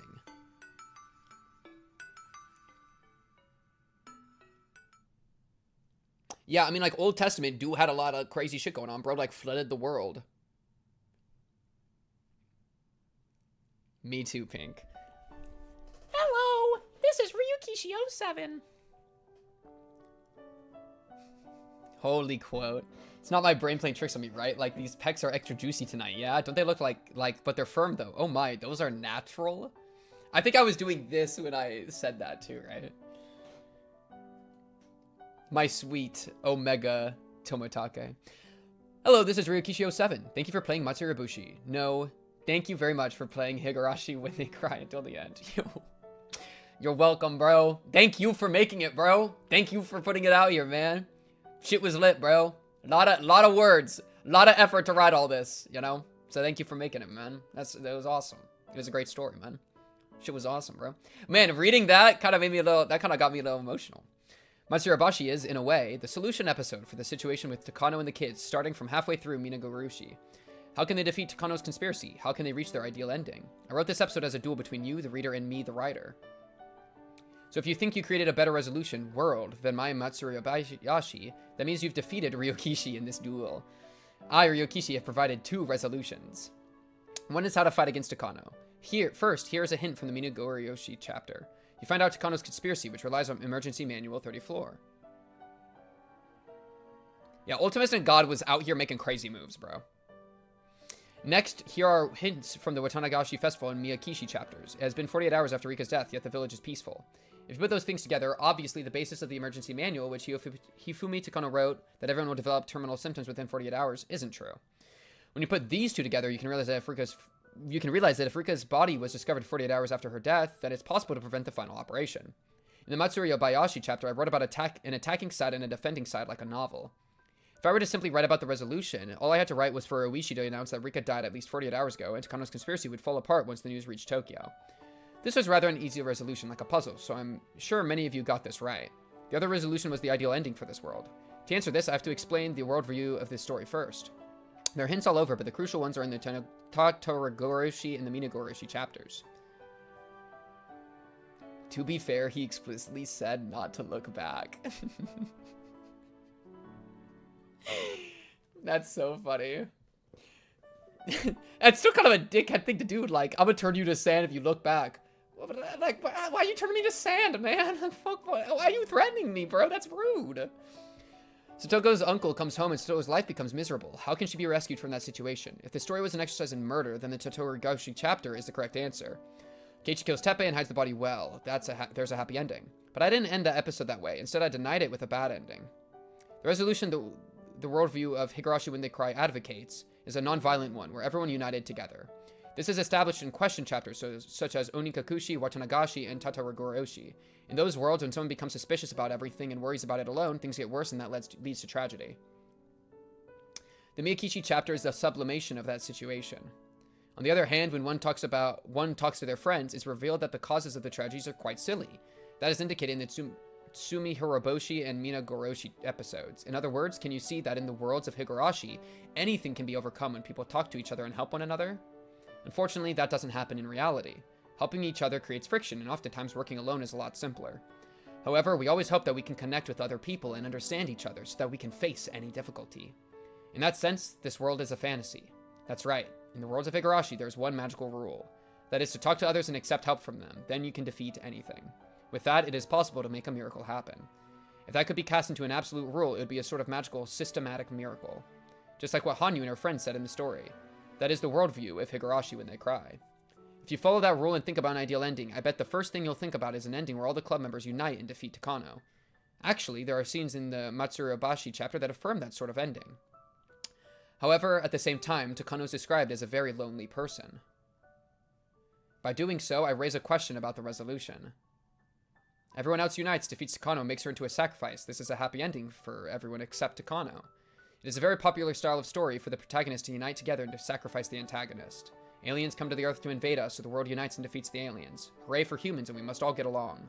This is a very popular storyline all over the world. This is why I was trying to save Takano, because I felt the fucking rule you were putting out, bro, and I'm feeling it, dude. There are plenty of stories that use aliens, devils, or monsters as clear bad guys and make them into sacrifices. Two parties fighting with each other become allies once the third party shows up. Storylines like this are indeed exciting. Yeah, there's a lot of examples of that. By adding a sacrifice, differing parties unite and become allies. To create this situation, there has to always be a third party, the sacrifice as well. I'm sure many of those who create such stories must have already noticed that. We always add a third enemy that can't possibly unite without us. To make up with each other, we try to find a common enemy. Am I the only one who feels that describes our world today?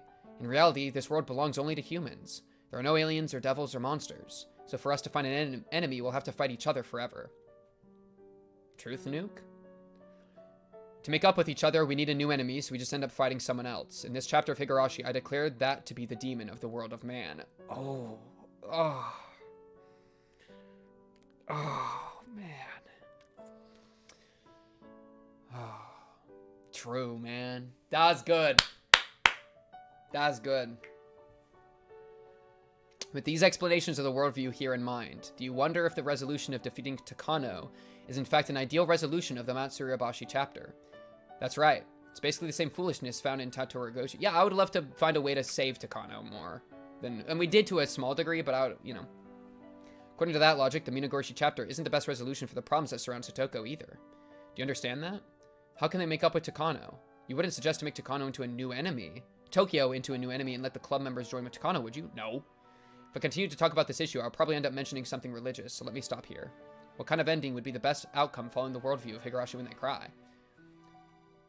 We talk with Takano. We get to the soul that her damaged childhood, her damaged soul, and we start to heal that. And then through healing that, she loses the fuel to be evil.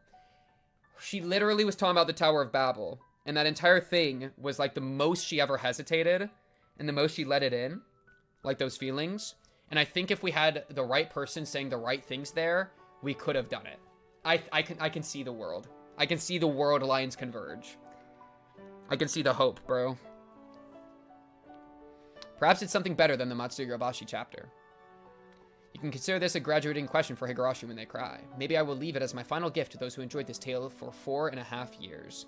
Thank you for reading this extremely complicated story.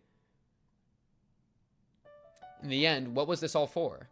If I were to put the answer to that question in one word, it would be entertainment. It's not important if you're able to answer the riddles. After all, if you enjoyed yourself, you won. Ryokishi 07 will continue to challenge you. Higurashi When They Cry ends here, but I hope I get to see you again in a different world. Umineko mentioned? What kind of work do I want to create next? Maybe it's fitting to choose my next work from an infinite number of possibilities while listening to the chorus of the Higurashi. Takano needs to be the one willing to open first, very similar to Satoko in Chapter 7. She needs to be the one to save herself first. Yeah. And well, she wanted Toмотake. Like, I think she was close to like, if Toмотake showed up to her in the right instance and said the right things when she was still before really kicked it off and was like doubting, then I think she would have reached out, you know? I could see it happening. She would have let it in because we could see how desperate she was, you know? And that's what makes it so tragic. I want to express my gratitude to all the people who have supported me until today. Yeah, I think only Toмотake could have been able to do it. Ide's head ass talked about the weather, bro. And, like, I think a little bit of Hanyuu action. Like, I had hope with the Hanyuu stuff, but it didn't work out. Thank you very much. I look forward to seeing you all again soon. Ryokishi 07. Hey, Ryokishi 07? You cooked on this one, bro. I'll be seeing you in a minute. Hey, this ain't goodbye. This is see you later. Come on, man. Hey, we'll be circling back in a minute, bro. Come on, man. Stop playing with me, man. Come over here and give me a kiss. Boom. Alright, I'm supposed to peep DMs? From who? I got a lot of DMs. Oh, shit. Let me look back. Okay. It's just happening. Now your final task. DMs. Okay.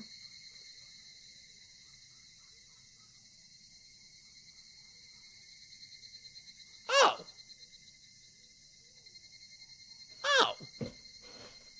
So what I'm about to show you is something you couldn't possibly have known by yourself within the game. Plus, even if we were to backseat you for doing it, it'd be long AF and tedious. This can be achieved only if you don't break any fragments and do them in a strict order. So here it is, enjoy. Higurashi When They Cry, Matsuribashi Secret Ending 8. Hello?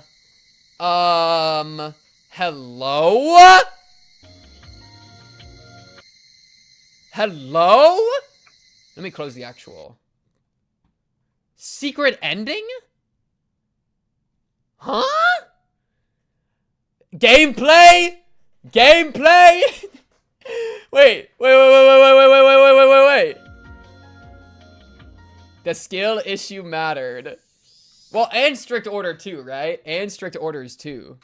There's a secret ending? What is going on?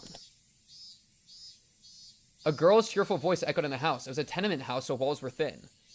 So, of course, her yell carried through to the neighbors, but since it was a child's voice, nobody complained. Miyoko. Oh. お父さんたちデパートへ行こうと思うんだが。 Oh no, is this about to be so depressing? Her father's voice didn't reach the girl because all she was thinking about was making a new secret base with her friends in the field. Her father knew the girl had been looking forward to going to the mall and that if they went without her, she would be upset. Oh no, she could be saved before she even gets hurt? That would be so sweet. He also knew that the girl liked collecting flags from the kids' meals at the restaurant there, and one more would bring her collection to 20 flags. I don't think the quality goes up any more than this. The girl was making a wish on those flags. She believed if she collected 20 of them, she could become happy. Oh well. He supposed he'd bring a flag home as a souvenir. It wouldn't be a big deal. If he asked a waitress, she'd bring one for him. Yeah, I'm starting, like, are they going to be able to, like, come home safely? On that day, due to an accident, the trains were running behind schedule. To make up the time lost, drivers were braking a little too late and accelerating a bit too soon. It was rather unsafe. The Tanashi family didn't own a car. They always used a train to go to the mall. Oh, Takano. As the girl skipped her way to her friend's house, an unfamiliar woman stopped her. Yo, this shit's about to make me cry, bro. Obviously, she wasn't from around there. The ties between the neighbors were very tight around there. The girl knew everyone's face. So if there was a stranger, it was either a new mailman or someone who's lost. The woman said to the girl, 行きたい? 死にたい? Any person would think the woman was crazy asking something like that. But the girl was too innocent to think that way. She answered immediately. 行きたい! Oh, Takano. ならお行きなさい。どうせ行っても友達は留守だけど、それでもお行きなさい。留守なの? The girl couldn't figure out why this woman would know that. As the woman left, the girl stopped her. She was curious, although it was a little scary as to what response she'd get if she answered differently. なら、死にたいだとどうなるの? お子様ランチの旗がもう一本手に入るわ。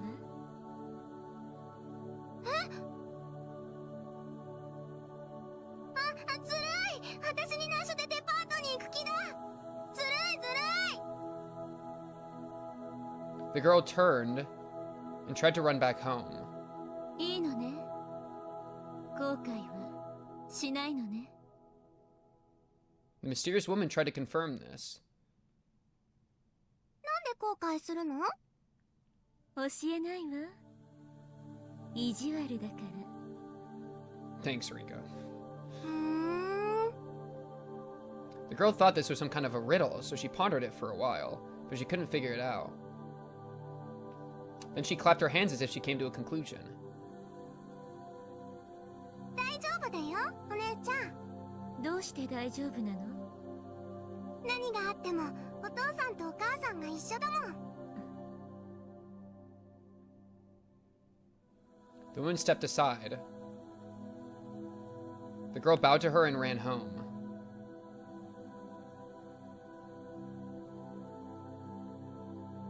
She saw her parents locking the door to leave. The girl jumped on them and nagged them that she wanted to go too. The girl was going to the mall with her family. The family headed to the train station, waited for a train to arrive, and got on it. Is the good ending her getting in a fucking crash and dying with her parents? Are we dead ass? No. The driver was feeling the pressure to make up for the delay, and the passengers could tell that from the way he was driving. The girl noticed the unusual swaying of the train. She stood on her knees and looked out the window. Her mother told her to sit down because it was dangerous. The girl stuck her tongue out.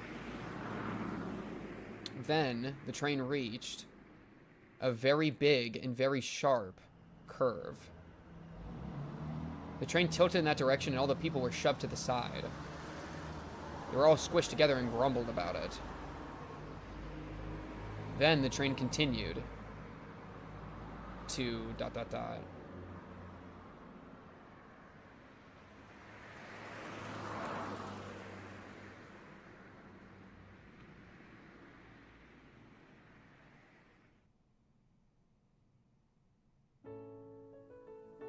The girl and her parents came home under the sky full of stars with shopping bags in their hands. Oh, they made it home. Okay. They unlocked the door, turned the lights on, and then the girl put her bags by the front door and ran into her room. She opened her desk drawer, took something out of her pocket, and put it in. She closed the drawer once, but opened it again, and then spread her treasure on the tatami floor. They were the flags of many different countries that came with the kids' meals. The Japanese flag, the American flag, America! The English flag. Which country was this for? The one with 3 colors. She lined them up as she counted. She counted out loud. Then she danced around happily. Yippee! For now she had 20 of them. It took her so long to collect that many. Like collecting world fragments, bro. It was hard work for this girl, who was so proud of herself for reaching her goal. She worked so hard that there must be something good waiting for her.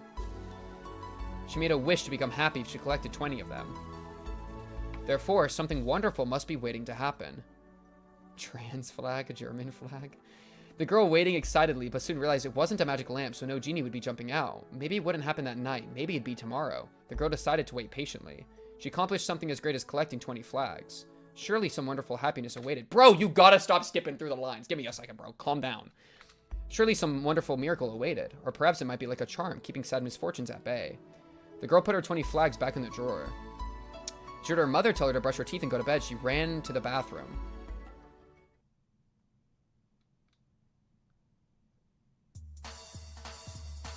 This is fine, isn't it?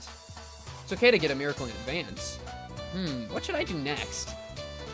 What is this music? There are plenty of fragments to play with. What? You want to try too? Hee hee, it's fun. Makes you feel like God. World with Satoshi or world with the Sonozaki sisters didn't switch. Wonder what a world with Stoko's parents and Rika's parents alive and well would be like. Oh, how about this? Akasaka gets enticed to the enemy's side by Takano. Aha, that sounds interesting. Personally, I'm curious about a world where Takano is madly in love with Tomitake. You mean the one we were in? She just didn't admit it, dude. It'd be fun to match Casey with different girls, too. Yo, Hanyuu, what are you doing? I love drama very, very much. Hee hee. Let's see, what should I do next? I have so many fragments. Hey, do you want some? What kind of world are you going to make? Yo, you're trolling. This was troll. Yeah? LOL, I love fanfic. LOL, I love fanfic. LOL. Yeah? World of Higurashi and the Cry will move on even without us. There are many dreams, possibilities, and miracles in that world. There are innumerable fragments and all interweaved with one another. I've shown you a small number of those fragments, but it's up to you to play with the rest of them. The world of Higurashi and the Cry is now in your hands. It's a big, wide world full of fragments, and they are yours to manipulate. Your dreams, your possibilities, and your miracles are yours to discover. I thank you for joining me on this 4.5-year tale about this world. I thank all those who supported me during this 4.5-year tale about this world. I thank all the characters who brought this 4.5-year tale about this world to life. I thank my family who have given their understandings for this work. I thank my coworkers who spared no effort for the sake of this work. I thank my friends who support me during the creation of this work. And while I am the same person who created this work, I thank this work itself for the unforgettable 4.5 years it's given me. I think the fact that I've left behind a legacy of the past 4.5 years of work. I thank all the people who have sent me emails teaching me the joys of production. If I may leave you with one more piece, I leave you the joy of making a product of your own. I have nothing to show for the 4.5 years I spent in college. I simply spent my days without achieving anything. I left no proof that I was even alive during that time. If you feel that the regret for this was what drove me to make this work, then I think we can meet again as friends. This is why I leave you this message. I look forward to the day we meet, my friend. Ryokishi07. The joy of production. Agreed! Bro, that's why I got a YouTube channel, bro. Because I got tired of consuming shit all the time, so I started trying to produce stuff. Ryukishi published 3 stories and a manga adaptation of those stories from fans about different fragments. Cool. Dude, I can't believe we went from this beautiful, like what could have been, and then it just cuts to them in the fucking world being like, no.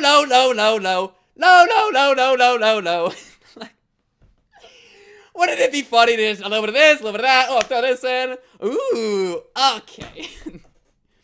You didn't read the title and description of the fragment at the beginning? Like what?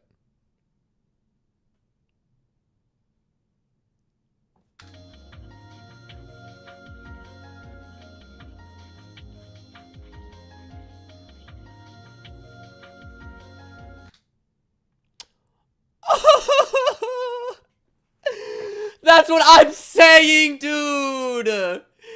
That's what I'm saying!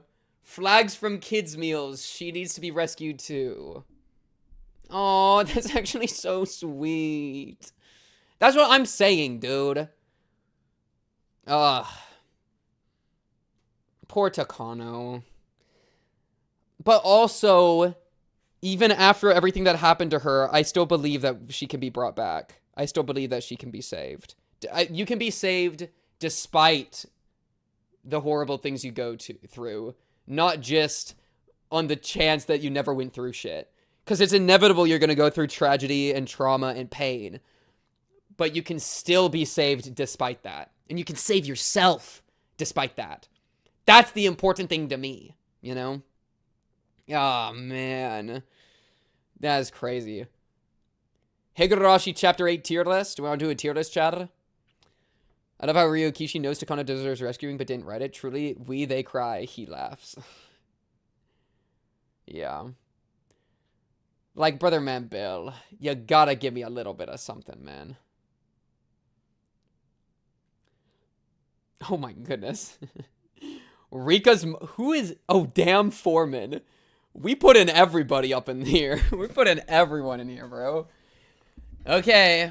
The teddy bear. We didn't even get the final resolution with that. With, like, Satoshi is still, like, sick. You know? One miracle at a time. One miracle at a time. I don't even... What should I do? I usually do personal and then, like, objective writing, right?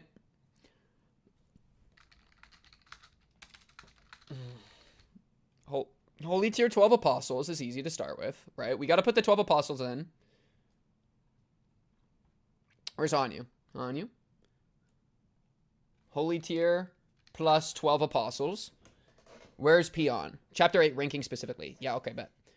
So for chapter 8, I mean, we got to have the full squad as the holy tier plus 12 apostles. They all came together, like, were the perfect personification of the theme and just made moves. I kind of want to keep putting, like, I feel like it's, like, thematically wrong if they're not... How many are there? 1, 2, 3, 4, 5, 6, 7, 8, 9. 3 more for the 12 apostles. Oishi. We got to get the 12 apostles in. Kasai.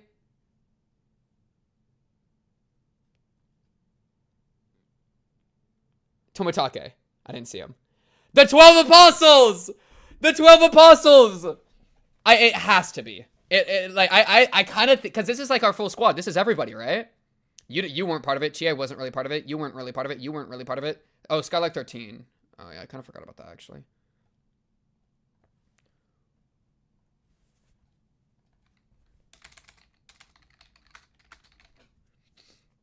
Okay, but yeah. There we go. Kasai moves Kumagai. Oh, shit. Sorry. Yeah. Kasai Kumagai. Holy tier plus 12 apostles. I think it's perfect. He's the 13th apostle. Oh my god. Oh my god. He was the lost 13th. Holy shit. The 13th apostle. It makes perfect sense. He's actually the chosen one, dude. Oh my god. The holy 13th. The holy and unholy. The forbidden and unknowable 13th. Holy peak. Holy peak. But yeah, no, I mean, like, they all gotta be up here. I'll put... Who do I want to put, like, really up high? I feel like Keiichi took a back seat relatively. I think Mion had a lot of action. Maybe, like... I also liked Hanyuu getting quite a bit of action. Maybe, like, boom. I mean, this was, like, Hanyuu's chapter, right? I mean, who did I like? I don't know. It's hard to, like, rank them above each other. They all kind of were... They're such a unit. Akasaka Loki, you're just like the glaze machina, so you're gonna sit in the back, but I love you, bro. Oishi, I really liked Oishi's arc. I think maybe Oishi at the top. I don't know, maybe like here. Tomitake got to lock in finally. Ide got to lock in. Shion didn't really get to do much, which I was kind of upset about, so I might put her kind of lower. I think she's like right here. Maybe like this. Shotgun Kasai was fun. Of the club, I mean, Keiichi's just my boy, right? Maybe like this. I think like this, right? Yeah, Mion was like the champion. Mion's never gonna be up high. Maybe like this. How about, oh, they get to be together because they're cute. They get to be together because they're cute. I think I like this. Because Keiichi's always been my boy, so I want to put Keiichi up top. Even if he just kind of was like a guy with a bat most of the time. I don't know. Maybe I should put him a little lower. This is just for chapter 8. Maybe like this. Because I feel like these two got to do the least, and then like it kind of, these four got to get a lot. Which is cool. So that's probably good for that. Damn Foreman. Lol, have fun getting murdered. The arm is Scholar 13 tier. Keiichi's dad. I fuck with Keiichi's dad. Rika's mom. She got hoed by the narrative, bro. She got so unlucky. She got so unlucky. Rika's dad. I don't really remember anything about you. You're kind of a chud. Ch8. I fuck with Ch8. Love Ch8. Akasaka's kid. I mean, you're cool. You're kind of just here. You didn't really do anything, so you could be in B tier. Oreo. You're in C tier. You're not in D tier because I've grown as a human. Mion's mom. I think there's cool. I really liked her interactions with Uishi and putting that, like, burying that hatchet, I thought was really cool. I remember you liking Rika's dad.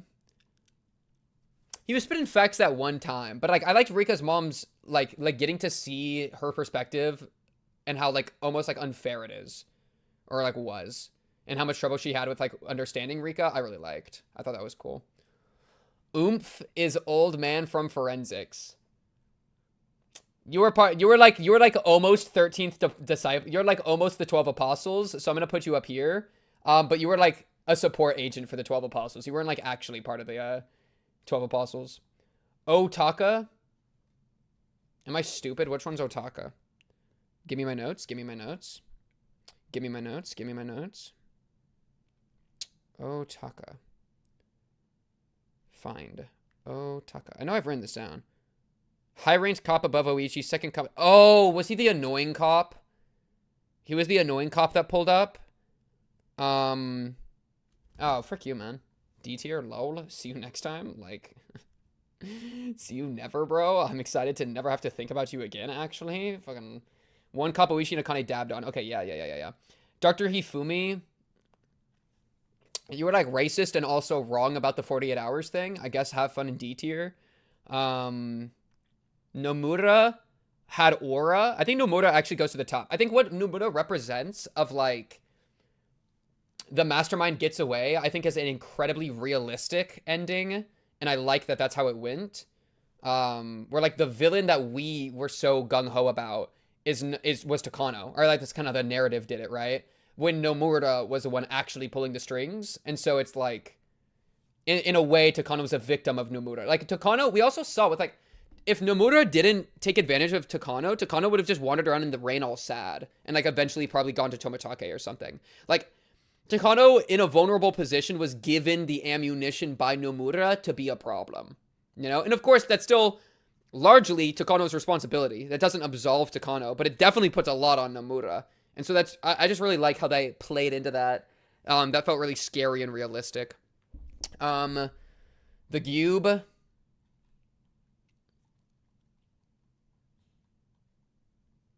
C tier. I like, yeah, this is like personal. This isn't writing quality, so I'll put him in like C tier. Want to see a picture of Nomura from the anime? Well, yes, eventually. I want to see like all of this stuff. We'll like do all this stuff. I want to see all. Because I'm sure there's a lot of, I mean, yeah, if you want to like do a sneak peek, that's fine.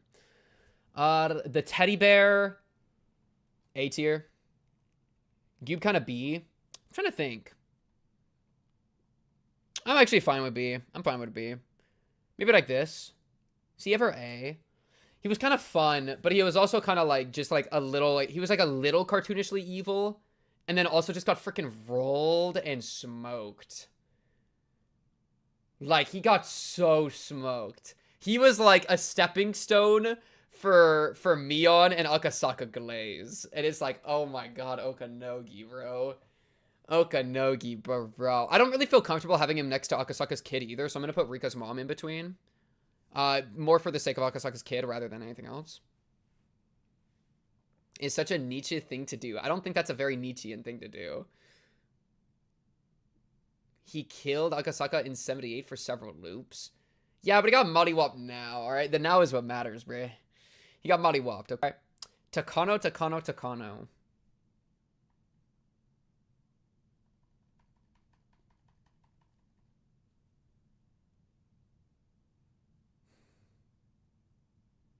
This chapter included... Oh, this is what Nomura looks like? Oh, how do I open link? This is apparently what Nomura looks like. Well, she's incredibly bad. Like, I would bend over too. Dun. Takano. This was the chapter with Takano, because the opening of this chapter was Takano's backstory of abuse, right?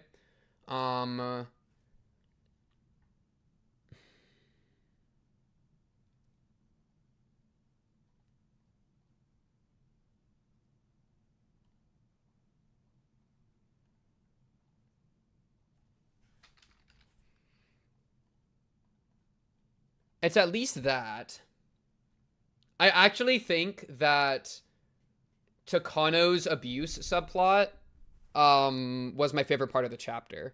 I think that was really depressing and very humanizing, and I really loved her, like, I'm gonna be God stuff. In general, I think that was, like, done really well, and it, like, as a symptom of deep sadness and a lot of pain, and how that motivates somebody towards godhood. This whole thing, I thought they did really, really well. I really liked that with Takano. My one debuff for Takano is I'm kind of sad that she pulled the gun at the end and, like, tried to shoot the cast, right? Because, like, she was completely beaten down and completely ruined, and I'm trying to I don't know if I would have, I don't know what I would have preferred writing wise. I mean, I know I really would have loved if she put down the gun and didn't do it, but still, because you could still have the scene of her, like, wailing and struggling. Though the gun was, like, for the miracle, you know? We couldn't have had the miracle scene. We would have had to write that in somewhere else. But it's pretty sad to me that Takano is, like revenge tooth and nail to the end. Though I guess their way of kind of, like, adjusting that is by having her be sick with Hinizawa syndrome. So she definitely got, like, because that was something said in the credit roll. And so that kind of makes it so there's a little bit of ambiguity behind her, like, not being good in that moment. Because she was teed up. That was, like, her moment. You know, I was begging the entire plot. I was begging for Takano to, like, turn any semblance of a new leaf. And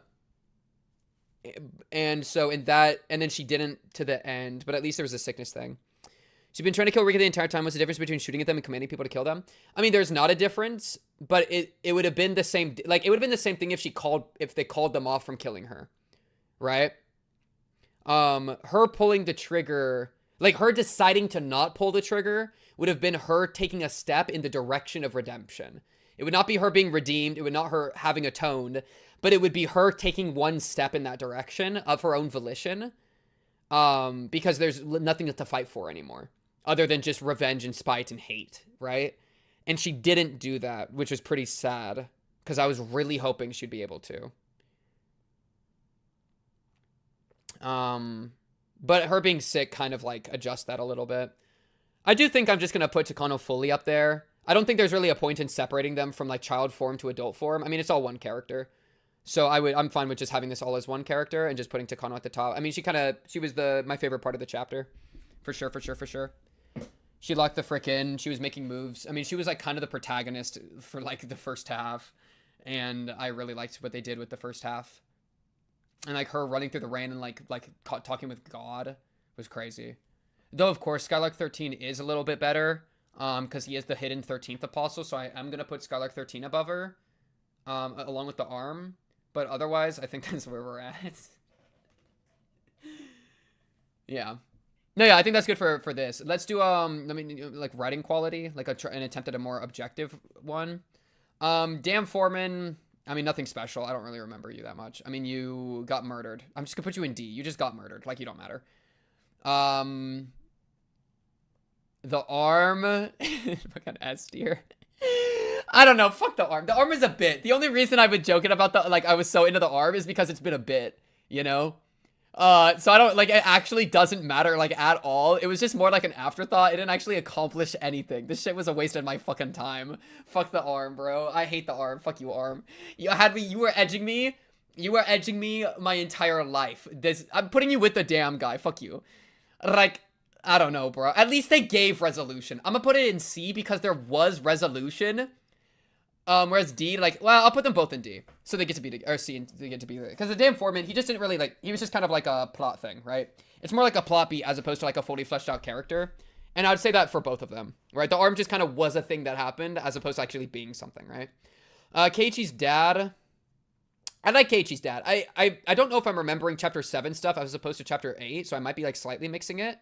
Got reunited. I'll even put it, wait, which, was it left arm or right arm? I could pull my notes up. Do I remember which arm was it? I don't think I wrote here. Missing arm.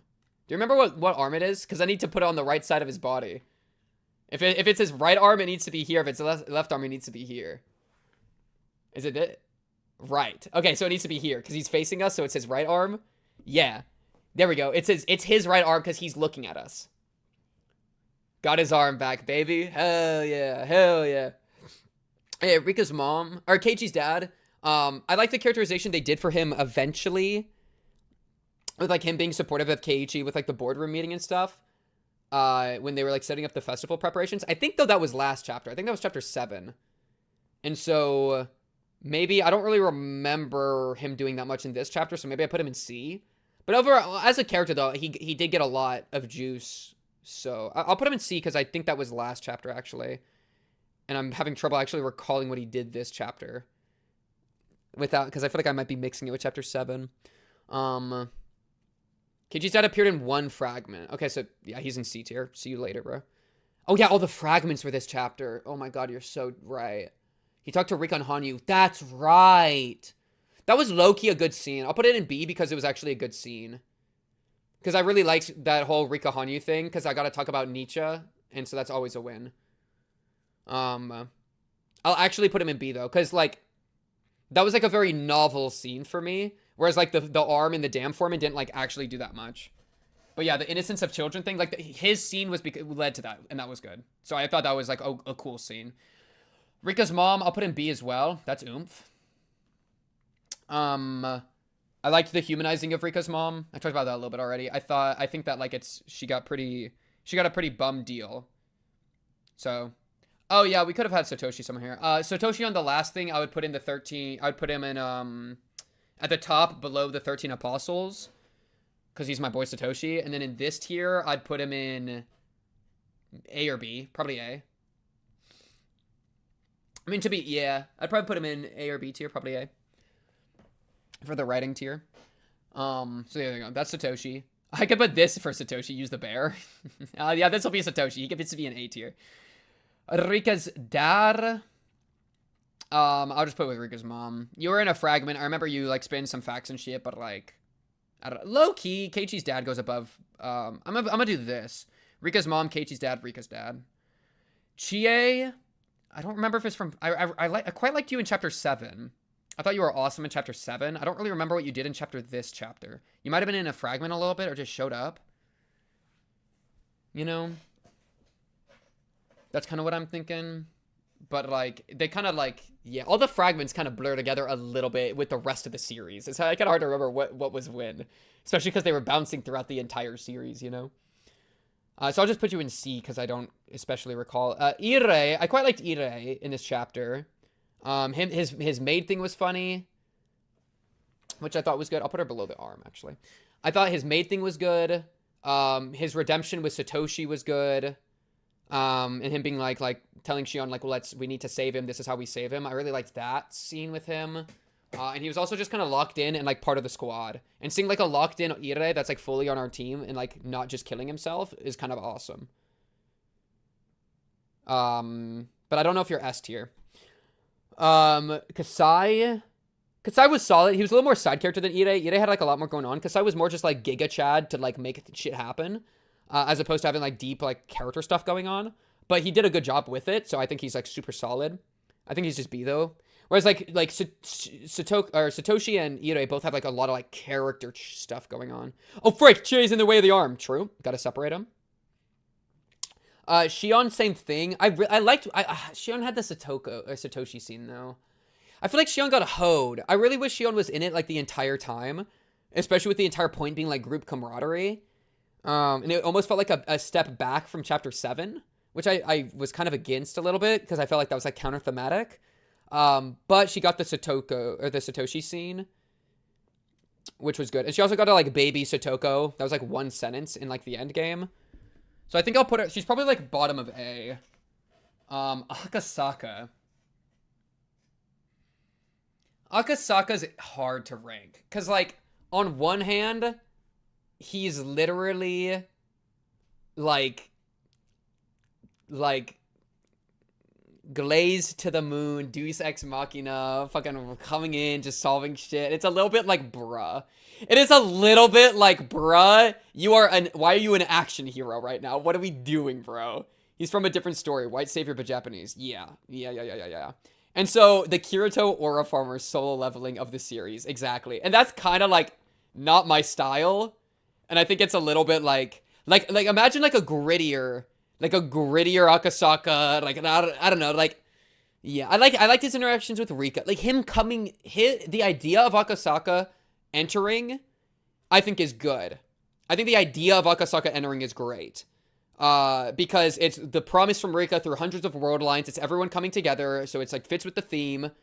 I think it's good in that way, but as for like actual Akasaka action, like the actual like writing or whatever, like whenever he was around, it was a little bit like, why are we in Baki, you know?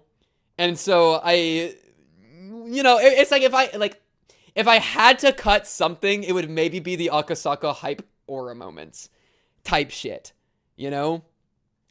Like, I don't know if I'd be needing that as much. Like, the funny thing is, I think him, like the car thing where he's driving the car, like him being an action hero isn't the bad thing. I think just the execution. Yeah, perfect. Kasai, bring Kasai in. Kasai is kind of similar where he does action hero shit. He comes in with a shotgun and starts making moves and it's kind of awesome, right? But he doesn't overglaze his welcome. You'll have to remind me, Shiro, for that. But W Trailer React. He doesn't overstay his welcome, right? He's able to come in and have his hype moment, but he lets go of it. Akasaka be holding on to that shit harder than anything else. So I think you're C tier. You can't be in Kasai tier. I think it's like this. 4 FBI, dude, why are you doing this again? What is wrong with you, dude? What is wrong with you? But yeah, I think the hype moments in Aura was done so much better with Kasai, and Akasaka had a lot more going on. And so like what saves him is like his Rika moments, but like I think the other stuff like kind of pulls stuff away a little bit. I'll put you actually at top of C. The girl, you weren't in the story. I'm gonna put you in D. Oreo had like just kind of chilled out and mellowed out. I mean, I think you're just gonna be like C tier. I liked Akane. It was kind of like what could have been going on with Oreo, but better. Where she got to like bury her hatchet with Oishi. I thought that was good. I'll even put you, I think I'll put you here. I think I put you here. Akasaka beats the shit out of all the bad guys and gets all the girls, even though they're like 12. Yeah, everybody's like drooling over him the entire time. You being like, oh my goodness, he's so handsome, and blah, blah, blah. It's like, can we like relax? Like self-insert a little bit, dude. You know? Kumagai's just been a real one. Oh, that was Nomura.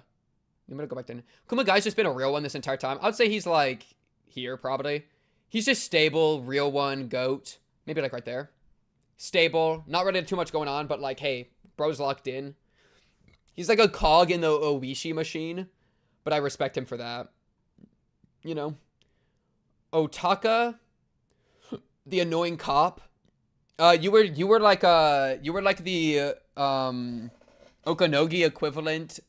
You were like Okanogi to Akasaka is the same as Otaka to Oishi. Like you were just kind of like give Oishis like something to do. But like I was like kind of fine with it.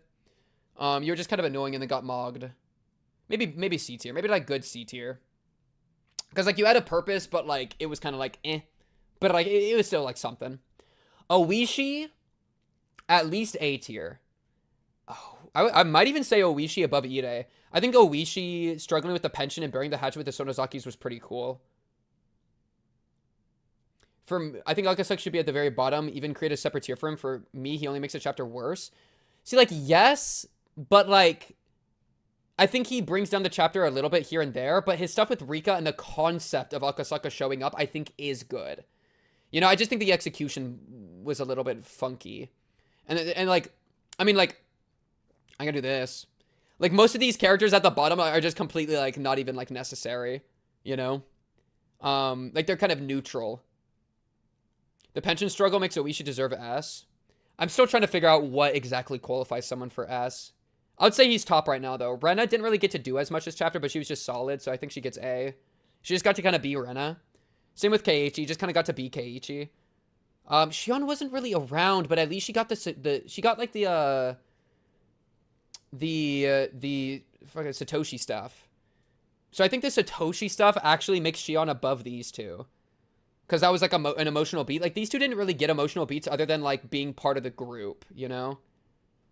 I would say, like, Satoko's above, though. Because Satoko had a lot of good stuff with, like, Rika. And, like, I feel like she had a bit more soul. And she did the whole trap stuff. Which is kind of fun.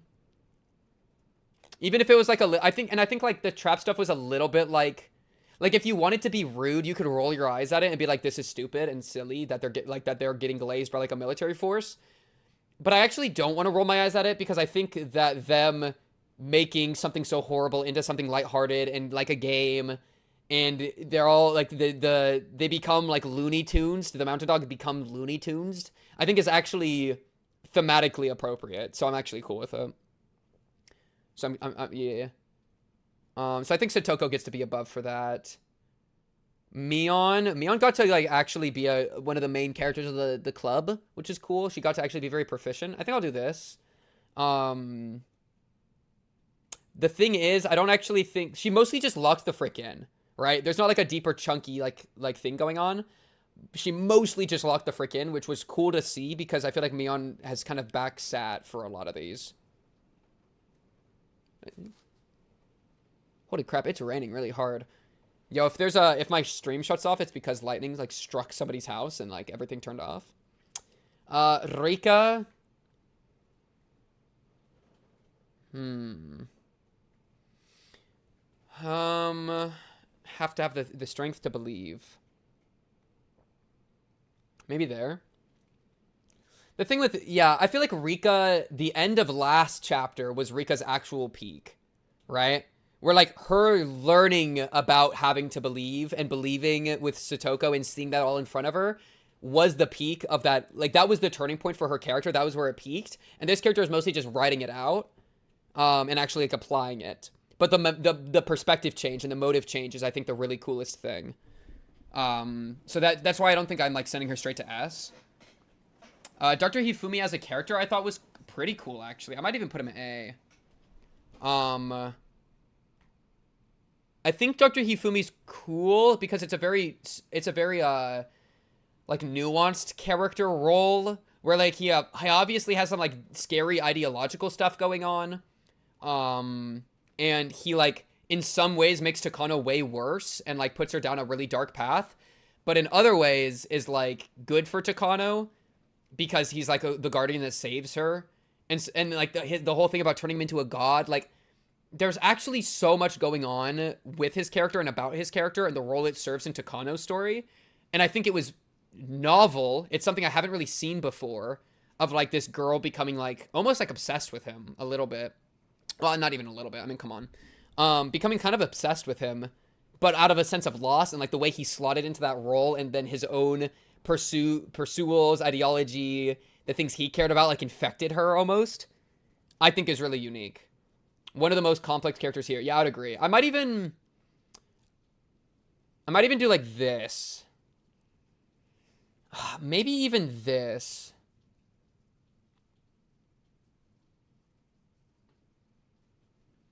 Maybe like this, because these two didn't really get to do that much. It was more just like finally we saved him. But I feel like Hifumi had a lot going on and is really cool to chew on. This is like, we're starting to get into like these two were awesome, but they didn't really get to do plot stuff. They're just kind of like there a little bit. Shion wasn't there that much, but she at least got to do like a pretty like cool plot beat with Satoshi. And then this guy was like integral to the plot. And then like kind of like Satoko, maybe Satoko's getting overglazed. Maybe like this. Because Mion, like the group was pretty locked in as a group. But like she just kind of was the group leader, you know? And so it's like they kind of were like this like plot thing, but it's not like there was like a deeper emotional thing really going on other than just locking the fuck in. Whereas like Rika definitely had like a deeper thing going on with like miracles and stuff. Maybe like that. Yeah, because I don't like splitting them. And then here I kind of am left thinking like, well, what did Satoko really do? So I think it's there. Tomitake finally got to do something. The only thing bringing you down is maybe a tiny bit with Takano at the end, because you were a little bit like the switch up from like like you were talking to Takano when you were tied up and you were like very against her and like giving her the silent treatment, and then when you finally track her down at the very end, you're like super nice to her. Oh, and trains don't grin. Oh my fucking god. And so I feel like that was like a kind of a switch up a little bit. I do like you being like somebody to like quote unquote save Takano. But like the timing you came in was kind of crazy. So I don't know how much I like I feel like that was like a little bit strange maybe. But like I do like the idea quite a lot. Trains Don't Grin was freaking hilarious, but that was unintentionally hilarious. That's the thing, bro. Trains Don't Grin sucked ass. Which is why I love it so much. Bringing Ire down for that weather fumble. Dude, I think Ire gets to be up there because the weather fumble was so in character. That was exactly how that would have gone, and it was the horror of watching it happen. Because this is objective. This is like objective writing quality. This isn't personal preference. We just did the personal one. Just to make sure people are clear. This is me trying to be a little bit more like objective. As opposed to putting them all in the fucking 13th Disciple tier and Skylark at the top. But yeah, so Tomitake. But I did like you getting to like participate more, lock in, make moves. And then I do like the idea with Takano. So I think, yeah, into him getting captured. I think like you're above these two. Because you had like some emotional stuff going on and you were very plot relevant. I'd maybe say this. I think Dr. Hifumi was just such a good supporting character for Takano's story. And I really like Takano's story. Tomitake was also a supporting character, but I actually think Dr. Hifumi was more interesting. Tomitake was like he's just kind of simple in what his role is. But I think it's an important role, so I don't want to like fault him too much. Skylar 13 is obviously the best of the entire game. Probably the entire series. I think he had the most profound character arc. That one time that like he stepped backwards instead of stepping forwards, I think was just like a perfect subversion of archetypes. And a great play. Like honestly, that was like Satoko's best moment, right? And like he was the one. Like I feel like every time he interacted with a cast member, he made it better, you know? And so he's like the ultimate support character, but he also has his own arc about like courage. And I think that's really beautiful. Okanogi. How do we rank Okanogi? Okanogi. I think you're kind of hard to rank. I think you actually you had at least something going on with like the honor and stuff, which I thought was cool.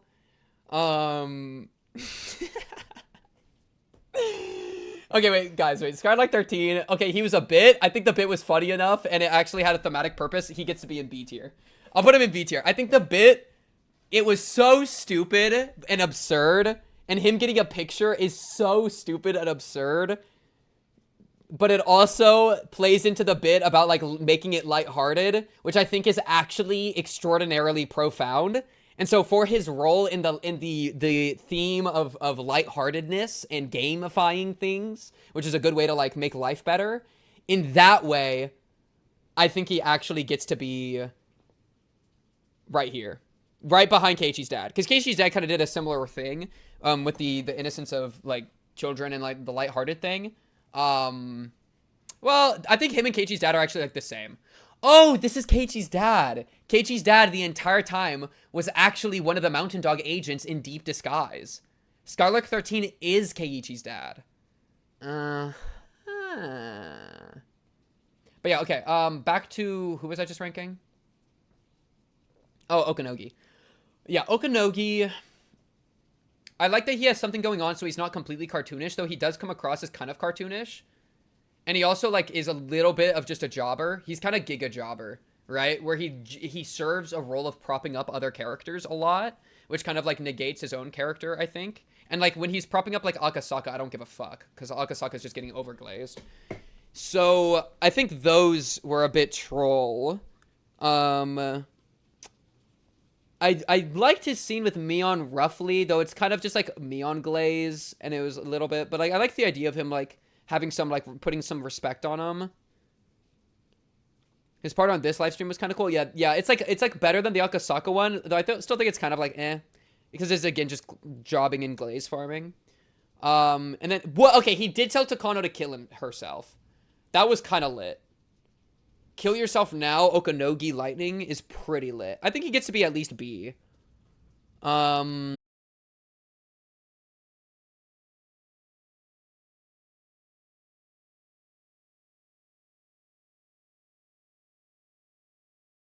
Oh? Reconnection successful? Oh?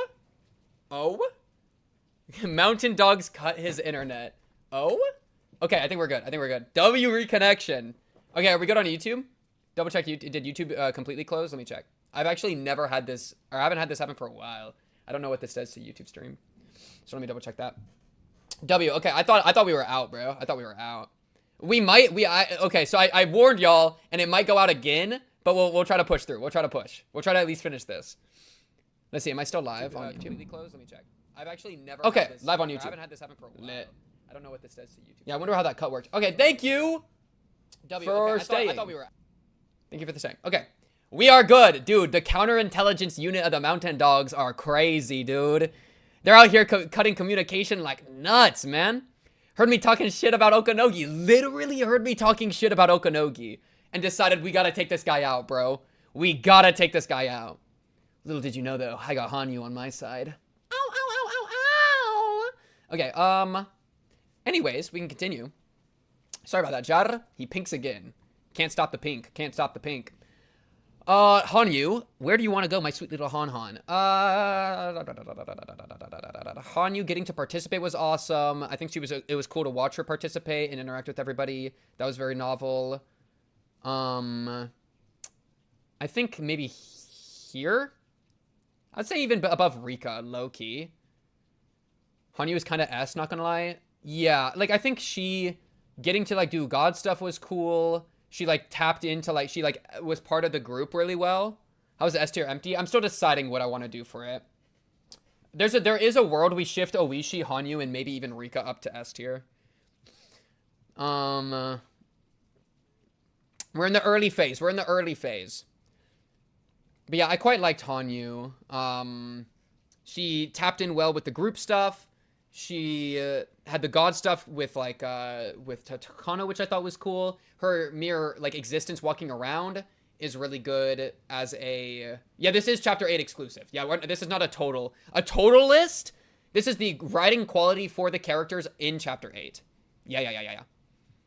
Rika and Takano have always been my two favorite characters in Higurashi. It's so bad that I can't say Takano usually because she's kind of a minor character for, so saying she's my favorite would be a spoiler. That's so real, yeah. But yeah, I think her purpose in this chapter was really good. And she, like, got a lot of screen time, which I thought was great. Yeah, very intentionally recency bias. Nomura, I really quite like Nomura as a concept. I'd say maybe, like, here. Because what she is... How do I want to do this? Maybe like this. What she is she is a scary, realistic thing, right? She's this, like, she makes it so that Takano's not the big bad evil guy. Takano is the puppet of the true big bad evil guy, and we never actually even touch Nomura. The main cast never even learned Nomura's name. Nobody even knows Nomura is the problem. That's crazy. She even writes the credit thing at the end. She's the puppet of the elites, and that is terrifying. And I think it's kind of real. I think it's close to reality, so it's really scary in a real way. You know? That's a perfect emoji for the occasion, dude. It's very scary in a real way. Nomura, deep state lizard person theory type shit. And so that I quite like her addition into being a character in that from that. I think that's cool. Why is every real character in the same tier? I don't know. Bro is saying nothing. Well, that's kind of I'm getting up to listen. It's no, you don't understand. Left is good, right is bad. So Ueshi's in first, Ren is in last. It's you know. And also Kasai's in rage bait. Skylark 13 is in B. You know how much I had to suffer to put Skylark 13 in B instead of S tier? I had to go through shit. For that. But also Takano's clearly S tier. I'm gonna put these these are the same difference. I don't feel the need to separate them. Takano fucking locked in. Her backstory was incredibly sad. Her pursuit towards godhood I thought was really interesting and powerful. Yeah, no, this was she was the star of the chapter for sure. Got me feeling all sorts of ways. Got me feeling really bad for her, and yeah, there's not even what else do you have to say? I mean, the chapter was built around her, you know, and so I thought she was a really great, a phenomenal antagonist. So I really appreciated that from Takano. Other than the thing at the gun with the end, I'm a little bit hesitant on that. I have the slightest hesitation there, but I'm willing to let it slide because I think she was a great character. In the chapter as a whole, I think she was really, really good. And then the question becomes I kind of want to keep Takano above anybody else, but maybe I make a new tier and then I can do where you can do S plus. I feel like there's a need for an S plus, right? And then we can maybe do like this. Does Ide get to be an S? Ide getting to really lock in and prove himself I really liked, but I don't know if I can put him in S. I honestly don't even know why I would put Rika in S.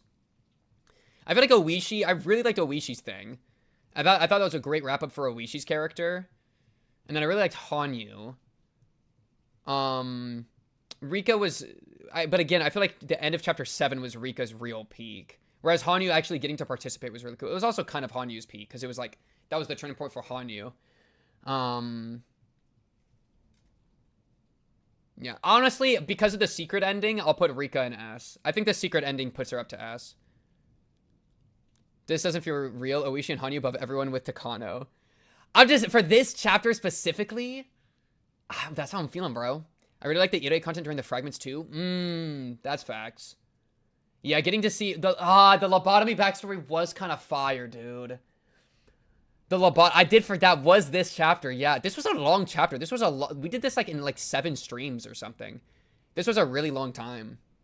Yeah, Oishi was really good. Man, maybe Oishi drops a little bit. I forgot Ide got to do that. That was kind of awesome. That really unbottled his character and gave us a lot to chew on, which I thought was really, really cool. 9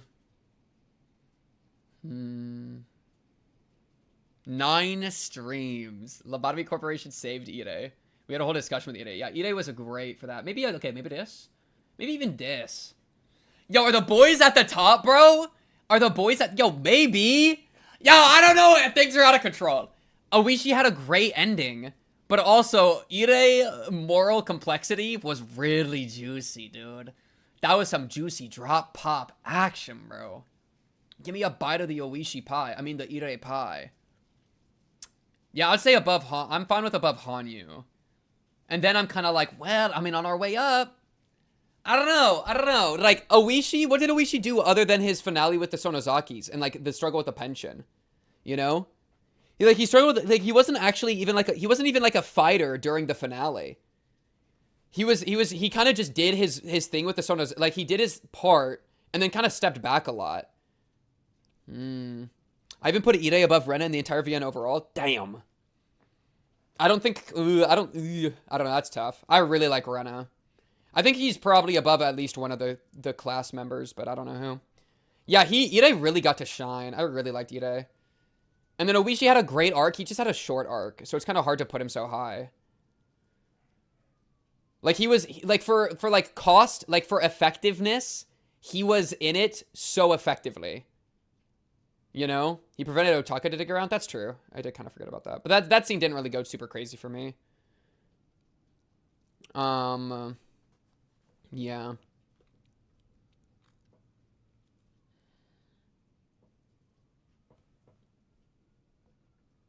Maybe just because of the secret ending. So secret ending was really sweet.